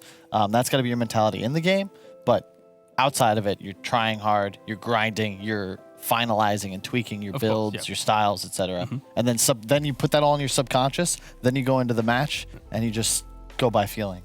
What is your guys' ritual whenever you need to be able to get ready for a big moment, say coming onto a panel on time or playing a big match? Go toilet, mate, and have a cup of tea. That's basically it. You know, you want to cleanse the bowels, but then also have a nice brew to, you know, restock and go again. That is why he was never a professional, Cap. The go-to of complexity, our secret to success was we'd have some coffee in the morning, outside typically, bagels, key bagels from either New York or Florida, only place in the world you can actually get good ones, Jersey, I suppose, as well. Have a nice bagel sandwich, cook up some Taylor ham or pork roll, again, depending on your region, egg, cheese, make that the thing, eat it, go, watch some replays, warm up overthrow, typically with 5 people, that was the go-to, prep, get into the match. Well, maybe you guys focused a little bit too much on what was for breakfast and not enough on the actual match itself. Let's just hope that PugChamp are well prepared, as it's finally time to be able to get into the draft after the break.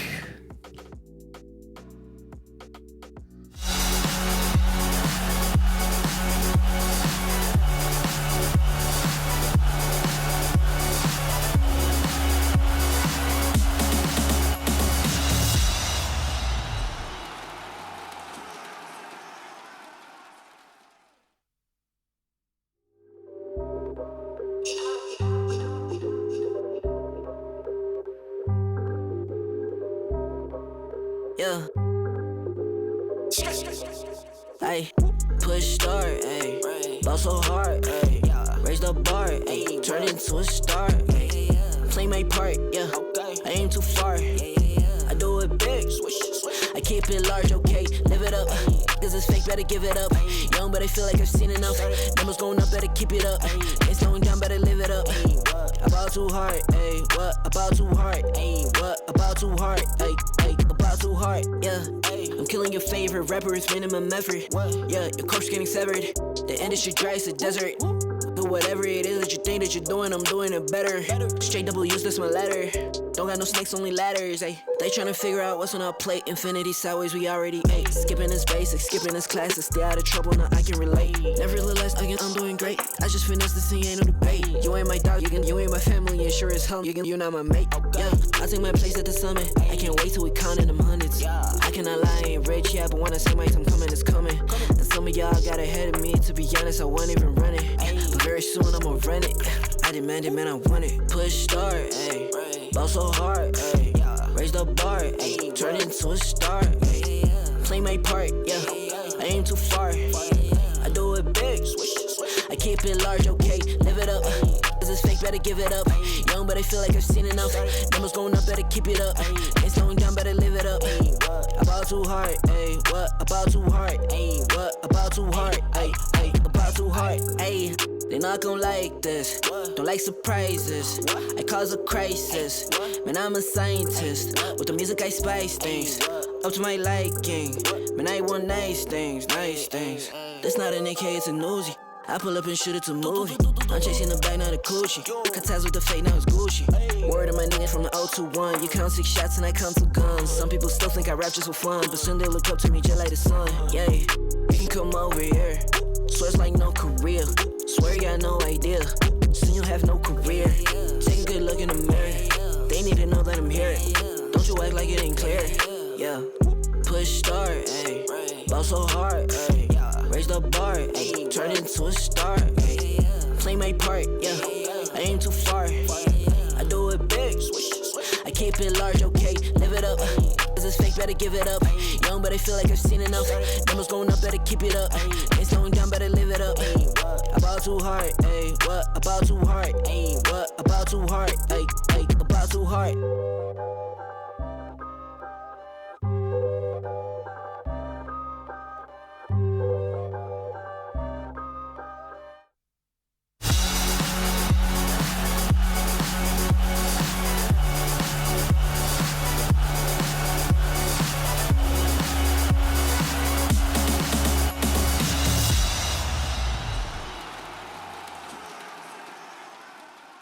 Virtus Pro coming to this the clear favorites, but they've already played one series in the second season. It was up against AS Monaco Gambit, and they did drop a game. So is there any chance, gentlemen, that Virtus Pro won't hold the same kind of dominance that they had in Season 1? Is there a chance they could slip up? I guess the only kind of downfall from Virtus Pro is simply kind of the storyline of their first season was, you know, they crush it. Then they're going to the major Nightfall, unfortunately, falls ill. They don't really get that kind of major showing. And then coming into now second season, their drafts are kind of somewhat identical. Yeah, well, I don't think they needed to change too much. They ran into a very hot OB Neon, best player in Southeast Asia, Yapaj, just kind of showed him who's boss. Wait, they lost to Thunder Predator. I just you there. Huh. Neither way, you caught you sleeping. I'm glad I caught that, but either way, the point is hot teams. They ran into a hot team. I think that conceptually, they're still the strongest team in this region by a large margin. Individually, their 3 cores are top 3 in this region, guaranteed, if not the best. And I already love the open. Lion Timber into double strength heroes, yes, please. I mean, Save's not going to play anything else so far this DPC. It's now going to be his like 4th game in a row, just playing Lion. You think, especially for a newer team like this, is it a bit of a disadvantage for them to actually end up first and go directly into playoffs and not be able to get that wealth of games out of a group stage like other teams did? I mean, if we really want to get into this, I guess we have second ban phase. Yeah, we're good. It's a huge disadvantage. Yeah. Like, I think qualifying to group stage is ideal. I mean, like, starting lower bracket sucks, but you get to play Dota. Like, the idea that you qualify for the league and then don't actually start playing the tournament of the major till halfway through. The interesting thing simply is that the teams that you are first, you get so many DPC points, you go playoff, but realistically, I feel everyone going to the group stage and then having a wild card feels better. Where it's like, you come first, call your DPC, but enter the group stage, earn your right to get to playoff. Having kind of the double whammy of first place, DPC, money, and playoff, it devalues the competition. Yeah. But specifically for Virtus Pro, it gives us a reason why they were so dominant in this season, but didn't actually show up at the major, right? They're a new team, and that's going to affect them more. For sure, than, yeah. say, They don't Secret. have the exact practice. And also, we have to remember the kind of the format and the style of the major, where it's kind of like you fly in when you need to play, you fly out when you lose. So it's not as if VP had the heads up where they had an extra, let's say, 2 weeks in the region watching everyone play as well. It was, it was a very unique major for sure. But again, can't make those excuses. We're now going second season. Virtus Pro, they've already dropped a game to Gambit. You can feel the increased import that people put onto this season, though. I think, a lot of people were caught off guard, like a couple of my family members included, when Valve announced, hey, Season 1, qualifiers, start in 4 days. It was Christmas holidays. It was, I believe, right before New Year's. And we're like, okay, season starts in 2 weeks. Get ready, guys. And people didn't really have the time to prepare to take it fully seriously. Now it is crunch time. There are no excuses. Everyone understands that the brunt of the points you earn is from the season. So you've got to win here in the league. For PogChamp, Melez, I think this is the story of this game will just be the offlaners. DM gets his Timbersaw, Melez gets his Mars. These two players, they're on their biggest comfort heroes. And of course, if you're watching this now and seeing this Timbersaw pick and they're going Wraith King as well, Grimstroke Wraith King does pretty well against a Timbersaw in lane. You have that wave clear, you have the way just to play out the lane that sustain. And in the game, you eventually do scale to a point of being somewhat okay killing everyone else. I don't know if I agree with you there, my friend. I think Timber and Jug are incredibly well matched up in this game. I think the bottom lane of VP is going to be significantly stronger against the Mars gonna be than the counterparts against Timber. This to me is the VP bread and butter. No, it is. VP are in their comfort zone right now. I just feel like for PogChamp, they at least have the philosophy that got them to upper division, which was that aggressive play style. Sure, Mars is in a bad lane, but I feel like this Wraith King, he's going to have an okay time. Like, he can eat through all of the damage. In the mid game, sure, he struggles with Timbersaw, but early on, like I said, he does, surprisingly, it was last season that I was surprised at the fact that this occurred. You ban a Death Prophet here, right? I figure Pugna gone, VP will go for the next option. Viper is another potential removal. But I think if you just remove the AoE silence, I love having a Death Prophet against Lion Witch Doctor because they can play real far back. Hard to catch them, but the silence, especially with the Octarine build, has such a huge range that you mean for remove VP them from the to fight. pick the DP? Or you mean PogChamp picking the DP, sorry? PogChamp picking. Okay. With the Pugna They ban, both could, technically. Yeah. I mean, VP, I like the idea of like an OD, for example, especially when they ban out Pugna. Well, it's the idea of saves. It's the idea of just constant fight, but it depends. Second season, new style. GPK so far has played Invoker, Storm, and Beastmaster. When you do not have overall last pick, it is something of a vote of confidence for the hero pool size of that player, right? Yeah, it's also about being able to pick the right hero that isn't going to be countered by, X or Y. You pick it with confidence of, we know what's coming, but we've already covered it with the Timbersaw or, the Juggernaut. And it does help for sure in scenarios where your mid is comfortable, because there are some mid players where they don't like this pick position because their hero pool is a little bit more kind of unique, where the counters are so obvious. That's also why I think more teams have been comfortable first 2ing their mid, because it's like, okay, well, do you want Void Spirit, Puck, or Storm? And okay, they get it last here for GBK. This is like the generic hero. Yeah. Well, the thing, it's just what is good other than these generic heroes, because they do stuff. To be a viable mid hero right now, you've got to be able to utilize Quick Bottle and Water Runes. So mana must equal creep kills, preferably AoE. There really aren't many of those that also have built-in disables, escape mechanisms, and mid-game peaks. And DP for PogChamp is the pick. I can't see anything better.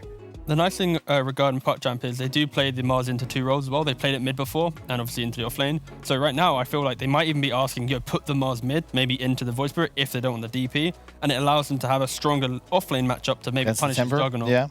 Or pick a hero to play into Timbersaw. But I still feel Grim Wraith King should do okay. I get where you're going. You could go for the Necrophos we just saw win a couple games, but I'd be a little concerned. I'm biased a bit because I just think Death Prophet's still one of the most underpicked heroes in the patch. Huge buff to core DP was the change to Crypt Squirm's mana cost. It used to be 165 at peak, now it's 125. So levels just turn in, like you can farm so much more efficiently. They have a lot of time to think about it, to be fair. Yeah, Virtus Pro, like we've already mentioned, they're in full comfort. If you think about their timings, it's going to be the Timbersaw applying pressure in lane, looking to take that early tower when Wraith King eventually does look to go jungle. From that, you know, your Juggernaut should have a good time if he's laning into Mars. If he's laning into a new hero, might be troublesome with the counter, but yeah, VP, they're going to have 3 lanes that should go even, you know, worst case scenario. Then they shouldn't be losing any lanes with the heroes that they had. And I think that's Virtus Pro's way of going, you know, all respect, and their approach, I think, to why they're so dominant in the region is they always seem to have strong lanes that allows them to, you know, win the lanes and hit their team timings that they know so well. And in the end, they go for Batrider. Oh. Wow. Okay, so they are going to do Mela's Bat. Yep, they put them mid-Mars. Okay, so they're trying to apply pressure to Timbersaw. Batrider used to be the counter to Timbersaw. Nowadays, I think it's not as hard counter. It's more like a 50-50, but... Are you aggro tri-laning into the Juggernaut Witch Doctor lane? Because otherwise you're putting a bat against the Jug. Yeah, I think they're tri-laning into tri-lane, right? Yeah, I think they're going to go for an absolute brawl. They're going to allow Melez and DM just to, you know, do the 1v1, and they'll see how it goes. So, okay, sure. I like the fact that PuckChamp they are just trying to be a bit more, you know, creative on the take. They're not just going to accept let's play dual lanes. Yeah. It could be atrocious. They could lose the tri lane because of spin, the maledict, and just the annoyance that VP has. But if it goes their way, you get this quick BKB bot from the bat.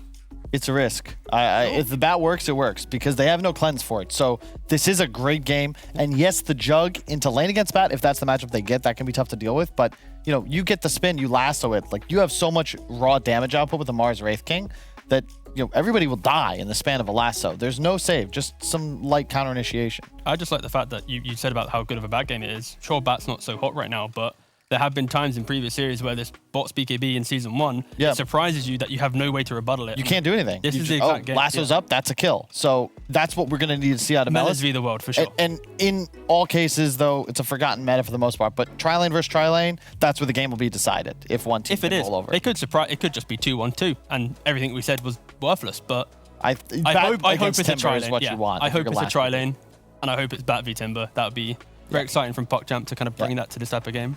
Well, I think what everyone hopes for is that it's a exciting and close game. Can PuckChamp bring that against the real champs in Virtus Pro? Go now to ODPixel and Fogged. Thank you very much, Cap. Yes, a real test indeed here for PuckChamp. You know, this is it's going to be a challenge for them. The team, you know, coming up from the lower division and now having to face up against VP. What do you think the chances are here, Fogged? And do you like this? You know, bringing in the bat, a hero that a lot of teams have strayed away from because of the nerfs. It's definitely intriguing, and if you're really comfortable going for it, the hero can still have its usages. It's not a farmer anymore. I think that's the first thing that people need to recognize when you are trying to play this hero. You cannot be like, I'm gonna go farm Ancients, I'm gonna go farm anything. You have to just play aggressive. And if they can get this lane set up, they get the Batrider versus the Timber, it used to be incredibly strong. You just end up like taking over the matchup like at like level 3 or 4. You kind of just force the Timber out of lane.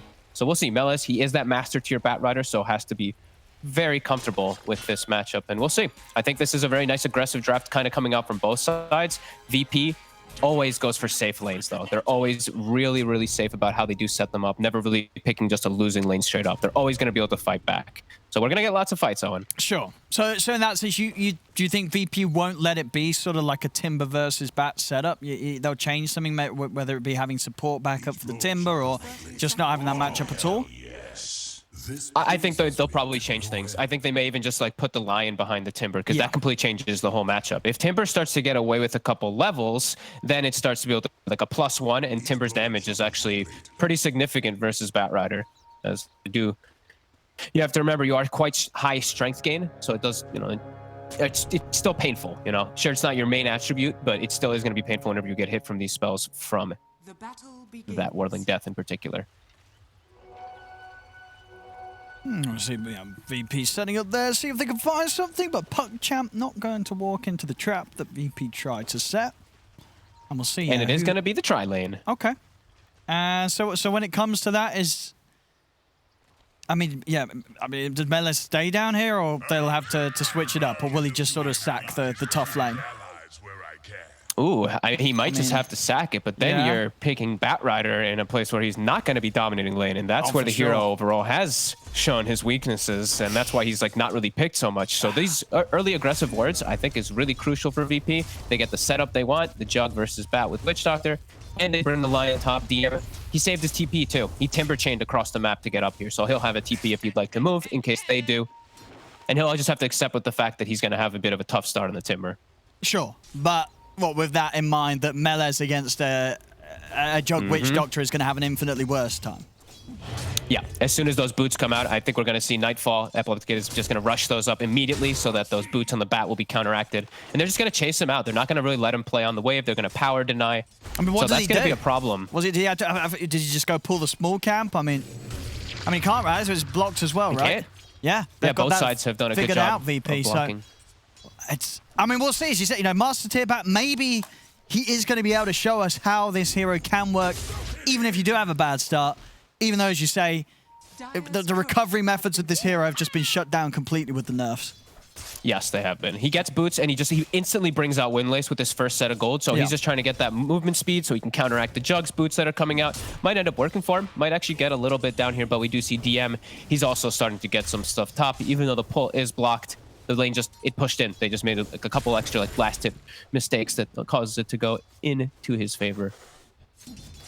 And this top lane with the tri-lane, they have Puck Champ. Is there much kill potential against these two heroes, or are VP able to deal with this aggression, this sort of the kill-hungry tri-lane that the Puck Champ do have? They should be able to get kills on DM, but it's going to be, if Save isn't in position to get the stun, because he's got a good way to be able to bail him out. If he just connects like a single stun, he's going to be able to timber chain out on DM. So they should be protected as long as Save doesn't get out of position, pretty much. How's our mid lane? Going pretty good for Desperate. It was Boranya, right? I'm not mistaken that. No, Boranya's a different team, right? Oh, maybe I am confusing myself completely. I'm sorry No, about no, that. yeah, I thought I clicked on his profile and he renamed for some No, reason. no, this Desperate. Okay. Desperate's Desperate, as far as I'm aware. No, yeah, a lot of sort of names that people just won't be familiar with. I think sort of their first real showing, a lot of these players, was that lower division last season. So really getting to see if they can prove themselves here. Okay. Well, he's doing really well mid. He's actually doing excellent versus that Void Spirit at the moment, dominating the matchup. Yeah, well, because what did you see? Because I mean, a lot of tip players do like to name themselves other players when they're playing pubs. I thought I thought he played with them last time, but maybe I'm just totally confused right now. Yeah, Branya. Yeah, we'll check afterwards. But no, Branya's on another squad. I'm like 99%. Because I thought he played the Beastmaster for them one of the games that they did play. I might be totally confusing myself. Either way, Desperate, he's having an excellent time in the mid lane. Wraith King also with this tri-lane, he's having a good start. Same thing for the Jug, so kind of similar on both sides at the moment. Timber just getting a little more than the Bat. And Timber overall, he will have ways to bail himself out. I'm really wondering how this Bat is going to end up working out. Sure, it's 5 CS at 3 minutes in. I mean, as you said, this is what's going to happen when he's against the lane that he's against. But PuckChamp, they didn't try and change up the lanes. They accepted it when it got handed to them. So they have decided to work with this. And Melez is going to have to show us some sort of magic. And if he can make the hero work in this situation, then teams, they got to respect the Melez Bat if he can make something happen after being set up for a very rough start.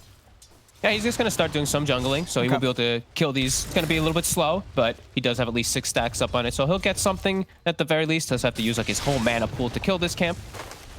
But mid is, they're even tipping Desperate. Like, they know how well his lane is going. He actually pushed GPK out almost of the entire lane. He has pretty much every single one of the CS. I actually don't think he's missed much of anything.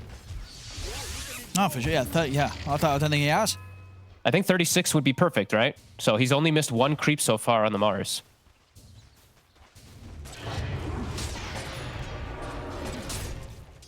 Let's see if, have they got any sort of potential to make a move on GPK when Desperate hits the 6? I guess it's hard, right? Void Spirit's always going to be able to jump out. They don't have an instant catch really on the lineup. A lot of very telegraph spells that GPK will be able to avoid. It will be hard for them to catch GPK throughout most stages until they do have, like, if he does go for Yules on Desperate, which is probably going to be the case this game, or high chance that he does, since he's versus both the Timber and the Void Spirit. He can set up some nice quick spears. DM though, is getting the levels. So he's hit level 4, feeling very strong now with level 2 reactive, but they're going on him. He's got backup though. He does. He's got a lot of backup. Kingslayer coming over as well. They'll get the cask down onto the Wraith King. Crit's in trouble. He's going to pop pretty low here to the Maledictix. In fact, he's going dead. down. Yeah, he's not going to be able to keep himself alive, as that is going to be first blood, taking down Crit and also taking down Astral. TM. The tower hits are coming in, but he's got the self ready to go, and he's able to walk away alive as VP take down the 2. Smart moves, just making sure that they've got Kingslayer in position and ready to fight back against PuckChamp's tri-lane. Great move by him. Like, he actually walks up there, saves his TP, gets that kill set up, TP's bottom. Now he's with the Jug in case the Batrider does start to lane again. And this is the problem about that, you know, that Batrider. You're forced to jungle, which Jug has freedom, so supports have freedom. Mid, though. I mean, they're going to have to snowball, but Desperate, he's very low. We'll pop the Fairy Fire. And now they're actually looking to turn. They've trapped GPK in the arena. Has GPK got any measure to jump out? In fact, he's going to try and get back in onto Desperate, but further backup comes in. They bring down GPK and keep Desperate alive. Oh, and now Save. Great play from Astral. He's going to have enough damage for this. Won't be quite enough even with the Urn. So Save will manage to walk away. But yeah, what a snowball save. I mean, it was a smooth move from VP to open up, but PuckChamp prepared. Such quick reaction from the Tusk, really. Just if he's not there at that exact moment, it's a kill. Oh, so yeah, he does get the save, and now bottom, Mars with Melas. Nice pin to the tree here with a spear. Oh, the cast though, and Nightfall is here. Yeah, they can't poke too hard at the Jug. With a sticky. Ooh. Kingslayer. He's going to go down. The Omni Slash, last 2 bounces not working in Nightfall's favor as Melez. He's going to be fine. Great spears.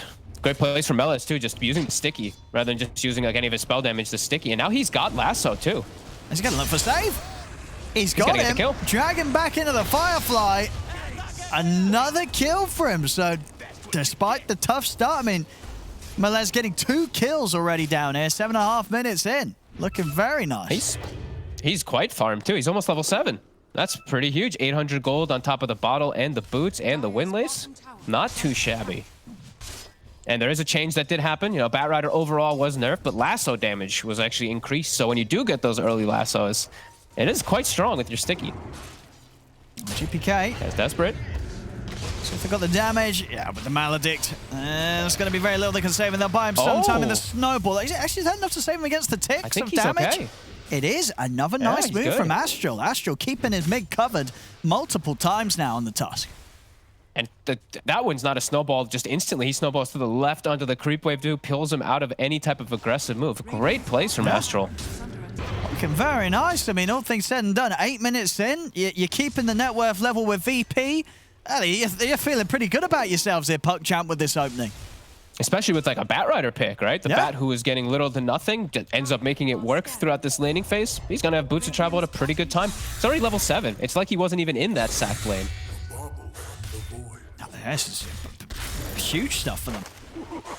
Absolutely showing what Melez can do on a hero that pretty much the entirety of the offlane, as you'll see here in pretty much all the regions, you know, they're not going to want to pick Bat. And especially if they knew it was, if any of the offlaners knew they had to play it into the matchup, the Melez has had to. But he's not fed. He's got farm and he's having a game. He's trying to actually make a move on to save. Nightfall this time is around in the area. This time he might have bitten off a little more than he can chew, but he's actually still a Firefly, so he can go back onto the side, into the trees, and he'll be okay. Nicely done. Very nice. I mean, he's no longer sort of this hero that they can just step up and kill. Especially with Desperate heading over. Desperate's coming in with a haste rune. Top lane, TM and Kingslayer will manage to get the jump onto Ducalis. Mid lane, GPK. He's out in time. Not enough catch to control him. DM is going to be a big problem for them, though. Melez is going to have to be that solution for the Timbersaw in particular in this game, because other than that, he's got an excellent matchup in this game. DM, the early pick Timbersaw versus Wraith King, Mars, and Tusk. It's pretty damn good for the Timber.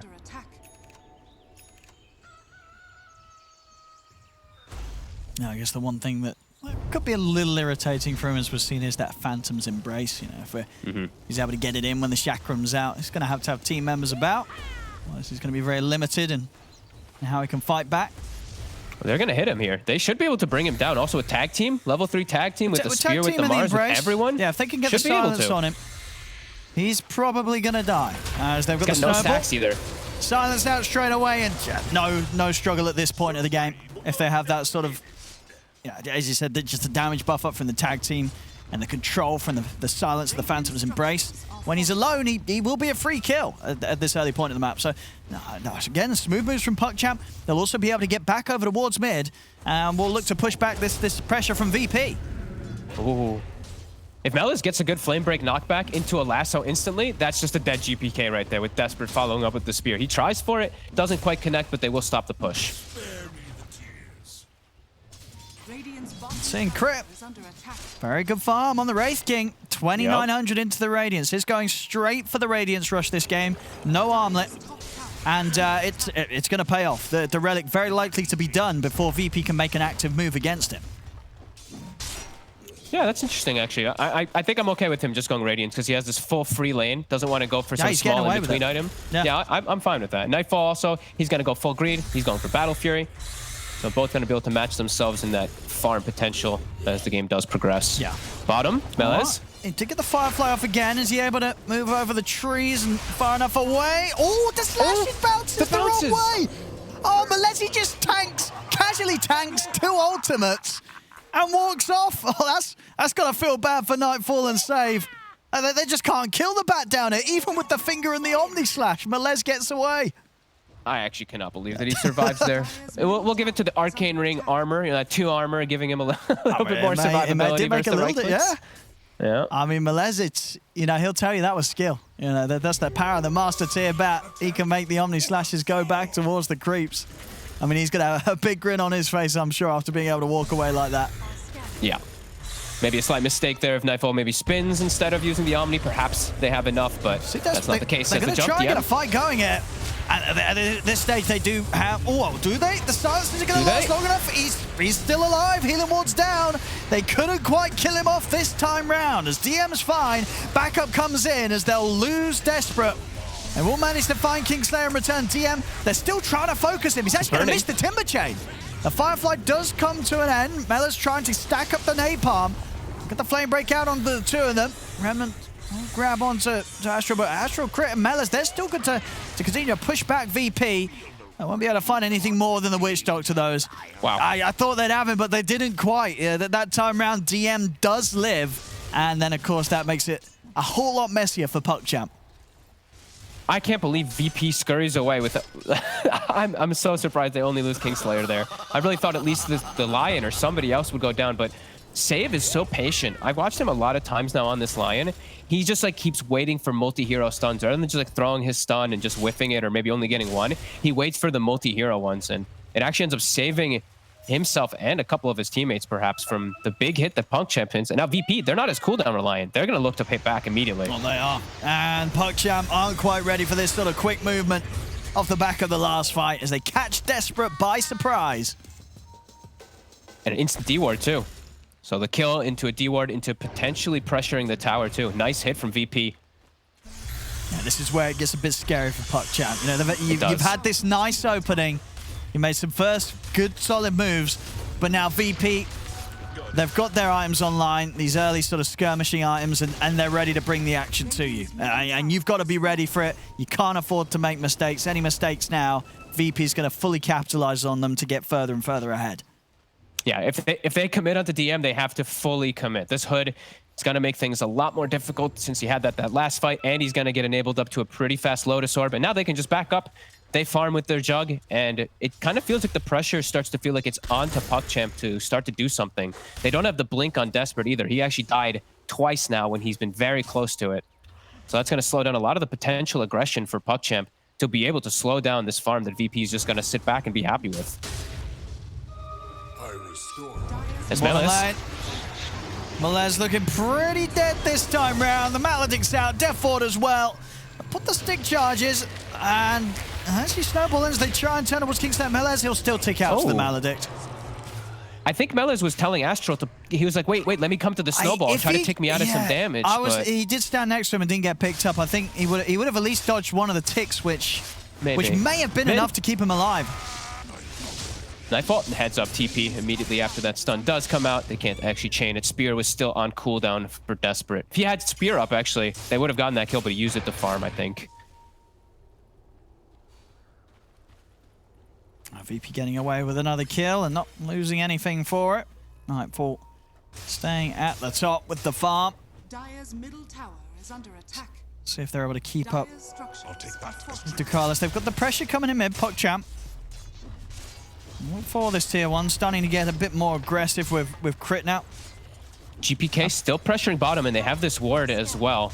The Batrider's stepping up to stop him, but okay, he won't be able to. GPK will finish the TP. And they will finish the mid tower. Yeah, Crit's pretty strong with the radius. As long as they can keep him alive, Ducalis can buff him up and get him in. They could use to aggressively fight with the reincarnation. Yeah, he's strong damage-wise, but he is unbelievably fragile. He has very little armor, and he's versus a Timber Saw, as well as heavy magic damage from the side of VP. Oh, get the jump, though. Yeah. Oh, right. A little bit slow on the response there. Nightfall, he just allows himself to get Wraithfire blasted. As there's no response from him at all. They will lose Mars in return. Finger comes out. Crit will die the once. But VP's having to back off. They've lost 2 of their members. He didn't have vision. Sure. I guess he just wasn't prepared at all. Fight not over quite yet. I'm going to jump back in onto Crit, and Crit, he is going to get bursted by VP as VP see a chance to get back in as PogChamp hang around for a little too long. They might even lose more here, PogChamp, as Ducalis is getting surrounded by GPK, TM, and Save.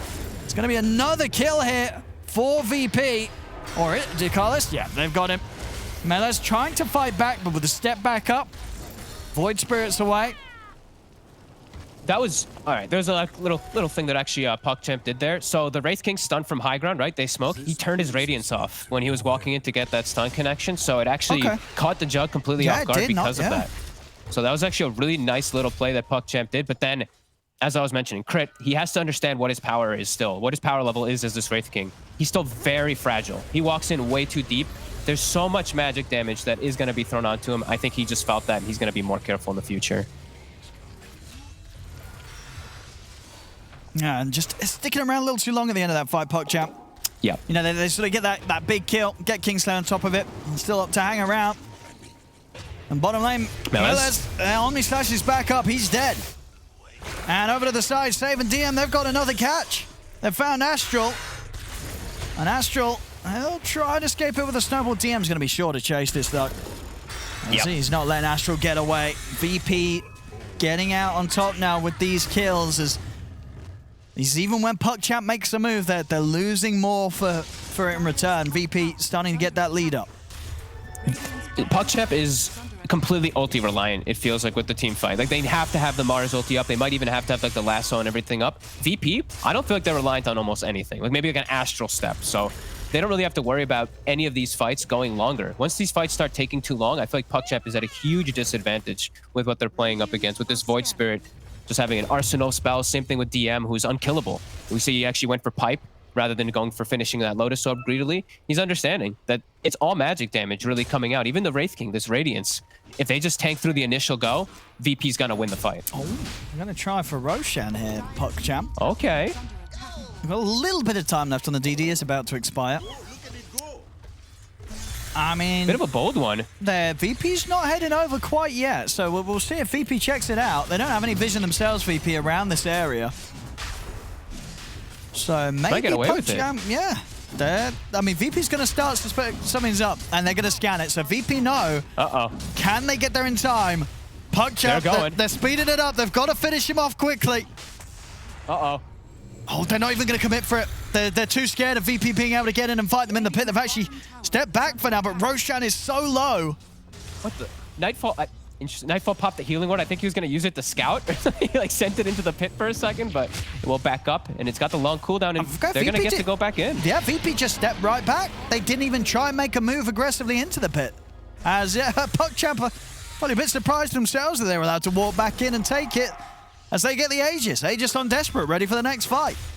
That looked like a conscious decision, though, right? VP was like, you know what? They bailed on it. It looks like they were like, we don't care about Roche. Do we care about Roche? No, we don't care about Roche, because they all just immediately backed away. So had to have been a conscious decision from VP. to be able to think that, hey, we don't even care about playing versus it, as they're all still playing around each other looking for a fight.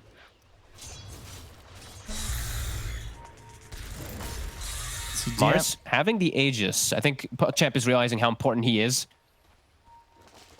Yeah, I like it. I mean, you know, Crit, even if you give the Wraith King sort of like a third life in these fights, you know, sure, he's got 3 lives, everyone else has got 1, you know what I mean? And then if Crit gets isolated, everyone else is dead, then this Wraith King's not going to be too much of a challenge for VP to take down. But if they can split these resources, have Desperate with that second life, team fight definitely becomes a bit stronger at this stage, 20 minutes in.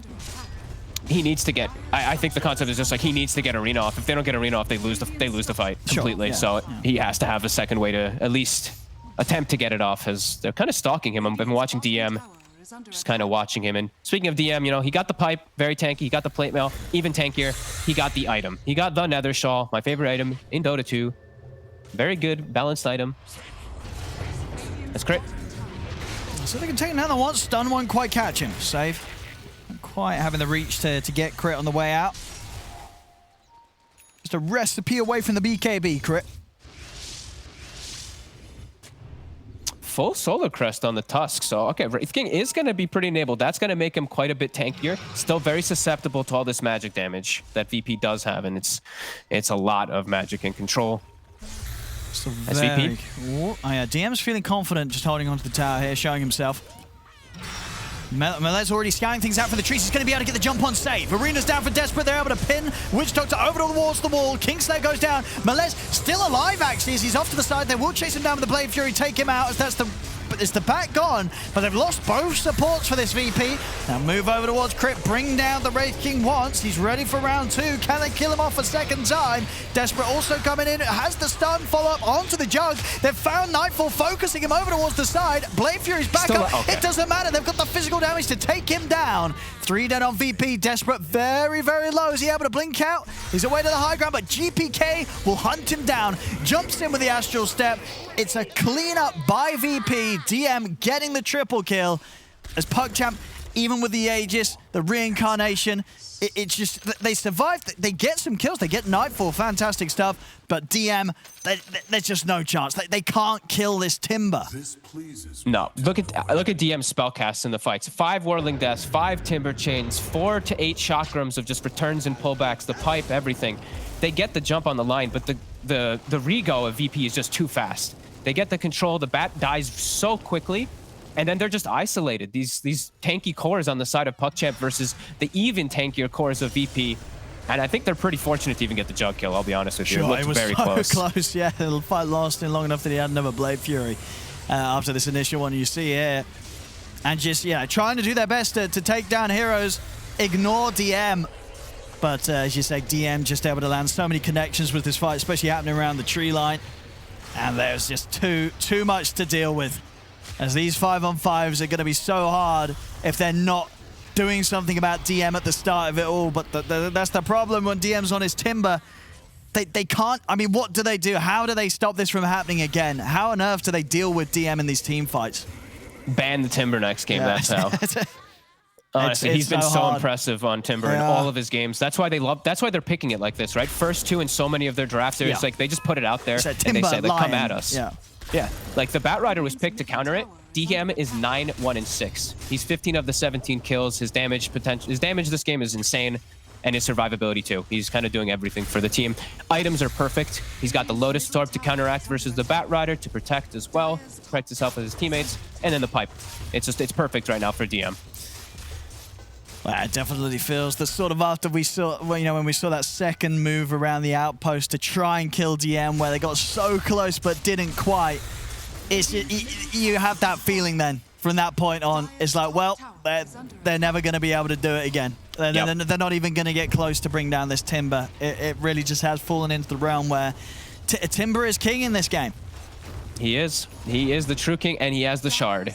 You know, DM, we asked him about the shard the other day, and he put a little cheeky smile on, saying, no, it's not that broken. This shard is so damn strong. The fact that it affects buildings now, too, got slightly nerfed versus heroes in the way that the slow got reduced, but this item it's so much damage. It's a 630 damage nuke if you sit inside the entire duration of it. So, pretty crazy for how little it can cost.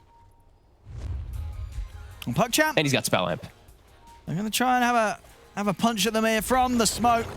They have got the BKBs.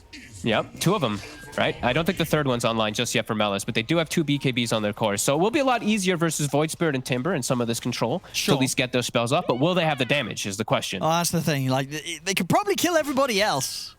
But if they don't kill DM, DM's going to bring down quite a few of them in the fight. So, you know, as we saw last time, maybe even the whole team. So yeah, and I think Mellis has to go for a higher priority target somehow. Like, he has to get like the Void Spirit or something in his lasso, because grabbing the Lion, it didn't feel effective in that last fight. As Mellis, he's spotted. Yeah, they're going to be able to start the fight onto him. Mellis is gone, and DM's already Timberchainin up to the high ground. He's found the backline. Save able to line up the stun onto the 2 of them. As they jump, he's burst down. He's controlling Desperate completely. Will commit with the BKB, but Chris having to use the rest of the BKB to TP out of there. Same for Desperate. They will get a couple of supports, and they will manage to keep their cause alive with these BKB TPs out. But it's these sort of trades, these fights, that they're not going to get PuckChamp ahead. And as these BKB durations begin to dwindle, it's you know, where do they go from here? Sure, they're only 2K behind, but how do they find some sort of a move that's going to be able to shake up VP? It feels like a monumental difference in net worth. It does not feel like a 2K difference at the moment with the way these fights happen. Now the BKB, it's still on cooldown. Yeah, Melez is trying to bots over to help out, but Desperate is going to go down. And now Melez, what does he do here? He has got the rest of the team coming over. Okay, with a set up onto GPK. Have they got enough lockdown with the punch up? They do. So all things said and done, they'll certainly take that trade.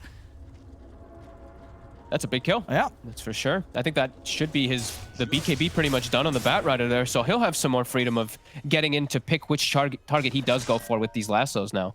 That's not bad. Oh, absolutely. And as you say, yeah, with the tri-core BKB, they can head in, press it, ignore the supports, get themselves completely on top of, yeah, probably as you mentioned, GPK, maybe Nightfall second up if they can catch him before the Blade Fury. And then they can eliminate at least that core, you know, to start off the action if they can walk in with the BKBs. That's what they need to do, though. They're going to have a pretty big number advantage in the fights to be able to solve the problem of this Timber Saw. So now they do have that potential. They can chain stun, but they have to chain stun it. They have to make sure that they do it properly. If they're going to go for the lasso play on GPK, they have to drop the arena. They have to spear him to the wall. They have to throw everything onto that initial target.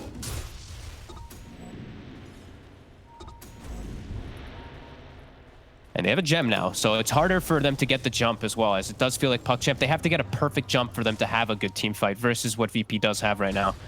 So this gem on the Jug, who is pretty much immortal, it feels like, in this game. He does have Nightfall having a...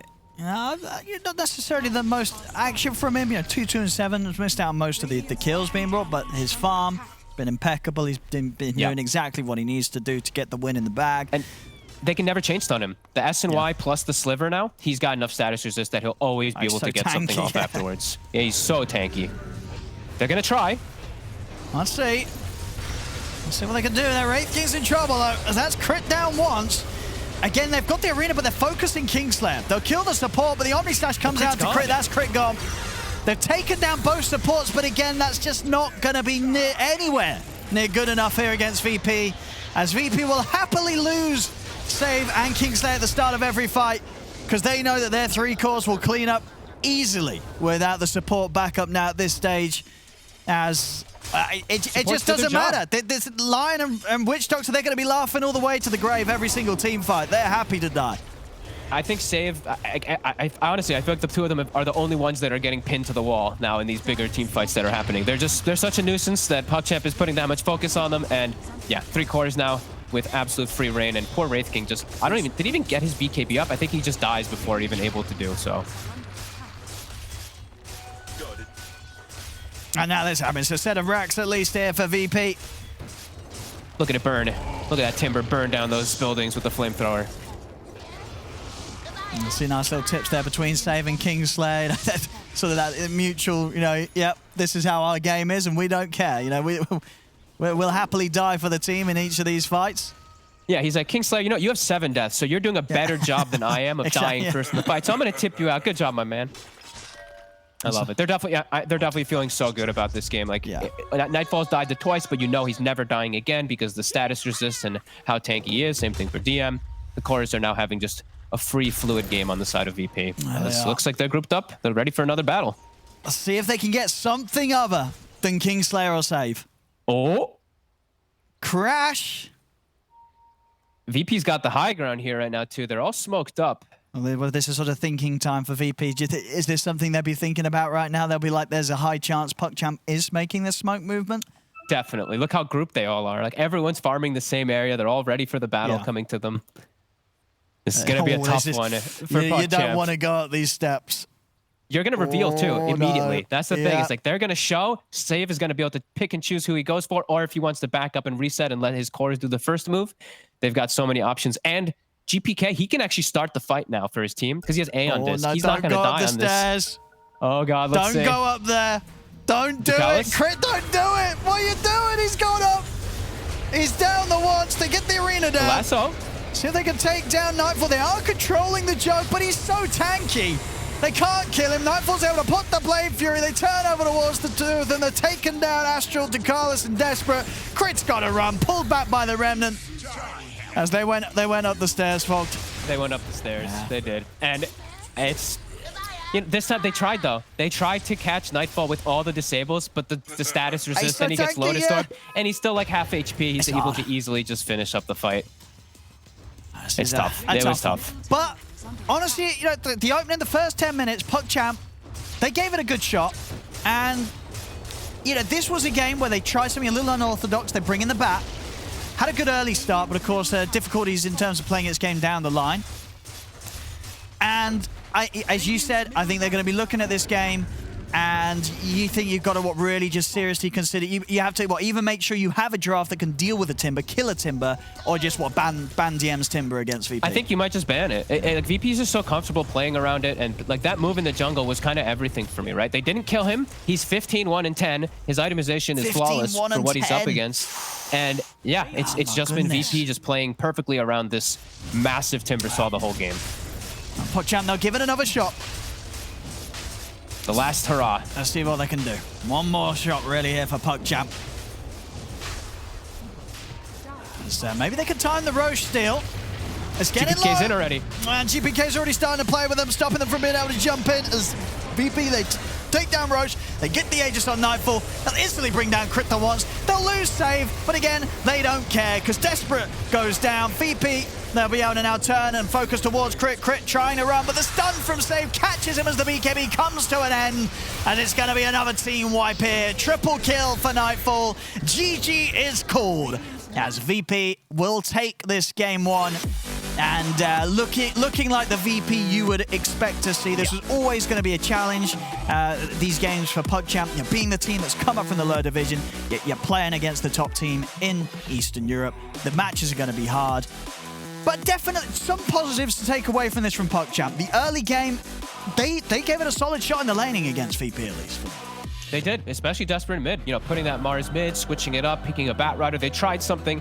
It didn't work out, but like you said, you know, laning phase and stuff like that looked pretty decent. I think VP, they just had something about this team. Like, I know at LAN they looked a little bit shaky, but online, like, they look so comfortable with each other. Just like 12 of the kills on PuckChamp was the supports. So you see they have 17 kills, which it feels great, but 12 of those were on a Witch Doctor and a Lion. The core is having a near, I don't want to say near flawless, DM overall having a near flawless game, but for sure. They're looking so good. Like, this Jug still got overall absolute free farm in the game, even with just those 2 deaths. So yeah, VP looking hot.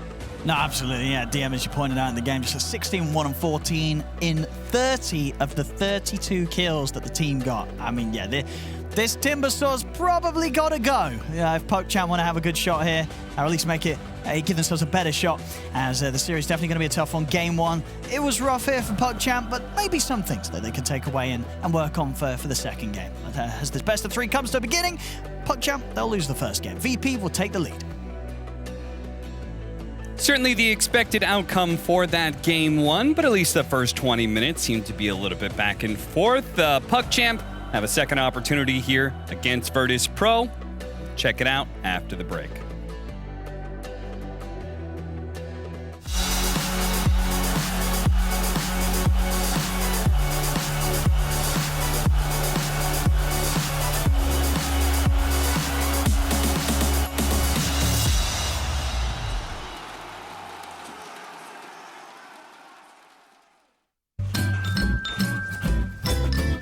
You ready? Huh? Hey, easy boy, huh? You ready? Huh?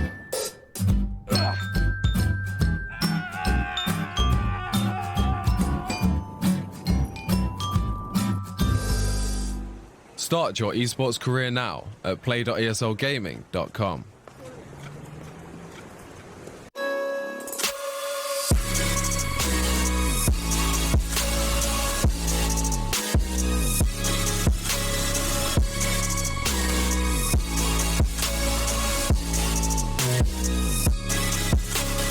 You love it, you wear it.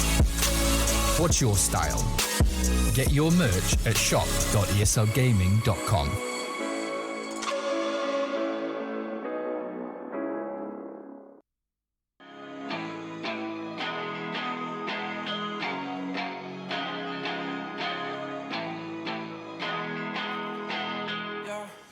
Talk to me, I just want a little bit of company. You acting like you really wanna fall for me, but baby, can you tell me who you wanna be?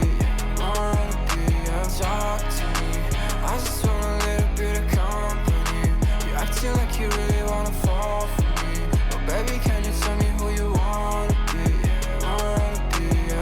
I left my demons in my past. I still want something that can last. You make me feel like I'm okay. We both know that you feel the same. Ooh, baby, I got nothing else to prove. You talking about your best side of me. Remember that you always get to choose. Talk to me, I just want a little bit of company. You acting like you really wanna fall for me, but baby, can you tell me who you wanna be? Talk to me, I just want a little bit of company. You acting like you really wanna fall for me, but baby, can you tell me who you wanna be?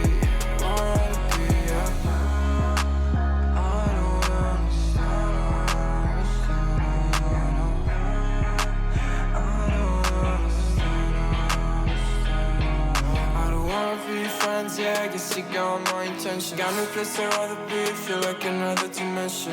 I don't wanna talk, baby, you should let it go. I don't wanna go, let me stay a little more. Now talk to me, I just want a little bit of company. You acting like you really wanna fall for me, but baby, can you tell me who you wanna be? Talk to me, I just want a little bit of company. You acting like you really wanna fall for me, but baby, can you tell me who you wanna be?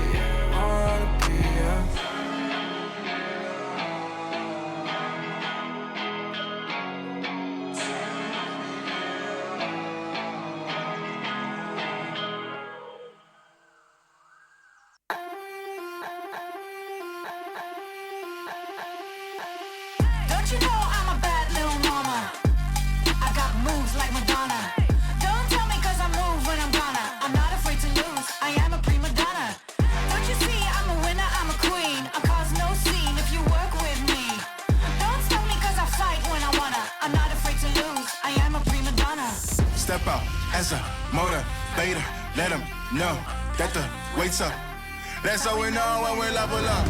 Hey, that's how we know when we level up. Level up. All we know about is level up.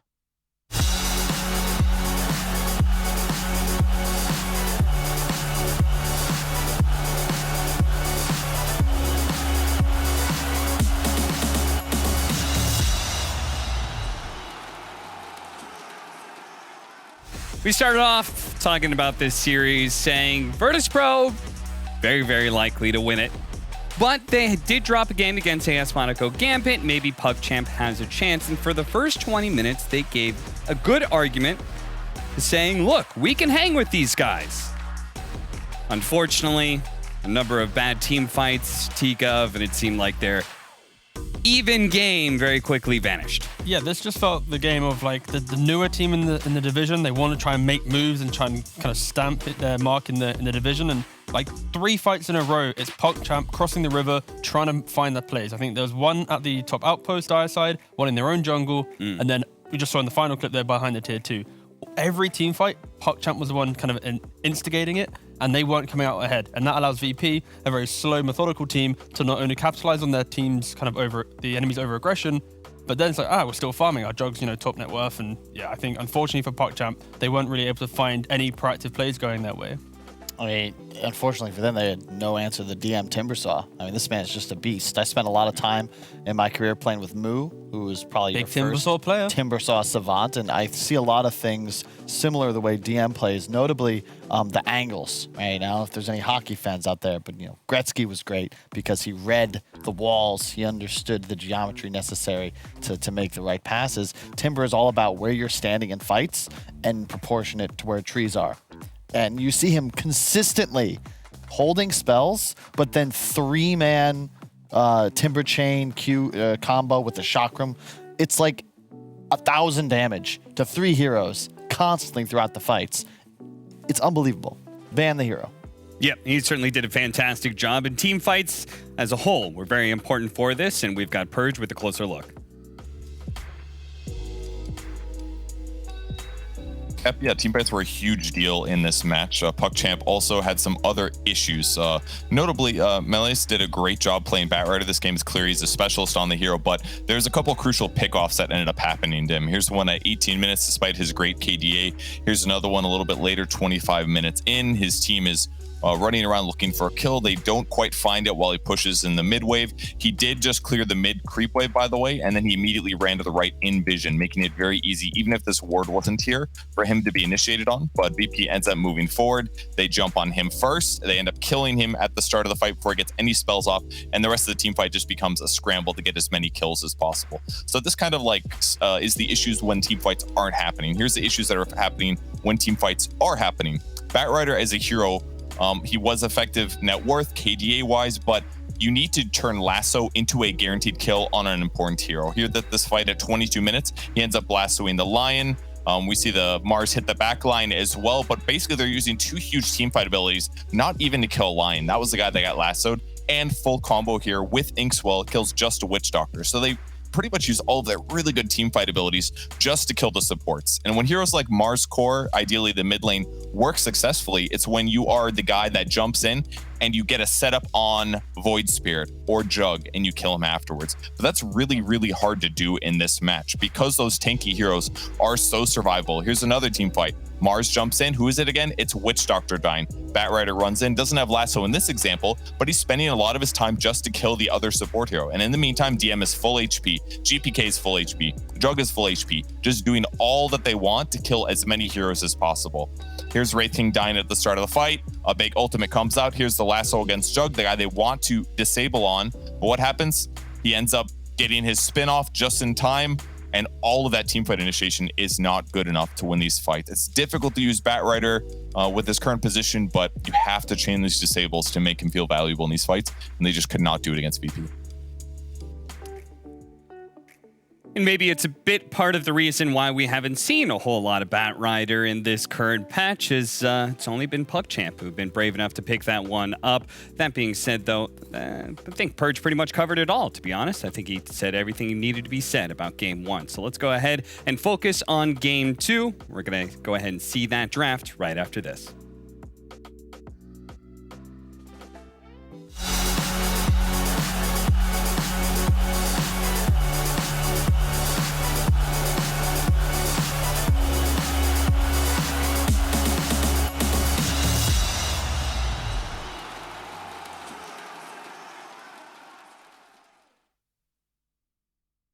As I see the colors of your soul and I recognize every single line, every single roadblock. We are 2 hearts that beat in time. And the towers looking down all night, blocking out the sun that we need.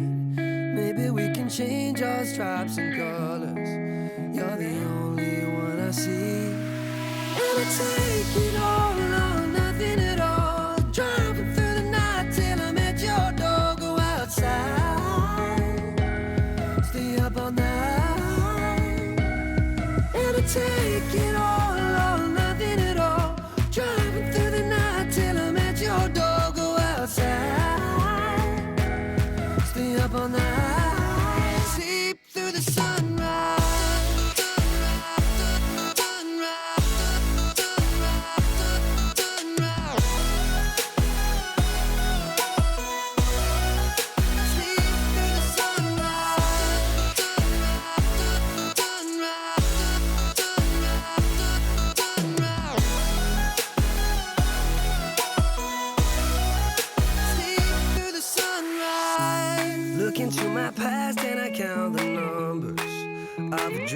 that I left behind. I don't even care now that I've discovered a new kind of peace of mind. Up above us, looking down on us, there's an angel I know. We don't need to worry or discuss much. It's time for me to hit the road. Take it all or nothing at all. Driving through the night till I'm at your door. Go outside,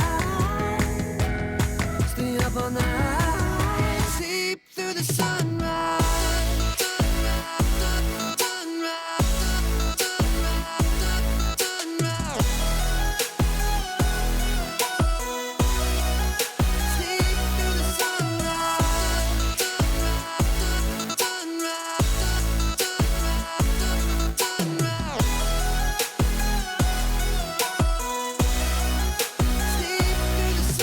Take it all or nothing at all. Driving through the night till I'm at your door. Go outside, stay up all night. And I take it all or nothing at all. Driving through the night till I'm at your door. Go outside, stay up all night. Sleep through the sunrise.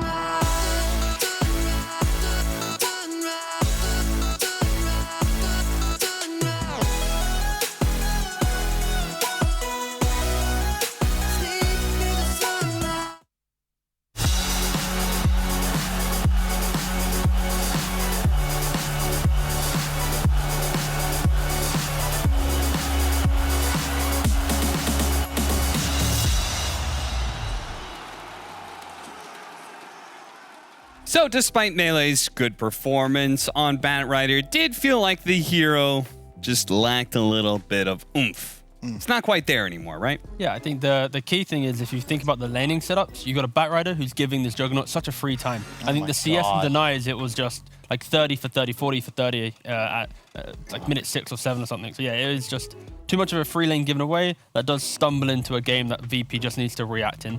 And now, game 2, we got the same stuff. I cannot believe they gave it to him. Not only that, they first picked Mars again, leaving Timbersaw. Like, the VP insta-pick because they are so happy with this. Okay, you go for Snapfire. PogChamp in kind of history before, they have run both Snapfire and Mars, both mid, both offlane. Snapfire obviously into support role as well. I think the issue here that obviously Kyle was kind of like slightly touching on there is the idea that you are giving VP their best strategy. If you have to look at all of VP's combos, this is clearly number one. So PogChamp, they have to have an understanding of playing into it. I think another way of looking at it is look at the bans. It's like it's a Magnus. Do you really want to play up against a VP draft where you don't really know what the carry is? Yeah. It's empowered. At least they're banning Jug and Lifestealer. So they have a read that, look, if we're going to first pick this Mars hero, we can't also give one of these two innate BKB carries because then you have a carry and a Timbersaw that you really can't deal with as the Mars. That entire last game, I'm watching him blow Blink, BKB, Arena, Spear to kill a Lion. Exactly. Exactly. Yeah. So what if it's a big fight, they're just going to buy back. If not, you're using your mid player's entire kit to kill a support. It is not a recipe for success. Yeah, 3 really good bans from PogChamp, but this is where you have to have so much confidence right now if you're PogChamp because you give your opponent the same draft opening, and your changes you can make is simply the bans that you approach with, or the philosophy. Because clearly VP, they're not gonna. All right, cool, you're giving it to us again. We're gonna run it back. We're gonna try and do the same. Tiny built in with his ultimate, 12 plus 18 plus 24 armor. That's absurd. Mars is only physical damage. The minus armor from Snapfire, very ineffective. You're already, I mean, I'm obviously biased a bit because I think VP's best out in this region, but they're getting their bread and butter. I would like to see PogChamp try and draft themselves some more heroes that if they do want to be the team that is proactive, that has cheap stuns, that has a way to lock down that one hero and get that kill quickly. Because Mars Snapfire, that's great, but it's very like ultimate based. Do you have your Mortimer's Kisses? Do you have your Arena? Well, there's the laning counter in theory to the Timbersaw, but after the changes to Fury Swipes, duration reduced, the damage amplification reduced slightly. I think it's not as bad as it used to be, and I've actually seen Timbers win this lane at times, especially if they hit 6 first. Right, you just Timber Chain all the time, right? Exactly. You just Yeah. level 1 Timber Chain, you just spam it over and over again in lane. And you don't have a reliable stun with the Snapfire either. Sure, you could cookie, but it's easier said than done if you want to land that kill. But at least PogChamp is going for more skirmishing-orientated heroes that will have some type of laning presence. Timber can outlane the Ursa, but also Ursa in the right scenario. If you have a offlane that is independent, for example, Mele's, Ursa Snap +1 can be pretty, disruptive to a solo Timbersaw. And like laning phase, I think that was the most critical thing. Laning phase of PogChamp, it went really well. Like this Wraith King, he wasn't shut down from the Timbersaw. So I think the slight adjustments they're looking at, a bit more laning presence rather than just farm, but also slight pressure. And yeah, again, I don't mind what PogChamp did. It's just simply they are the team that clearly in game 1 was running around trying to make stuff happen. And VP, they've identified this with an Oracle pick. Okay, cool. We're just going to play defensive. You're going to spend so much time focusing on Timbersaw. Our Oracle can tank some ganks, be in a good position to enable our carry. This Tiny is obviously now the mid lane from this pick for the Oracle. So yeah, I do like what VP has, but I can give a lot of respect to how PogChamp has lost that first game, but changed up their style for game 2 to try and identify how they kind of lost game 1. Now some more catch. Hey, I like that the Mars is at least going to be in your off lane. Yeah. I think that the mid Mars is not bad, but the trouble is when you combine that with a Bat Rider, it's like, okay, well, both of these heroes are effectively playing for that one opening kill. It's not an important enough target, and your Wraith King just does not output enough damage. So this is a lot more balanced. Nice to have Storm against the Oracle because you can find him and kill him.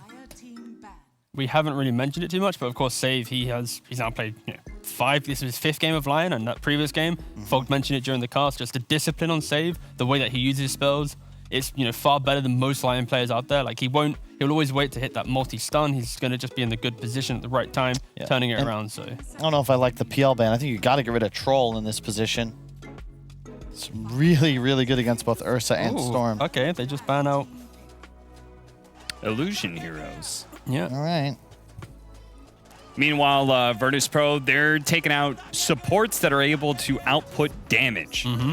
They took away Lina. They took away. Oh my god! Look at the smiles. They're like, boys, we've just pit Techies against Virtus Pro.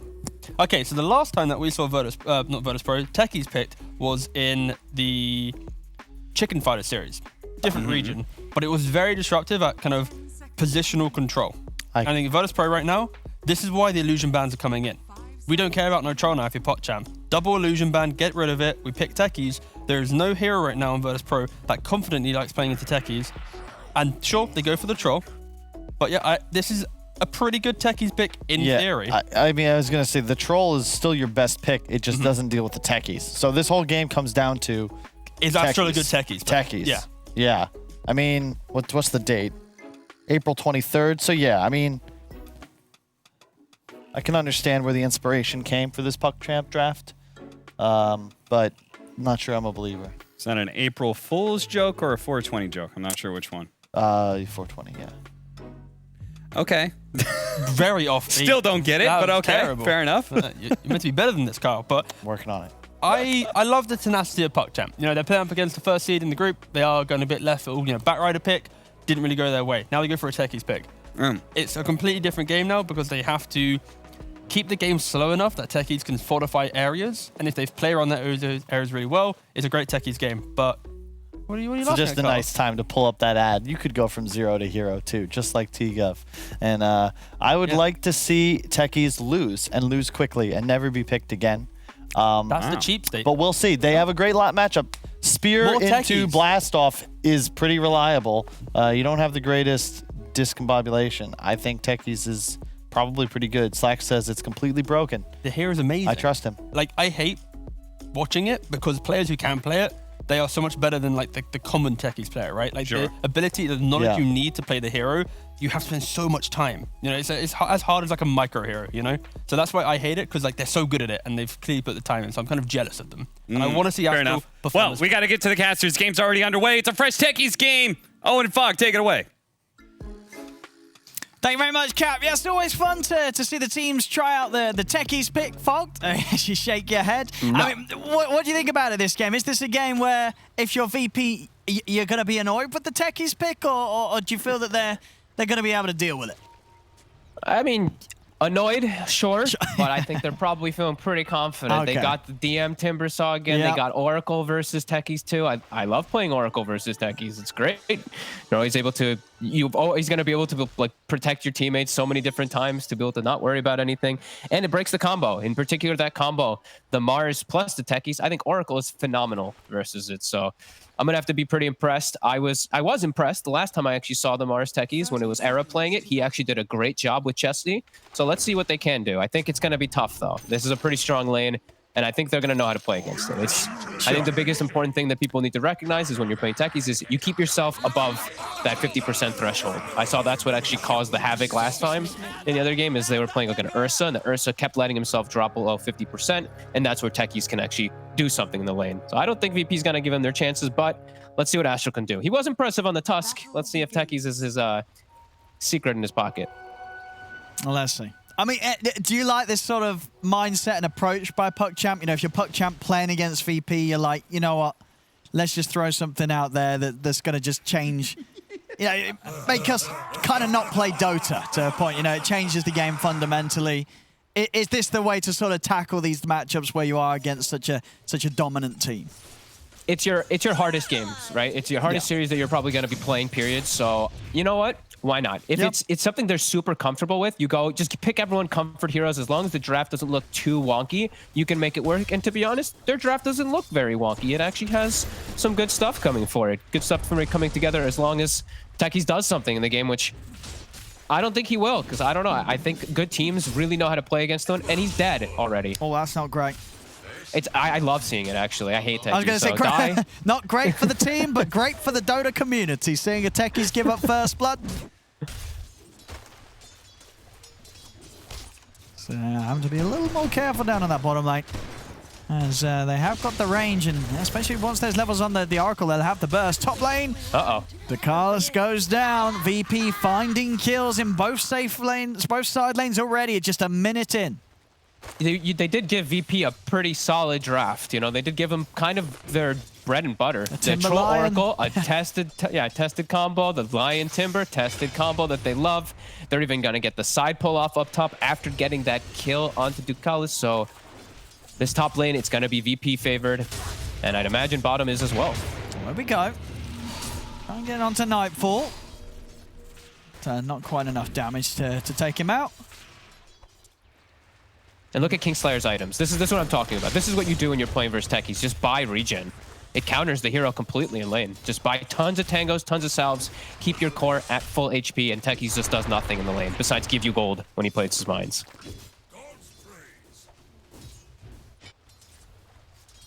Mid lane, seeing GPK get a bit of an edge against the Storm in the first few waves. And how's the game for a mid Tiny? You know, we're seeing teams try and pick up the Tiny in these core positions now. Some of the ways their hero was changed, and this a good match for a Tiny to pop off. Yeah, I like it when you're playing versus a lot of these fragile int heroes in the mid lane. It's just an instant set of burst where if you get it, if you connect onto the Storm, like if you don't kill him even, he's at like less than half HP, like to start off the fight. It makes it difficult. I'm a fan of it lately. I hated it a lot at first, but then when I started seeing the promise versus these like the Puck and the Storm in particular, I'm more fond of it now. We're seeing at the moment the biggest struggles definitely on the bottom lane for PuckChamp.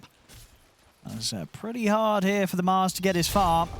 Mid lane, toss back there from GPK. Bringing Desperate very, very low. Well, he's got to get a rune. He's got to secure one of these bounties. If Kingslayer actually walks up and steals the bounty away, that would be devastating for Desperate. And GPK actually looks like he's going to be the one to do it. So Desperate might actually have to go to the opposite side to get a bounty, perhaps, as GPK is kind of he's covering the area. Yeah, it's like where does the Storm go? And look, he's got boots, so he's just watching him. He's like, okay, if he starts walking to the rune, I'm gonna follow. Yep. Oh, Desperate's having. Oh, this is so sad to see for the Storm. He's got a salve, but GPK is gonna tip him. He's gonna steal the rune. Yeah, Desperate's. You know what's going on here. Like, these are mind games. He's gonna go try to steal GPK's room maybe, but he doesn't have boots, He's so too slow. I actually don't think he can. No, GPK's got full control of this. Nice, very nice by GPK, the control. As we will have 4-minute runes, so Desperate will at least get himself a water rune more than likely, but a nice dominant position there from GPK. Now, the thing is, this game, you know, say DM does have kind of as good of a game as he did last time on the Timbersaw. Would you consider their methods of killing a Timbersaw any better this time round? Yeah, I think so. They've got the long duration silence from the techies. They've got the big nuke from the Mortimer Kisses. Then they have Ursa. If Ursa's able to actually stick on him, I would say yes. Yeah, I think in the last one they have to insta-kill him. Yeah, I think this one they can kill him gradually over time. Rather than the last one, they have to pop him instantly. So I think it can be better. That being said, though, I don't know if it is going to be better because I think this is gonna snowball really fast. Like all 3 lanes are going in VP's favor. Levels are great. Yeah, no, none of the 3 cores of VP struggling at all. Not too far behind PuckChamp, but there's 2 kills as well. VP off to a hot start, and now he's trying to set up with the burst onto Dakalis, but he has the stick charges. GPK. Nice cookie as they turn around over towards DM. DM's gonna get out of there. Indeed, this mid lane solo kill. Only getting worse for Desperate. And look what your techies is contributing. He's doing your small camp next to you. Get techies out of my game. I'm such a hater for techies. Oh, you got the CM. Oh, that's grim. At least he's stacking. So Astral, we have seen him. He does have a triple hard camp stack for that Storm Surge, for Desperate when he does want to go over and farm. But the aggression that we saw from Era in particular with that techie, since that's the only one I actually got to see competitively, it was way better. He was able to actually put pressure on. This one, he's not. He's just kind of a walking stacker, and we'll see if the mines ever do pay off, as it kind of feels like they're not going to have a 4 position in this game, perhaps.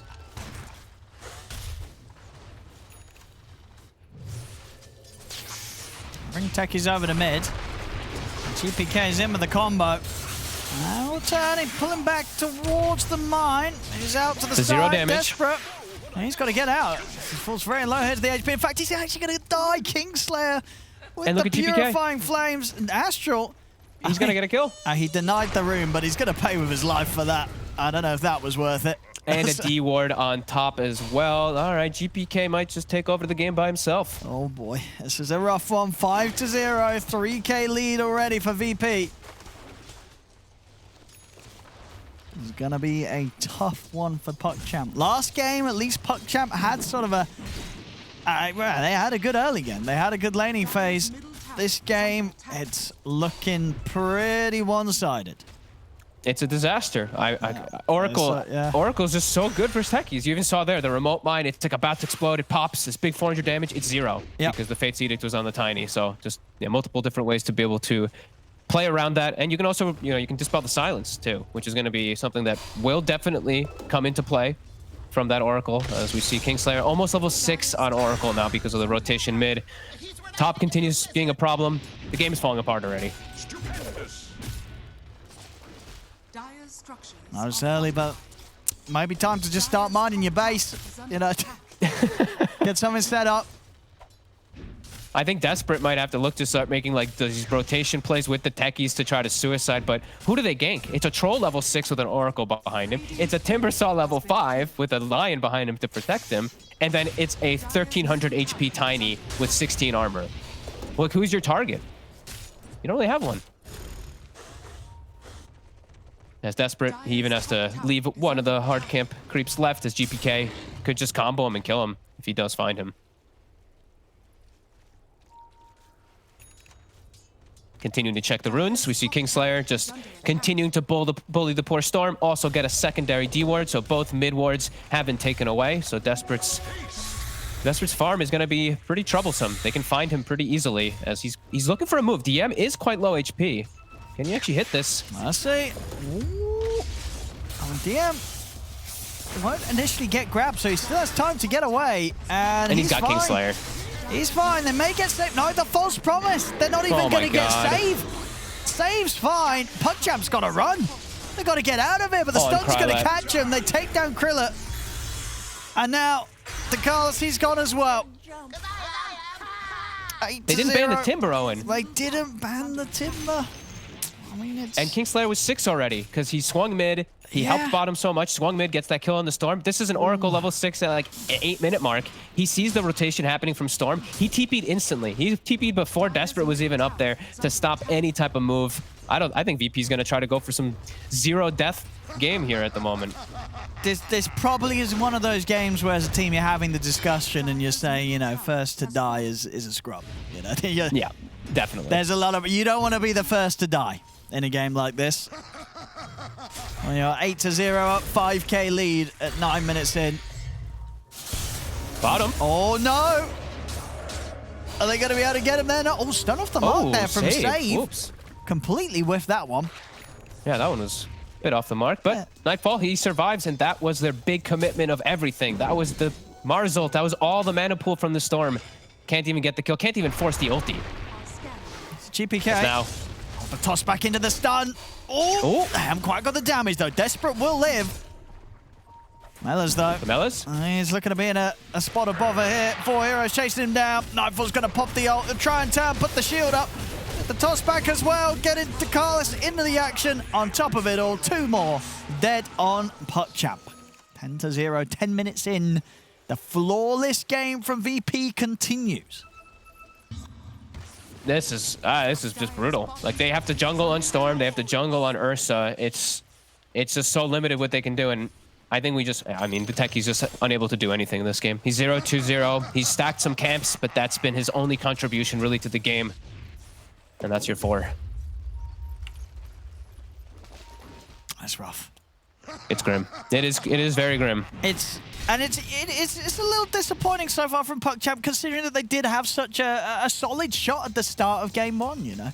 Yeah. This game 2 is just this is one of the I think it is the most one-sided game we've seen really in both Eastern Europe and Western Europe. When it's just one team is just they're not even getting to play. Nope, that's pretty much going to be the case. I feel like in VP, like they blink on GPK, he can go do anything. Him and DM have full control of the game, just to jump however they want to. I just don't know what PuckChamp can do. They have to do so. Okay, you know what they can do actually? Mine the base. Mortimer Kisses and Mars ulti. They have to get something big with it though. DM does get mine pretty low there, but not low enough for Astral to commit for the kill. Oh, and his whole entire last minute and a half is just gone. Poor Duggies. Setting all those mines, it's just a waste of time now as the Timber Saw doesn't care. I like watching. I like watching Techies lose. I can't lie. I like it, and I like PuckChamp. They actually looked so good, and they looked so good with like some of their first game moves too. But VP, they're making everybody happy here. Yeah. Arena will come out, but the Carlos is gone. Well, maybe they could kill him here. Kingslayer's trying to get over to provide him the false promise. Did he get it in time? He can. False promise out. GPK's up to the high ground. Desperate still committing. Can they do the damage to kill GPK? I don't think so. As VP turn, they'll take down Desperate for his attempts. As VP, still nobody dying. Nobody dying. You can't be the first to die. VP, they've just announced if you die this game, you're getting kicked. You know, so no deaths here, VP. We remember the the all-hero challenge from VP. Yep. This one was the no-death challenge. The no-death challenge. You die, you're out of the squad. And they're smoking. They're looking for more. They've got Finger online, but this is the territory. This is what Astral's been waiting for. Might! Oh, here we go! Oh. Oh. And that's it. There's that. Oh. Okay, now we got to wait another minute and a half for the Techies to have his next play set up. Yeah. He does have one more little trap set as they are smoked up, and they do have the kisses. They have the Mars ult too. Actually, they don't have the Mars ult. Who are they going to kill? Can they get a kill? Let's go. PuckChamp on the hunt. Give them one. Oh, well, that's going to be a dead Ursa. Krillet's gone before the fight begins. And now they kind of got to run. GPK, he's going to body block Melez. Oh, no. The cookie. But, Melez, he's trying to get back to his teammates. I don't think he can. They're keeping him separated. Dead.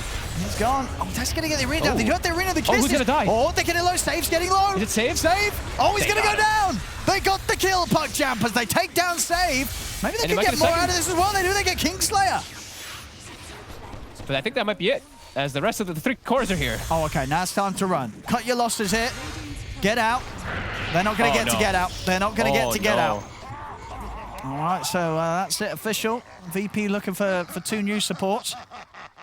After they have died this game. 16-2. But 2 kills on the board here for PuckChamp. 2 kills. 2 kills. And they got the Could be courier. the I think beginning. they killed DM's courier with his plate mail. So, you know, we'll take that as a big win. And I think they got another courier before the fight started too, right? So, some slight hopes of gold at least. And at least they got some kills. You know, it's not a shutout. No, this is... Could be the morale boost that PuckChamp needed. Oh my god, that might be wasn't, the... though. Krillin just comboed completely by GPK. They're trying to get him. Can they bring him down? He's pinned to the trees, but the backup's there. Kingslayer's in with a false promise. That's going to be desperate down as well.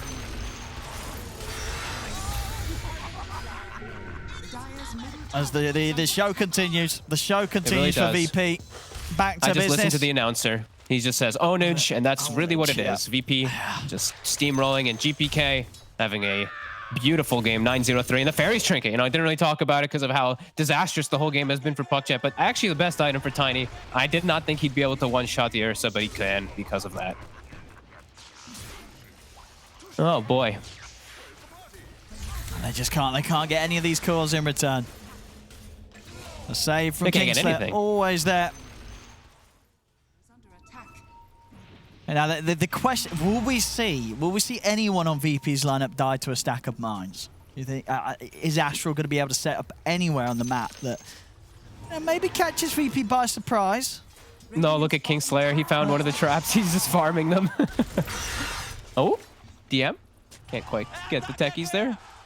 DM feeling extremely invulnerable. We thought perhaps there was a chance that he might be a little bit more human-like this game, but nope, still unkillable.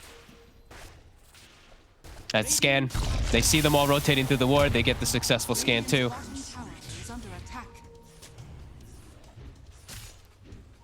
Some easy gold here for Nightfall. Plus 10, plus 10, plus 10. Easy money for everyone on VP. They can just they literally can do anything they want. Throw out the usual game plan book. They can just literally run around, follow their wards. Anybody they see, they can try to kill them if they'd like. And PuckChamp just has very little things that they can do because they don't have a 4 position, Owen. But imagine if PuckChamp make a comeback in this game. Imagine, just imagine. It would be insane. Oh, Slack. I'm gonna link this to Slack so actually really quickly. 1 sec. I'll be right back. Oh, that's a tier 2 down on the top lane. Still just 16 minutes in. It would be forgiven if what we got? Krylot actually has an okay timing on his battle fury too, is the thing. Like, it's not that bad, but you know, he's not too far behind DM, at least. It's just, what can he do? He's alone. And 0-3, like, he's just died every time he's been spotted by this enormous Tiny. And look at this, Roche. The next step. The mines. There's one of them. And it's gone. Can they go for a steal? Where's the Storm? Get him over here. Oh, Melis is invis too. But there are sentries because of the techies. Let's see. I'm desperate. He's not coming over. He's not There's coming a over. blink on the Lion. Like, I can't do. Like, he's just gonna get hexed. Save's actually setting up. The He wants Kisters are blood. coming in. Oh, Save. He might blow up. All there right. it is. There you go. The mine's doing the job. Roshan will continue to fall here, as there won't be any attempts here from PuckChamp. But another kill for PuckChamp. Another kill for PuckChamp. Another death for Save. So at least for Kingslayer, he can now feel superior, holding on to his 1 death compared to the 2 that Save now has. Very true. His position is safe in the team, and PuckChamp, they find a Philly Stone, so they at least gonna get some gold, just naturally. If they can stall, maybe, maybe. But Ursa gets 6 items, techies. Now these are the kind of games that techies, he can break you down. Imagine VP. However, if they lose people to high ground mines. Owen, the problem is, you know, VP, a very sensible team. Kingslayer, he's like, I don't really need my gold anymore. He buys a gem. So the game is on. Techies now needs to get a 4-staff play. He needs to get that gem. He needs to somehow get the gem so that they can hold the high ground indefinitely. But I don't think VP is going to give him that chance.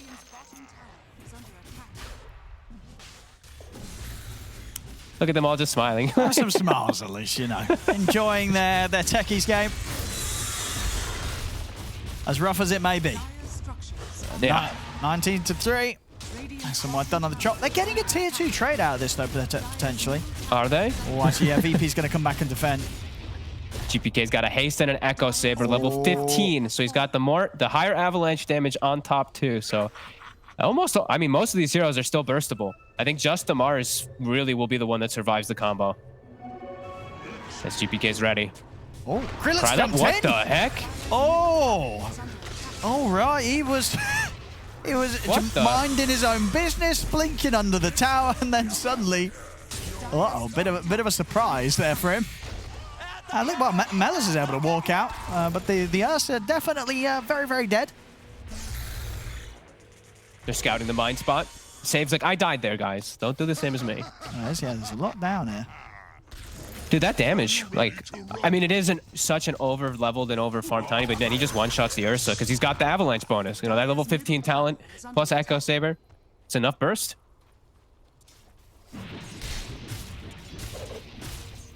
Now, how's the high ground? Have we got any mines in the base at the moment? No. No, nothing sort of set up here. So, VP, yeah, they're going to be able to walk up to the high ground and start hitting on some of these are tier 3 towers. Yeah, Nightfall. He's even got the Nether Shawl just in case. Yep. You know, the best neutral item. He's got all this magic resist versus the poor techies. 20-3. They're going to smoke up. Can they make a jump? Melis doesn't have blink. Like, how does he make a jump? He has to walk in. And they get the courier. He's going to get a second too, maybe. Oh. He's ready to go in, but Stave's ready for him. Jumps over with a Hex. That's going to be Melis gone. Do you manage to bring down Kingslayer? Kingslayer immediately buying back. Krillin turning over towards the Timbersaw.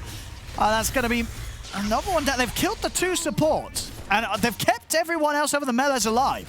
Krillin, is he able to get up to the high ground in time? Oh, he's not. The root's out there. Nightfall able to catch him. Well, they got the supports again. They did.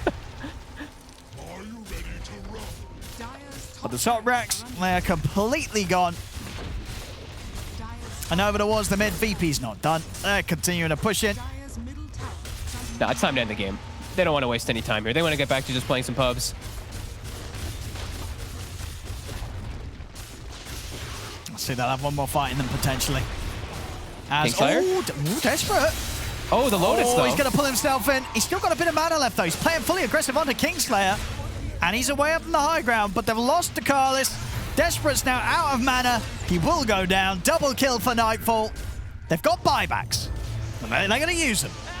Let's see if they can catch here. They're going to go for the big zip straight away. Looking to get into the back lines, but the Hex and the finger comes out onto Desperate. That's a dieback. He's dancing. On the storm. Melis celebrating being surrounded here by VP as Melis goes down. As they fall one by one. There's 4 dead, soon to be 5, and they'll call it. GG is called. VP, well, this game too wasn't really much of a game at all. PuckChamp, they try and have a bit of fun with the techies, but you know, VP's not gonna let anything happen with that, as the techies doesn't really get to do much at all this game, Fog, despite being one of the later picks in the draft. Nope. And GPK styling. Yep. Solo killing the mid, pretty much just having a full free game on the Tiny this time around. 12-0-9, killing everybody. I think he killed every single core by himself at least once, and also the supports. A perfect game from VP and PuckChamp. They fell apart. I mean, this one was at like the 5-minute mark, honestly. Yeah, this one was rough. It's a little disappointing after we did see some sort of hope from them in game 1. You know, at the start, the first 10 minutes of game 1 looked all right. They were able to stand toe-to-toe with VP, but this game definitely looking like quite a difference in the level of the teams here, as it was kind of expected coming into this series, right? You know, PuckChamp, they came up from the lower division. VP, of course, Kings last season after that top spot. It's always going to be rough for them. Yeah, it was just the biggest uphill battle I think they're going to have this season. So at least they were smiling in their defeat, you know, right? We saw the camera. They were at least having some fun with it. They picked some heroes that they were hoping to at least enjoy playing. But in those 15 minutes, I don't know if there was that much enjoyment in the actual game. At least they had some smiles. And hopefully going forward, we'll see, how they're going to do. Because this is their hardest challenge. VP is the best team in this region. So. Absolutely. Yeah, well, we saw it here. None of the cores dying this game. VP controlled deaths. They would tell you on the supports alone as VP It's a walk in the park, this game too. The series is theirs, 2-0 against PUBG. You know, it may be fun to play techies, but you got to actually be able to play the game at all. And Virtus.pro made sure that that wasn't happening. And all business here. They wanted to be able to close out the series as quick as possible. They did just that. So we're going to go to a break and then hopefully have one of them on for a post-game interview.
A surprise techies pick is the choice by PUBG here to be able to see if they can get a surprise win over Virtus.pro. But inside of the game, it looked anything but Virtus.pro winning the lanes, rolling over PUBG. I believe Fogg was talking about how this game was just different because all the usual rules about Dota you could just throw out if you're a Virtus.pro. See hero, run it hero. They could kill literally anybody on the map and take any fight they wanted because they were so far ahead by 15 minutes.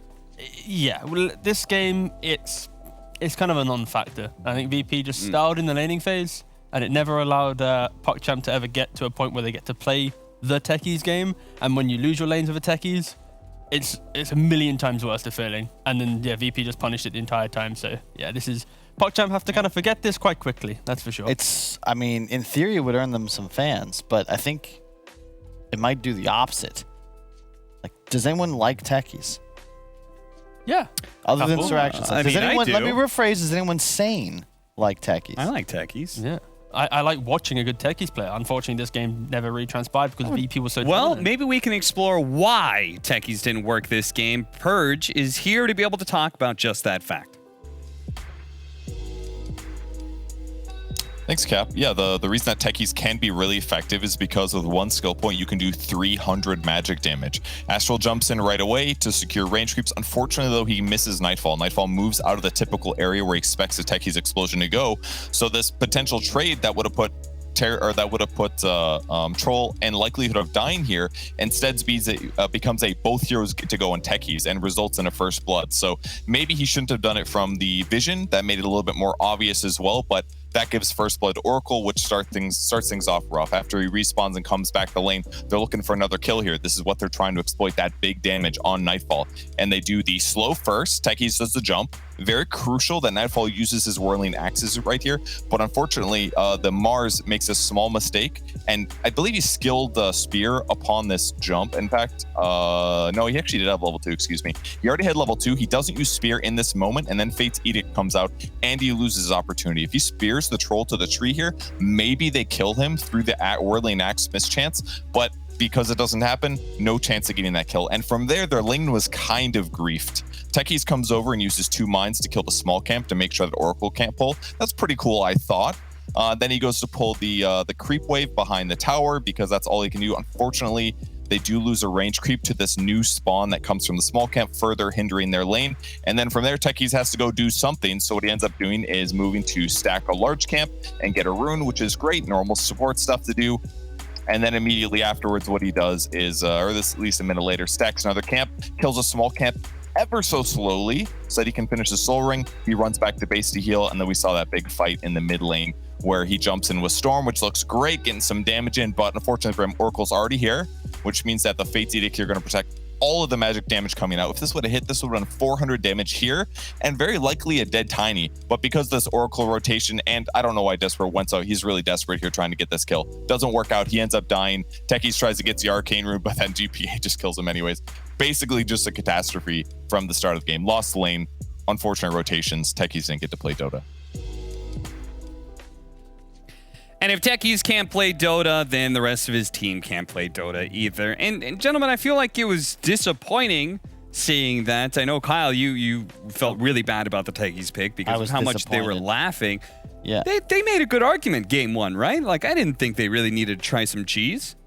Well, they felt differently. Yeah, to your point, I think if it's a serious concept, like this is something that we do best, you're not going to giggle as much. They're having way too much fun. They're like, we picked something. They're not going to see this coming, yada, yada. VP just didn't even react, just crushed them. Like, this is, you're probably not scrimming this team. I think you shouldn't squander opportunities to play VP in a match like this because they didn't look bad in the first game. I will say, though, to kind of back PuckChamp a little bit, back when I coach Hellbest Smashers and we scrim them a little bit, like they do have some left-full strategies that they do believe in. So, for example, they run Alchemist before kind of Alchemist was popularized within the scene. Techies, again, was one of their strats. So I can respect them trying it, but yeah, just clearly didn't work out today. Well, we can actually ask Virtus Pro ourselves, as I believe we do have Kingslayer on the line here for an interview. Kingslayer, hello. Hi. How's it going, man? Did you, first question, I got to ask you, how'd you guys feel about the Techies? What'd you guys say once you saw that pick? Honestly, we know how to play against techies. We just know we had better lines, and all we need to do is just group up from minute 10 and go, buy gem, take Roshan, take tier 2 tower, and just crush them down. Mm-hmm. Yeah, sounds about right. That's a good plan. That worked, clearly. My question was going to be, coming into Season 2, do you think that the region has got stronger? Obviously, it's hard to answer after just beating PuckChamp so easily, but do you think the region is getting better over time? Can you repeat, please? Do you think the Eastern European CIS teams are better now? Because you were number 1. Do you think any other team can rival you now? Honestly, I can't say like this. In CIS we have like a lot of good teams like Spirit, Gambit, Navi, and Center. So I'm not gonna say that we are number 1 till we won them. Okay. Well, speaking of who's number one, curious, your support duo, probably the best in the region. Who do you think the most important support on your team is? Is it you or is it Safe?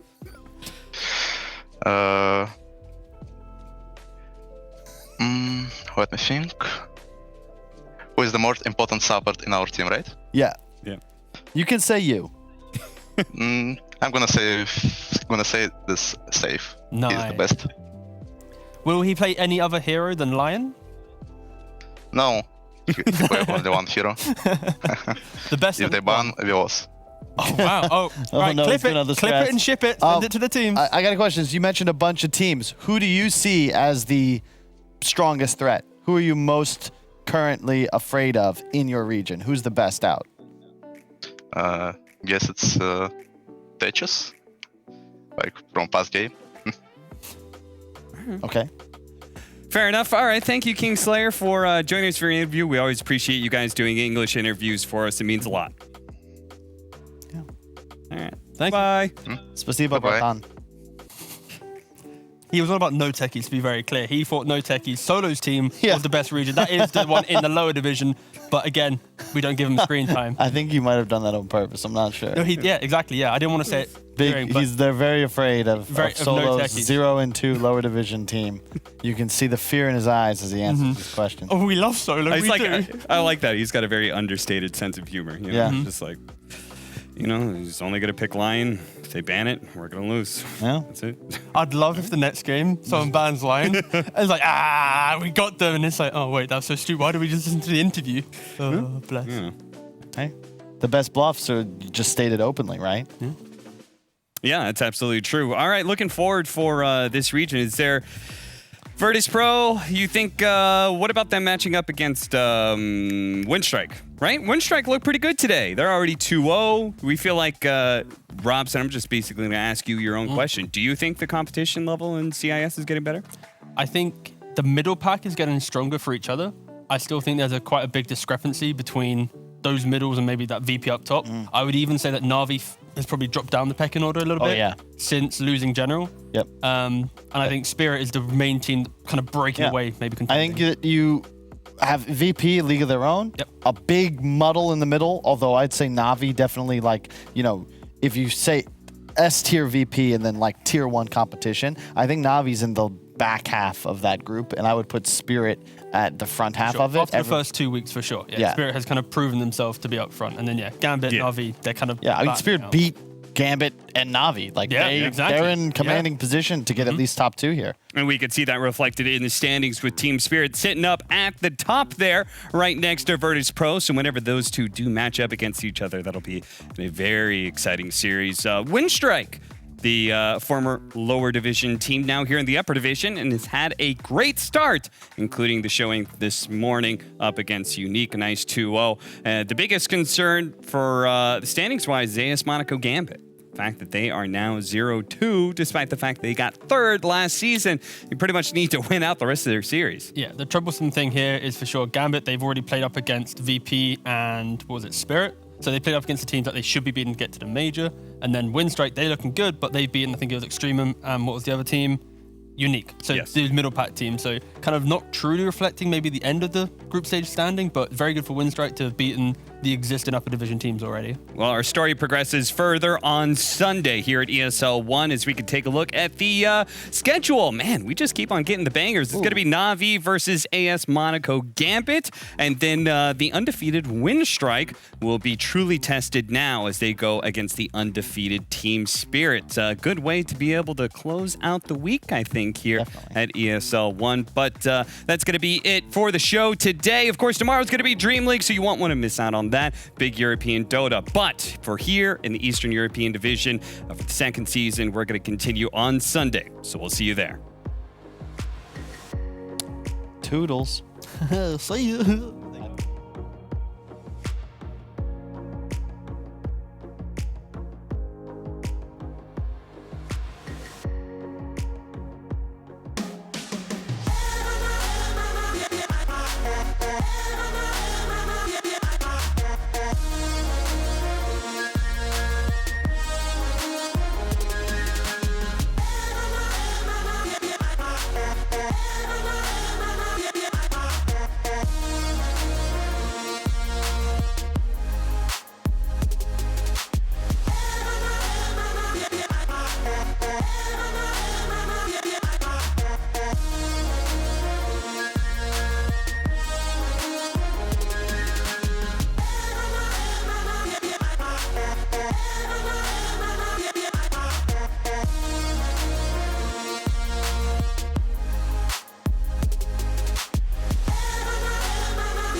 My name is Jordan Gilbert, aka Nothing. Hi, my name is Sue Lee. My handle is Smix. I think it's important for these initiatives to happen. Empathy really, really goes a long way, and it always means so much to us, and I think that's where initiatives like this really help. I encourage everyone in the community, anytime they see bullying, anytime they see someone getting called names, I encourage you to step up and say something. Good luck, have fun. Good luck, have fun.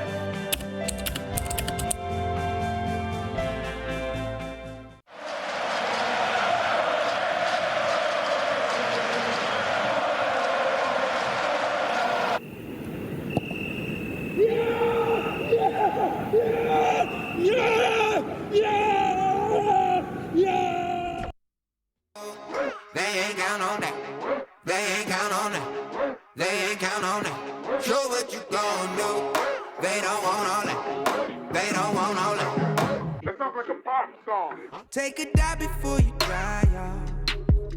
It's the only way to live. You can't be without it, baby. Yeah, I know. Yeah, I know. Yeah. Try before you sign off. Shit can kill the sick. Real stories. It's the only way to live. Fancy cars and the smiles of the ocean. Purple sky, let that night come with peace. Anywhere you wanna be. Anywhere you wanna be. Yeah, yeah. Hold up your sign, though. They ain't count on that. They ain't count on that. They ain't count on it. Show what you gon' do. They don't want all that. They don't want all that. They don't want all that.